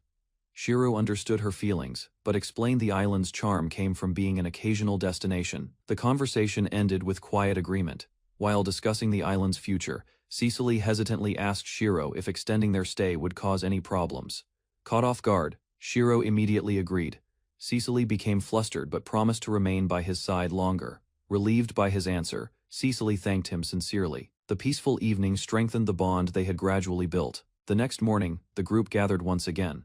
Their brief vacation atmosphere faded as thoughts returned to exploration. After breakfast, Sierra reminded everyone of their objective. With renewed energy, the expedition prepared to explore West Island further. The expedition continued surveying West Island, while others checked different areas. Shiro focused on exploring deeper into the forest. After reaching a rocky hill, Sierra noticed Shiro acting secretively. Curious, she asked why he had brought her there. Shiro revealed a hidden bag of valuables and explained his concern. He wanted to keep the discovery safe from thieves. Together they searched for a suitable hiding place. A large turtle-shaped rock caught Shiro's attention. Using his abilities, Shiro created a concealed storage space inside the rock. Satisfied with the result, he secured the treasure for future use. After securing the hidden treasure, Shiro suggested giving it to Cecily and the others, but his proposal caused Sierra's expression to change.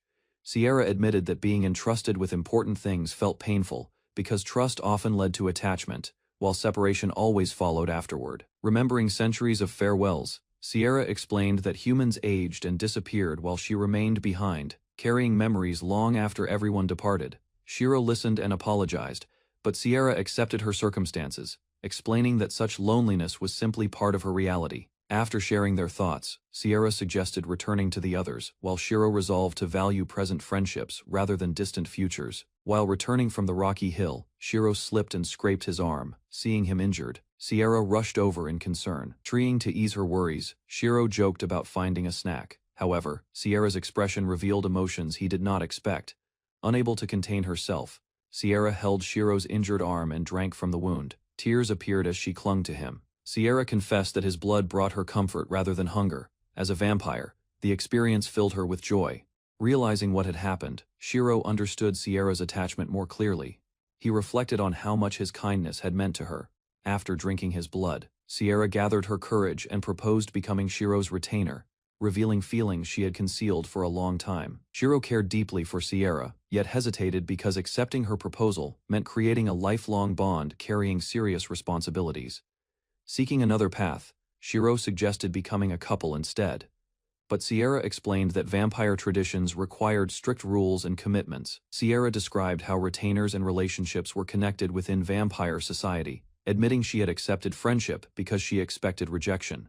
Though uncertain about the future, Shiro chose not to turn away. Together, they agreed to face those feelings. After Shiro accepted her feelings, Sierra became overwhelmed by happiness.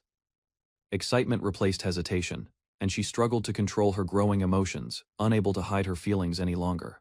Sierra moved closer to Shiro. He comforted her and tried easing her anxiety. For a moment, Sierra wondered whether they should simply follow their hearts. The possibility of crossing that boundary tempted her. Shiro paused and considered the consequences. Questions about vampire customs, future obligations, and their friendship filled his thoughts. Facing each other in silence, Shiro and Sierra regained their composure. Both understood that their relationship deserved careful consideration moving forward. After their private conversation ended, Shiro returned to the group. Cecily, Mina, and Sierra greeted him while hiding curious expressions. Reflecting on recent events, Shiro admitted that leaving West Island felt bittersweet. The adventure brought happiness, regret, and lingering emotions. 3 days later, the expedition departed West Island and sailed home. Everyone promised themselves they would return again someday. Back at the inn, Shiro searched for Sierra during a break. Entering her room, he discovered she was missing. While looking around the room, Shiro noticed a sealed letter resting nearby. Realizing it belonged to Sierra, concern quickly grew. Opening the letter, Shiro learned that Sierra had chosen to leave. Rather than watching another farewell, she departed first this time. Through the letter, Sierra confessed her love once more. She explained that those left behind often suffered as much as those departing, traveling alone beneath the open sky. Sierra accepted that humans and vampires followed different paths, despite wishing they could remain together. Sierra reassured Shiro that rejecting her retainer proposal had been correct. She wanted love freely given, never affection created through obligation. Before ending her message, Sierra promised she would always support him and hoped fate would allow them to meet again. As she disappeared beyond the horizon, Sierra left one last wish behind, hoping Shiro would remember the vampire who loved him. Standing alone inside her room, Shiro reread the letter. Though Sierra had gone, traces of her presence remained. Lying across the bed, Shiro reflected on everything. Regret filled his heart as he wished he had treated Sierra more warmly. Cecily arrived carrying fresh meat, offering it to Shiro while maintaining her usual warmth, despite the lingering absence of Sierra lately. Mina handled fieldwork beneath the summer sun, urging Shiro to rest indoors for everyone around the island. Natalie helped manage the inn and stored supplies, showing greater kindness toward Shiro as the group adjusted to life, while practicing smiles before a mirror. Shiro realized Sierra's departure affected him deeply, though he had scarcely noticed the change within himself until now. Looking at Sierra's memory, Shiro admitted she was the woman he loved most, understanding his feelings only after losing her. Reflecting on Sierra, Shiro compared their bond to balancing across a narrow rope sustained through effort, despite differences in lifespan and nature. He regretted letting that fragile connection slip away, wondering whether both of them could have fought harder before reaching separation. Returning home, Natalie thanked Shiro for helping her, carrying herself with her usual cheerful attitude while trying to support him. Shiro remarked that Natalie differed from Sierra, causing her to pause in confusion while attempting to understand his meaning. He explained that many people admire women's bodies, yet few express those thoughts, making Natalie realize his unusual honesty. A fleeting thought crossed Shiro's mind as he wondered whether Natalie's charms had become familiar enough that Rouge's figure drew more attention now. Stepping back inside after working in the heat, Natalie found herself subjected to Shiro's strange punishment as he stretched her cheeks. Rather than protesting, she listened to his explanation and learned that he simply enjoyed the soft, squishy feeling for amusement. Before long, Cecily appeared and paused in confusion, greeted by the unusual sight of Shiro and Natalie sharing an absurd moment. Concerned about fairness, He remarked that giving special treatment to Natalie alone would leave Rouge and Cecily feeling overlooked. A sudden realization struck Natalie during the playful chaos, and excitement lit her face as she announced that a brilliant idea had formed. Without wasting another moment, she recruited Mina and Cecily, insisting they help prepare extra food for the expected evening crowd. While gathering ingredients, Shiro admitted that staying occupied eased his lingering sadness, though Rouge's cheek, pinching treatment remained absent and missed. Later, the three women returned triumphantly after finishing their preparations, leaving Shiro stunned by both their efficiency and appearance. To his disbelief, not one of them had bothered putting proper clothes back on, despite the weather becoming cooler. Expecting an ordinary meal, Shiro instead found the three women waiting together, their unusual appearance making him question what had happened. Before he could process the situation, a massive adventurer stepped forward and revealed the event's dress code through personal example. With obvious pride, Natalie announced that the gathering existed solely to lift Shiro's spirits. After everything he had endured recently, the true extent of the scheme became clear when Shiro discovered notices inviting guests to attend with their upper bodies uncovered. As the celebration began, the atmosphere resembled a carefree social gathering rather than anything improper, with patrons sharing drinks and conversation. Brimming with enthusiasm, Natalie suggested turning the gathering into a weekly summer tradition. Convinced the warm weather made the idea perfect, soon afterward, she joined a local drinking challenge and celebrated her victory with delight, earning cheers from amused spectators nearby. Watching the lively scene unfold, Shiro noticed Sierra's empty seat and felt a wave of sadness creep back into his thoughts. A realization came to him then: happiness and loneliness could exist together, each refusing to erase the presence of the other. Even so, comfort remained within reach, and the smiling faces around him reminded Shiro that life still offered meaningful connections. Brimming with enthusiasm, Natalie suggested turning the gathering into a weekly summer tradition, convinced the warm weather made the idea perfect. Soon afterward, she joined a local drinking challenge and celebrated her victory with delight, earning cheers from amused spectators nearby. Watching the lively scene unfold, Shiro noticed Sierra's empty seat and felt a wave of sadness creep back into his thoughts. A realization came to him then: happiness and loneliness could exist together, each refusing to erase the presence of the other. Even so, comfort remained within reach, and the smiling faces around him reminded Shiro that life still offered meaningful connections. Before sending everyone off, Shiro warned the staff to stay cautious, because seasoned adventurers often became reckless. That evening, the conquering party raised their glasses high and toasted their achievement, filling the tavern with excitement and pride. Judging by their reactions, the sparkling wine left a powerful impression, with several warriors declaring it unlike anything they had tasted. While observing the festivities, Shiro reflected that serving such expensive drinks would bankrupt most establishments, though these adventurers could afford them. Among the treasures recovered from the dungeon rested a legendary staff, an artifact rumored to unlock an ancient grimoire of great importance. While the tavern celebrated the discovery, Shiro learned that wealthy collectors were already preparing enormous bids for the legendary artifact. The mood around the table shifted at once when everyone realized Cecily's party had searched that same area without finding it. Trying to lighten the atmosphere, Shiro demonstrated a magical throwing stone, whose enchantment ensured every toss struck its intended target. Although Mina dismissed the item as little more than a novelty, Natalie seemed far more interested in Shiro's comforting attention. As the evening wound down, Cecily protested his favoritism, yet the others appeared content enjoying the warmth and companionship. Shiro noticed many golems gathering in the sea. To avoid suspicion, Cecily suggested moving them toward the distant western island. After continuously producing golems, Shiro checked his creation magic. His production skills improved greatly, allowing faster crafting and better quality. Using his upgraded abilities, Shiro completed a new metal mole golem. The specialized machine could burrow underground and search for rare minerals. Shiro examined the mole golem carefully. He realized it could eventually collect valuable ores, though creating advanced materials remained difficult. Shiro sent the mole golem into the wilderness. While it searched for resources, he returned and continued developing his growing settlement. Golem number 3 worked at the juice stand and served customers efficiently. Visitors enjoyed its service before leaving the area. As summer gradually approached, Shiro noticed changing weather and scents. He reflected on the golem's success and considered future plans. A worker informed Shiro that new ships had arrived. Remembering an earlier order, he hurried to check important deliveries. While investigating the shipment, Shiro learned that Countess Vebels had arrived seeking a mysterious treasure connected to the island. Shiro finally recalled that someone from the Empire was expected. Realizing the visitor's status, he prepared for her arrival. A staff member told Shiro about the Empire's impressive warships. Curious but cautious, he avoided drawing unnecessary attention. Remembering Countess Vebles, Shiro hoped her journey remained safe. He decided to stay away from the harbor and focus on work. To avoid trouble, Shiro spent time reading quietly and helping Goku with daily tasks around the settlement. Soon several young adventurers arrived at the island. Shiro noticed they were unfamiliar faces, unlike the usual experienced visitors. Wanting to attract customers, Shiro invited the newcomers to a seafood feast.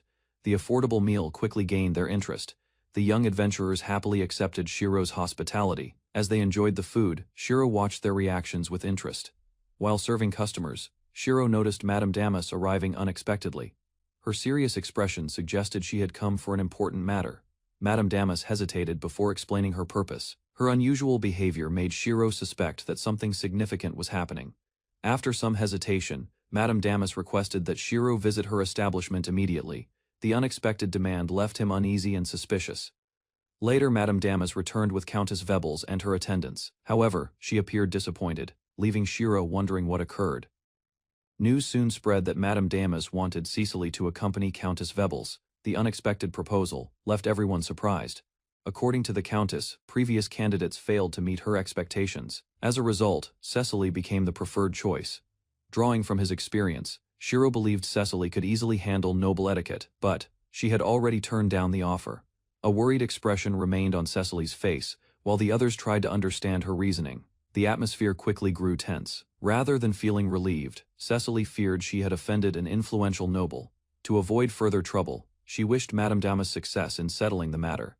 Concern spread across the room after news of the Empire's warships reached the island. Determined to help, Cecily and her companions promised to protect Shiro. Meanwhile, Shiro remained focused on work and prepared a special dessert for his guests. Trusting the others, he continued serving customers. Before the meal could continue, several uniformed escorts entered the area.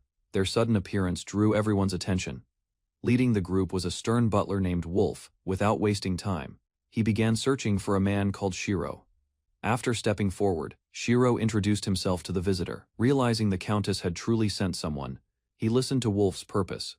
Wolf confronted Shiro and accused him of treating Countess Vebles. The serious allegation created a tense atmosphere. Caught off guard, Shiro explained that he had merely declined an invitation arranged through Madame Damas. Confusion replaced his initial surprise. To support the accusation, Wolf repeated a statement made by Shiro. Hearing those words left him completely bewildered. Firmly denying the claim, Shiro insisted he had never spoken so rudely. At that moment, he realized someone had likely distorted the story. Rather than backing down, Wolf declared that the Countess would not tolerate such behavior. The misunderstanding continued to grow, despite Shiro's explanation. Refusing to accept another excuse, Wolf insisted that Shiro accompany the group. Although compensation was offered, work at the inn remained Shiro's priority. Before Shiro could respond further, Cecily stepped forward with a fierce expression and took control of the situation. Accepting that resistance was pointless, Shiro agreed to prepare himself first. As he headed inside, he asked Mina to lend him a special ring. Mina handed over a ring along with several light balls. Those items would provide valuable protection during an emergency. Shiro returned wearing his best clothes. Once the preparations were complete, he apologized for the delay and met the waiting visitors. Soon, Shiro departed in a carriage, alongside Wolf and the escorts. During the journey, he learned that Countess Vebles preferred brief conversations. To avoid creating another misunderstanding, Wolf advised Shiro to answer honestly and refrain from saying anything that could offend the Countess. An unexpected question about marriage then arose when Wolf noticed the ring on Shiro's hand. Fortunately, the confusion was quickly cleared up. As the carriage continued forward, Shiro confirmed the purpose of the visit once more. The simple explanation eased some of his concerns. Shiro shifted the conversation elsewhere. Curious about his host, he politely asked about Countess Vebles herself. By the time the carriage reached Madame Damas's residence, Shiro had learned that Countess Vebles was 31 years old. The information improved his mood. The moment he arrived, Madame Damas rushed forward to greet him. Instead of a calm welcome, she immediately drew Shiro into an argument. Confused by the commotion, Shiro listened as Damas struggled to explain herself. Before the misunderstanding could continue, Wolf dismissed the matter. Security procedures followed shortly afterward, leaving Shiro thoroughly embarrassed. Although nothing suspicious was found, he quietly endured the uncomfortable inspection. At last, the long-awaited meeting began. seated confidently before him. Countess Vebles finally received Shiro in person. Facing Countess Vebles at last, Shiro observed her appearance. The noblewoman's imposing presence left a strong impression on him. As the meeting continued, Vebles discussed her preferences and opinions. Meanwhile, Shiro studied her behavior from across the room. Wine was soon brought out for the conversation. Although the Countess encouraged him to drink, Shiro remained cautious and attentive. Rather than being captivated by her beauty, Shiro noticed traits that made her difficult to approach. A closer inspection of the wine revealed something suspicious. Realizing it contained a sleeping medicine, Shiro discreetly prepared a countermeasure before taking a sip. While maintaining a calm expression, Countess Vebles continued observing Shiro. Gradually, he became convinced that she had prepared the situation. Shiro pretended to drink it without hesitation. To support the act, he claimed that alcohol affected him easily. For the first time since their meeting, a satisfied smile appeared on Vebles' face. The reaction convinced Shiro that his performance had worked. Encouraged by what she believed was success, the Countess moved closer and urged him to relax. Meanwhile, Shiro prepared for whatever came next. Rather than accepting his compliments, Vebles dismissed them with confidence.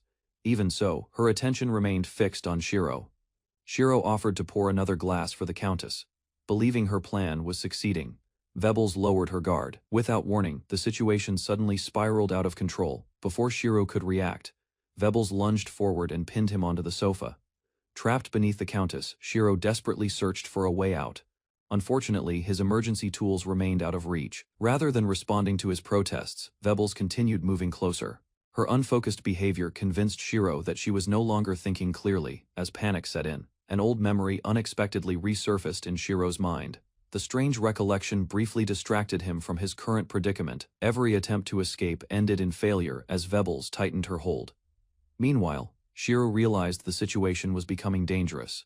Rather than panicking, he forced himself to think. A desperate plan soon began forming in the back of his mind. Among the available options, one unusual solution stood out. Using his creation magic, Shiro prepared a small object without drawing attention. At the same time, a loose button fell from his shirt. The unexpected distraction gave him a brief opportunity to act. Moments later, a strange liquid splashed across Shiro's chest. Staring at the unfamiliar substance, Vebles paused in confusion for the first time. To Shiro's astonishment, Vebles lowered her head toward the liquid on his chest. Her unexpected action left him speechless. Several tense moments passed, while Shiro waited for the sleeping medicine to take effect. Fortunately, the drug had not yet influenced him.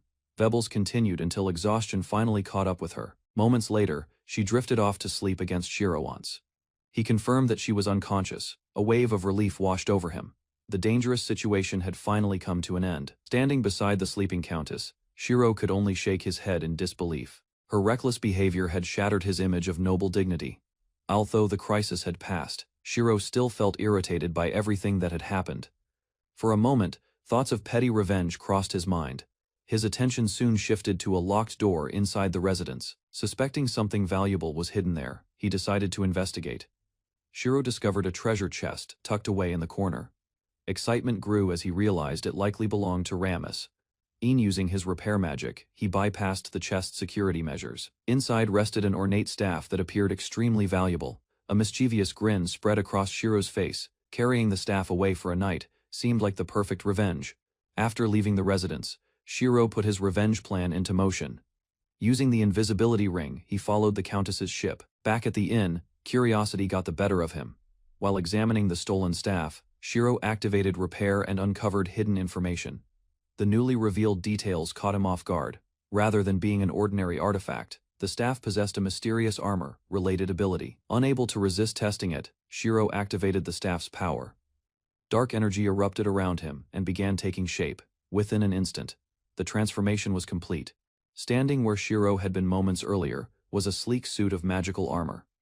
The magical armor exceeded all of Shiro's expectations. Testing its strength for the first time, he felt powerful enough to accomplish anything. Curiosity soon replaced caution as Shiro lifted the sleeping Countess.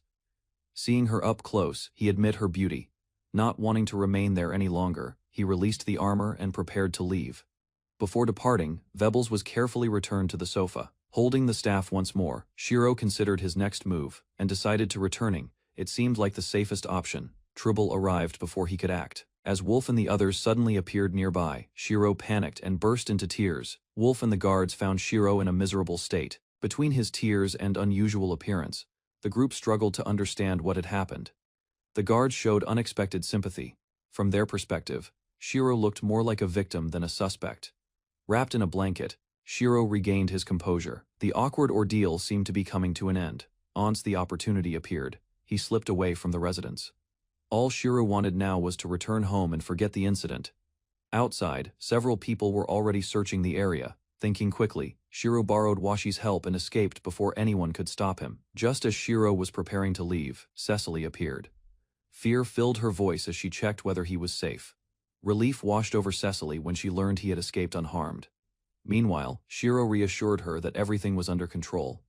Their conversation soon turned more personal, as Cecily admitted how worried everyone had been. Hearing her words left Shiro feeling both grateful and guilty. Shiro reflected on Cecily's feelings toward him. Despite understanding her emotions, he knew he was not ready to respond. As the night came to an end, Cecily walked away. Shiro wondered why things between them never seemed to work out. Back at the inn, Wonder rushed forward to welcome Shiro home. Her relief turned to confusion when she noticed his condition. After hearing the full story, the others were stunned. Fortunately, Shiro assured them that the ordeal ended safely. Meanwhile, the inn remained lively despite his absence. Wonder explained that everyone had worked together to prepare meals for the guests, rather than resting. Shiro began thinking about the people who had helped protect the inn.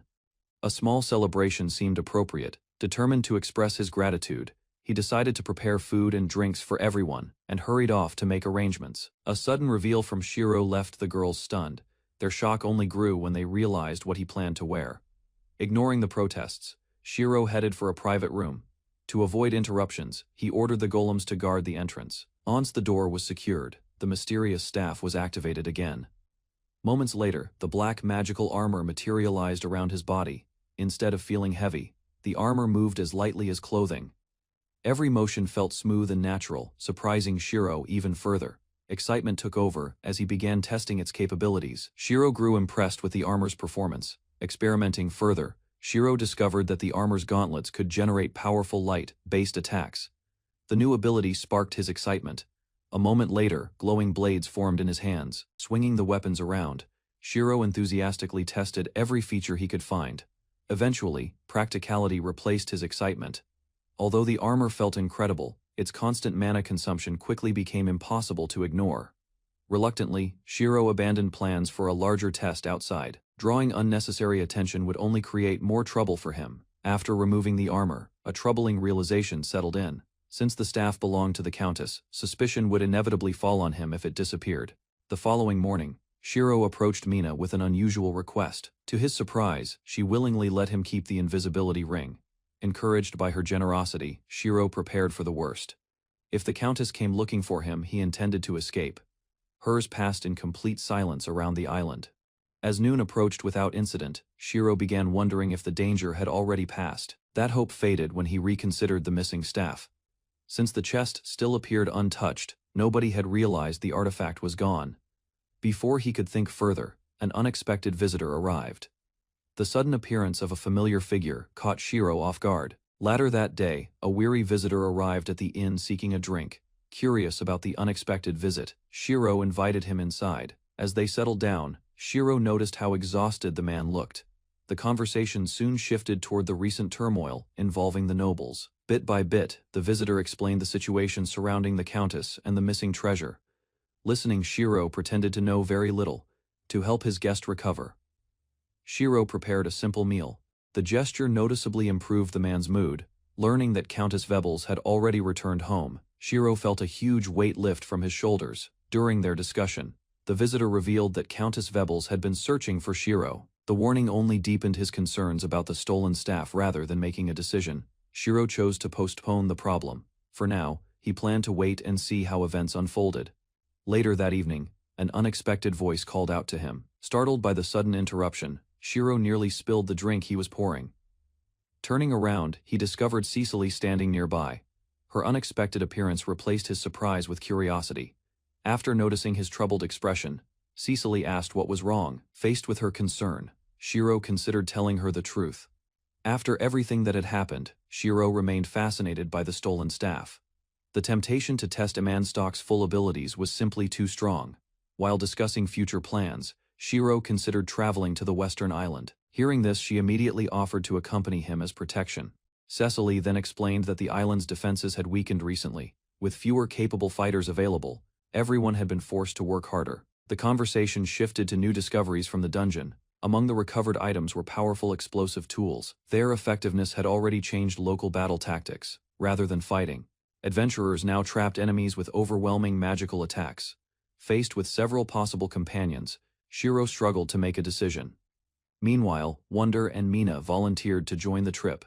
Evening soon arrived. While weighing his options, Shiro worried that revealing his secret might place others in danger. His thoughts were interrupted when a familiar group suddenly appeared. Their cheerful expression suggested they had come bearing good news. As it turned out, the adventurers had already resolved the matter of Ramus, Ian's staff. After receiving a large reward, they were preparing for a farewell celebration. The announcement surprised everyone. Having earned enough wealth, the group decided to leave adventuring behind and return home. The farewell party began with loud cheers. Surrounded by friends, the retiring adventurers celebrated the end of their dangerous careers. Laughter and memories filled the inn throughout the night. Although everyone enjoyed, the thought of saying goodbye left many feeling emotional. Several days later, Shiro resumed testing Amanstock's armor. Under the cover of darkness, he headed toward the mountain. Unable to suppress his curiosity, he activated the invisibility ring and pushed the armor to its limits.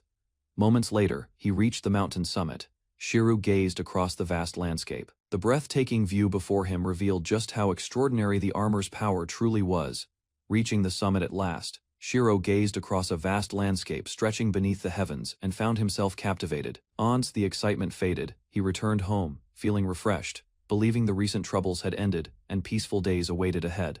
Deep within the dungeon, a gravely wounded female adventurer collapsed against the stone floor, desperately calling for help as darkness closed around her. Before her fading consciousness disappeared completely, a strange humanoid figure emerged from the shadows and repeated a single unfamiliar name. Confusion filled her expression as she struggled to identify the mysterious speaker, yet exhaustion prevented any meaningful response from forming. Without warning, the creature seized a nearby sword and charged into a battlefield littered with monsters, carving a path ahead. Standing before an enormous sealed gate, the strange being sensed overwhelming power beyond it and contemplated consuming nearby creatures. Before the massive sealed gate, the strange creature examined carvings depicting countless monsters, then became obsessed with whatever awaited beyond. Stretching both hands against the enormous doors, it declared its desire to claim the hidden power resting inside. Meanwhile, far from the dungeon depths, Shiro enjoyed a peaceful rainy morning, savoring the soothing rhythm against his home. Leaning beside the window, with a warm drink, he compared the rainfall's gentle sound to a beautiful musical performance. His moment of relaxation ended abruptly when Mina burst inside, warning that a dangerous monster stampede was approaching fast. Shiro learned that thousands of ogres and many other monsters had begun pouring out from the dungeon across the island. The emergency alarm spread quickly. Everyone feared the island would be overrun unless Master Elza successfully contained the monsters. Shiro immediately organized evacuations toward the western island. Rouge joined Master Elza's operation while civilians prepared to leave. 1 hour earlier, Cecily and her companions reached the gate leading to the dungeon's third floor with adventurers. As they advanced deeper, Cecily sensed something unusual. The monsters behaved differently than normal, making the group increasingly cautious. Cecily's group encountered panicked adventurers rushing through the passage. A man warned that a horde of 1,000 ogres was coming. The fleeing adventurers revealed the monsters had split into groups and were already heading toward multiple dungeon routes. Confused, the younger girl asked about 1,000 ogres. Cecily explained they were dangerous ancient demons that multiplied endlessly. Cecily realized something was terribly wrong. 1,000 ogres normally appeared only as rare floor bosses, never in large numbers. Moments later, the truth emerged. Countless monsters flooded the corridor, forcing adventurers to retreat as the dungeon overflowed. As adventurers retreated through the corridor, monsters suddenly appeared behind them, trapping the group and causing panic throughout the dungeon passage. Recognizing the crisis, Cecily ordered Rouge and Mina to contact Master Elza immediately while the remaining adventurers continued retreating. Cecily chose to stay behind and block the advancing monsters, instructing Rouge to warn Shiro and begin island evacuation efforts. Although worried about Cecily's safety, Mina accepted her decision, and promised to assist Master Elsa in handling the emergency. After entrusting everything to her companions, Cecily watched them leave and prepared to face the approaching monster horde alone. Mina understood Cecily's reasoning, knowing that if monsters escaped from the dungeon, adventurers across the island would lose every route. Rouge realized Cecily intended to protect the island's people above all else, then promised to continue the sealing mission. Before departing, Mina approached Shiro and confirmed his knowledge of the dungeon structure, then requested an important favor from him. Outside the dungeon, evacuation efforts intensified as officials gathered adventurers and searched urgently for anyone capable of casting barrier magic. When Shiro appeared at the evacuation site, Mina questioned his arrival at once and demanded to know Cecily's situation. After hearing Mina's request, Rouge made an outrageous promise, offering her future to Shiro if he returned alive with Cecily. Shiro accepted the challenge without hesitation, declaring his intention to rescue Cecily while Rouge struggled to understand his confidence. Mina considered the plan impossible until Shiro revealed dozens of hedgehogs and wonders, astonishing everyone gathered near the evacuation site. Despite his fear, Shiro climbed onto Silver and led the summoned creatures forward, beginning a desperate rescue mission. As the creature army advanced toward the dungeon, Shiro ordered the entrance sealed, shocking the general and nearby adventurers. Rouge equipped the powerful sacred armor and mounted Silver, trusting the treasure's strength as the rescue team prepared to advance. Although she had never used the armor in battle before, Rouge admired its power and believed it could protect them. With everyone assembled, Rouge encouraged the group forward while the armored guardian Emislok prepared to lead the assault. As 1,000 ogres emerged from narrow passages, Emislok intercepted them first, overwhelming the monsters and clearing a path ahead. Following Shiro's directions, the group advanced through branching corridors while Emislok unleashed powerful attacks against larger monsters blocking progress. Despite Emislok's overwhelming strength, Shiro remained cautious, understanding that a single mistake could end the rescue mission instantly. Determined to reach Cecily before the situation worsened, Shiro pressed onward through the dungeon while his companions guided him ahead. Yu rushed through the dungeon, unleashing relentless magical attacks against overwhelming monster hordes while forcing countless enemies back relentlessly. After 15 exhausting minutes, Yu realized monsters continued emerging without stopping, making him worry Cecily had already reached danger. Looking beyond the collapsing monsters, Yu discovered another passage concealed ahead, realizing the dungeon still hid threatening secrets deeper. Meanwhile, Cecily reached the upper doorway leading toward the third floor, cautiously advancing after sensing a powerful boss waiting. Recognizing Cecily nearby, Yu charged forward, cutting through pursuing monsters while refusing every obstacle blocking his desperate rescue attempt. Yu reached Cecily, discovering her gravely injured beneath scattered rubble, while overwhelming despair threatened his determination to continue fighting. Refusing defeat, Yu summoned Wonder Hedgehogs for protection, preparing every remaining resource before attempting an impossible rescue, despite overwhelming circumstances. After restoring his magical power with a recovery potion, Yu steadied himself and prepared the dangerous repair spell. Accepting every consequence beforehand, Yu strengthened his resolve. Knowing Cecily's survival depended entirely upon completing the restoration magic, Yu activated repair, surrounding Cecily with brilliant light before her damaged body vanished, leaving everyone awaiting the restoration process's completion. Exhausted after saving Cecily, Yu collapsed onto his knees, reassuring everyone she would recover, despite completely draining his magical strength. Yu explained repair reduced his magic level, then restored his mana, because another dangerous battle still awaited ahead. Cecily reported the entrance had collapsed after a massive explosion, leaving Yu concerned because escaping the dungeon became far more difficult. Sensing countless monsters approaching again, Cecily insisted their only option required destroying the 1,000 ogres' true body before reinforcements arrived. Cecily revealed the main body possessed bronze skin and a third eye, but identifying the correct monster remained challenging. Yu concluded the three-eyed bronze ogre guarded the hidden passage leading toward the 6th floor where the true mastermind awaited. Cecily guided everyone toward the 5th floor while Yu prepared to strike every ogre emerging from the monster spawning route. Wonder Hedgehogs charged into the horde, creating an opening that allowed Yu and Cecily to continue advancing. The brave companions held countless monsters behind, sacrificing themselves so Yu could reach the sealed chamber before another wave arrived. Breaking through the entrance, Yu discovered the three-eyed bronze ogre waiting inside, realizing the decisive battle would begin at last. Yu faced the enormous three-eyed bronze ogre, realizing its merged body offered the perfect chance to strike every hidden core. Gathering magical power, Yu unleashed a devastating attack that engulfed the gigantic monster before crushing its massive fused body. As the dust settled, the defeated creature collapsed across the chamber, leaving Yu and Cecily convinced the dangerous enemy had fallen. Cecily threw an explosive stone at the remaining fragment, ensuring the monster disappeared before both companions relaxed with great relief. Yu thanked every Wonder Hedgehog for their sacrifice, recognizing their determined support made the difficult victory possible. Cecily celebrated defeating the floor boss before discovering a hidden treasure chest, giving Yu hope their dangerous expedition had paid off. Yu checked the treasure chest for traps, then opened it while Cecily watched with great excitement beside him throughout. Inside the chest, Yu found precious gold ingots and a mysterious angel statue, realizing both treasures possessed remarkable value and importance. Examining the statue, Yu discovered a teleportation artifact capable of carrying 2 people, offering the perfect escape from the dangerous dungeon. After activating the artifact, Yu and Cecily returned outside, astonishing waiting adventurers who never expected their sudden appearance. Yu explained their unexpected return resulted from accidental teleportation, assuring everyone the terrifying dungeon stampede had finally ended for good. Cecily announced Yu defeated the Thousand Ogre's main body, causing relieved adventurers to celebrate their survival and praise his remarkable achievement. Embarrassed by the praise, Yu rejected becoming a hero, while Cecily insisted she would accompany him wherever he traveled next. Cecily accepted becoming a fugitive beside Yu, believing adventurers often lived beyond kingdoms and ordinary rules without regret. Before leaving, Cecily decided to invite Rouge, but waiting adventurers surrounded Yu and requested the complete story behind their victory. Yu promised to meet everyone later after cleaning himself, escaping the celebrating crowd while recovering from the exhausting dungeon expedition. As Yu departed, Shiro stopped him and insisted on joining, refusing to let him continue traveling without dependable companions.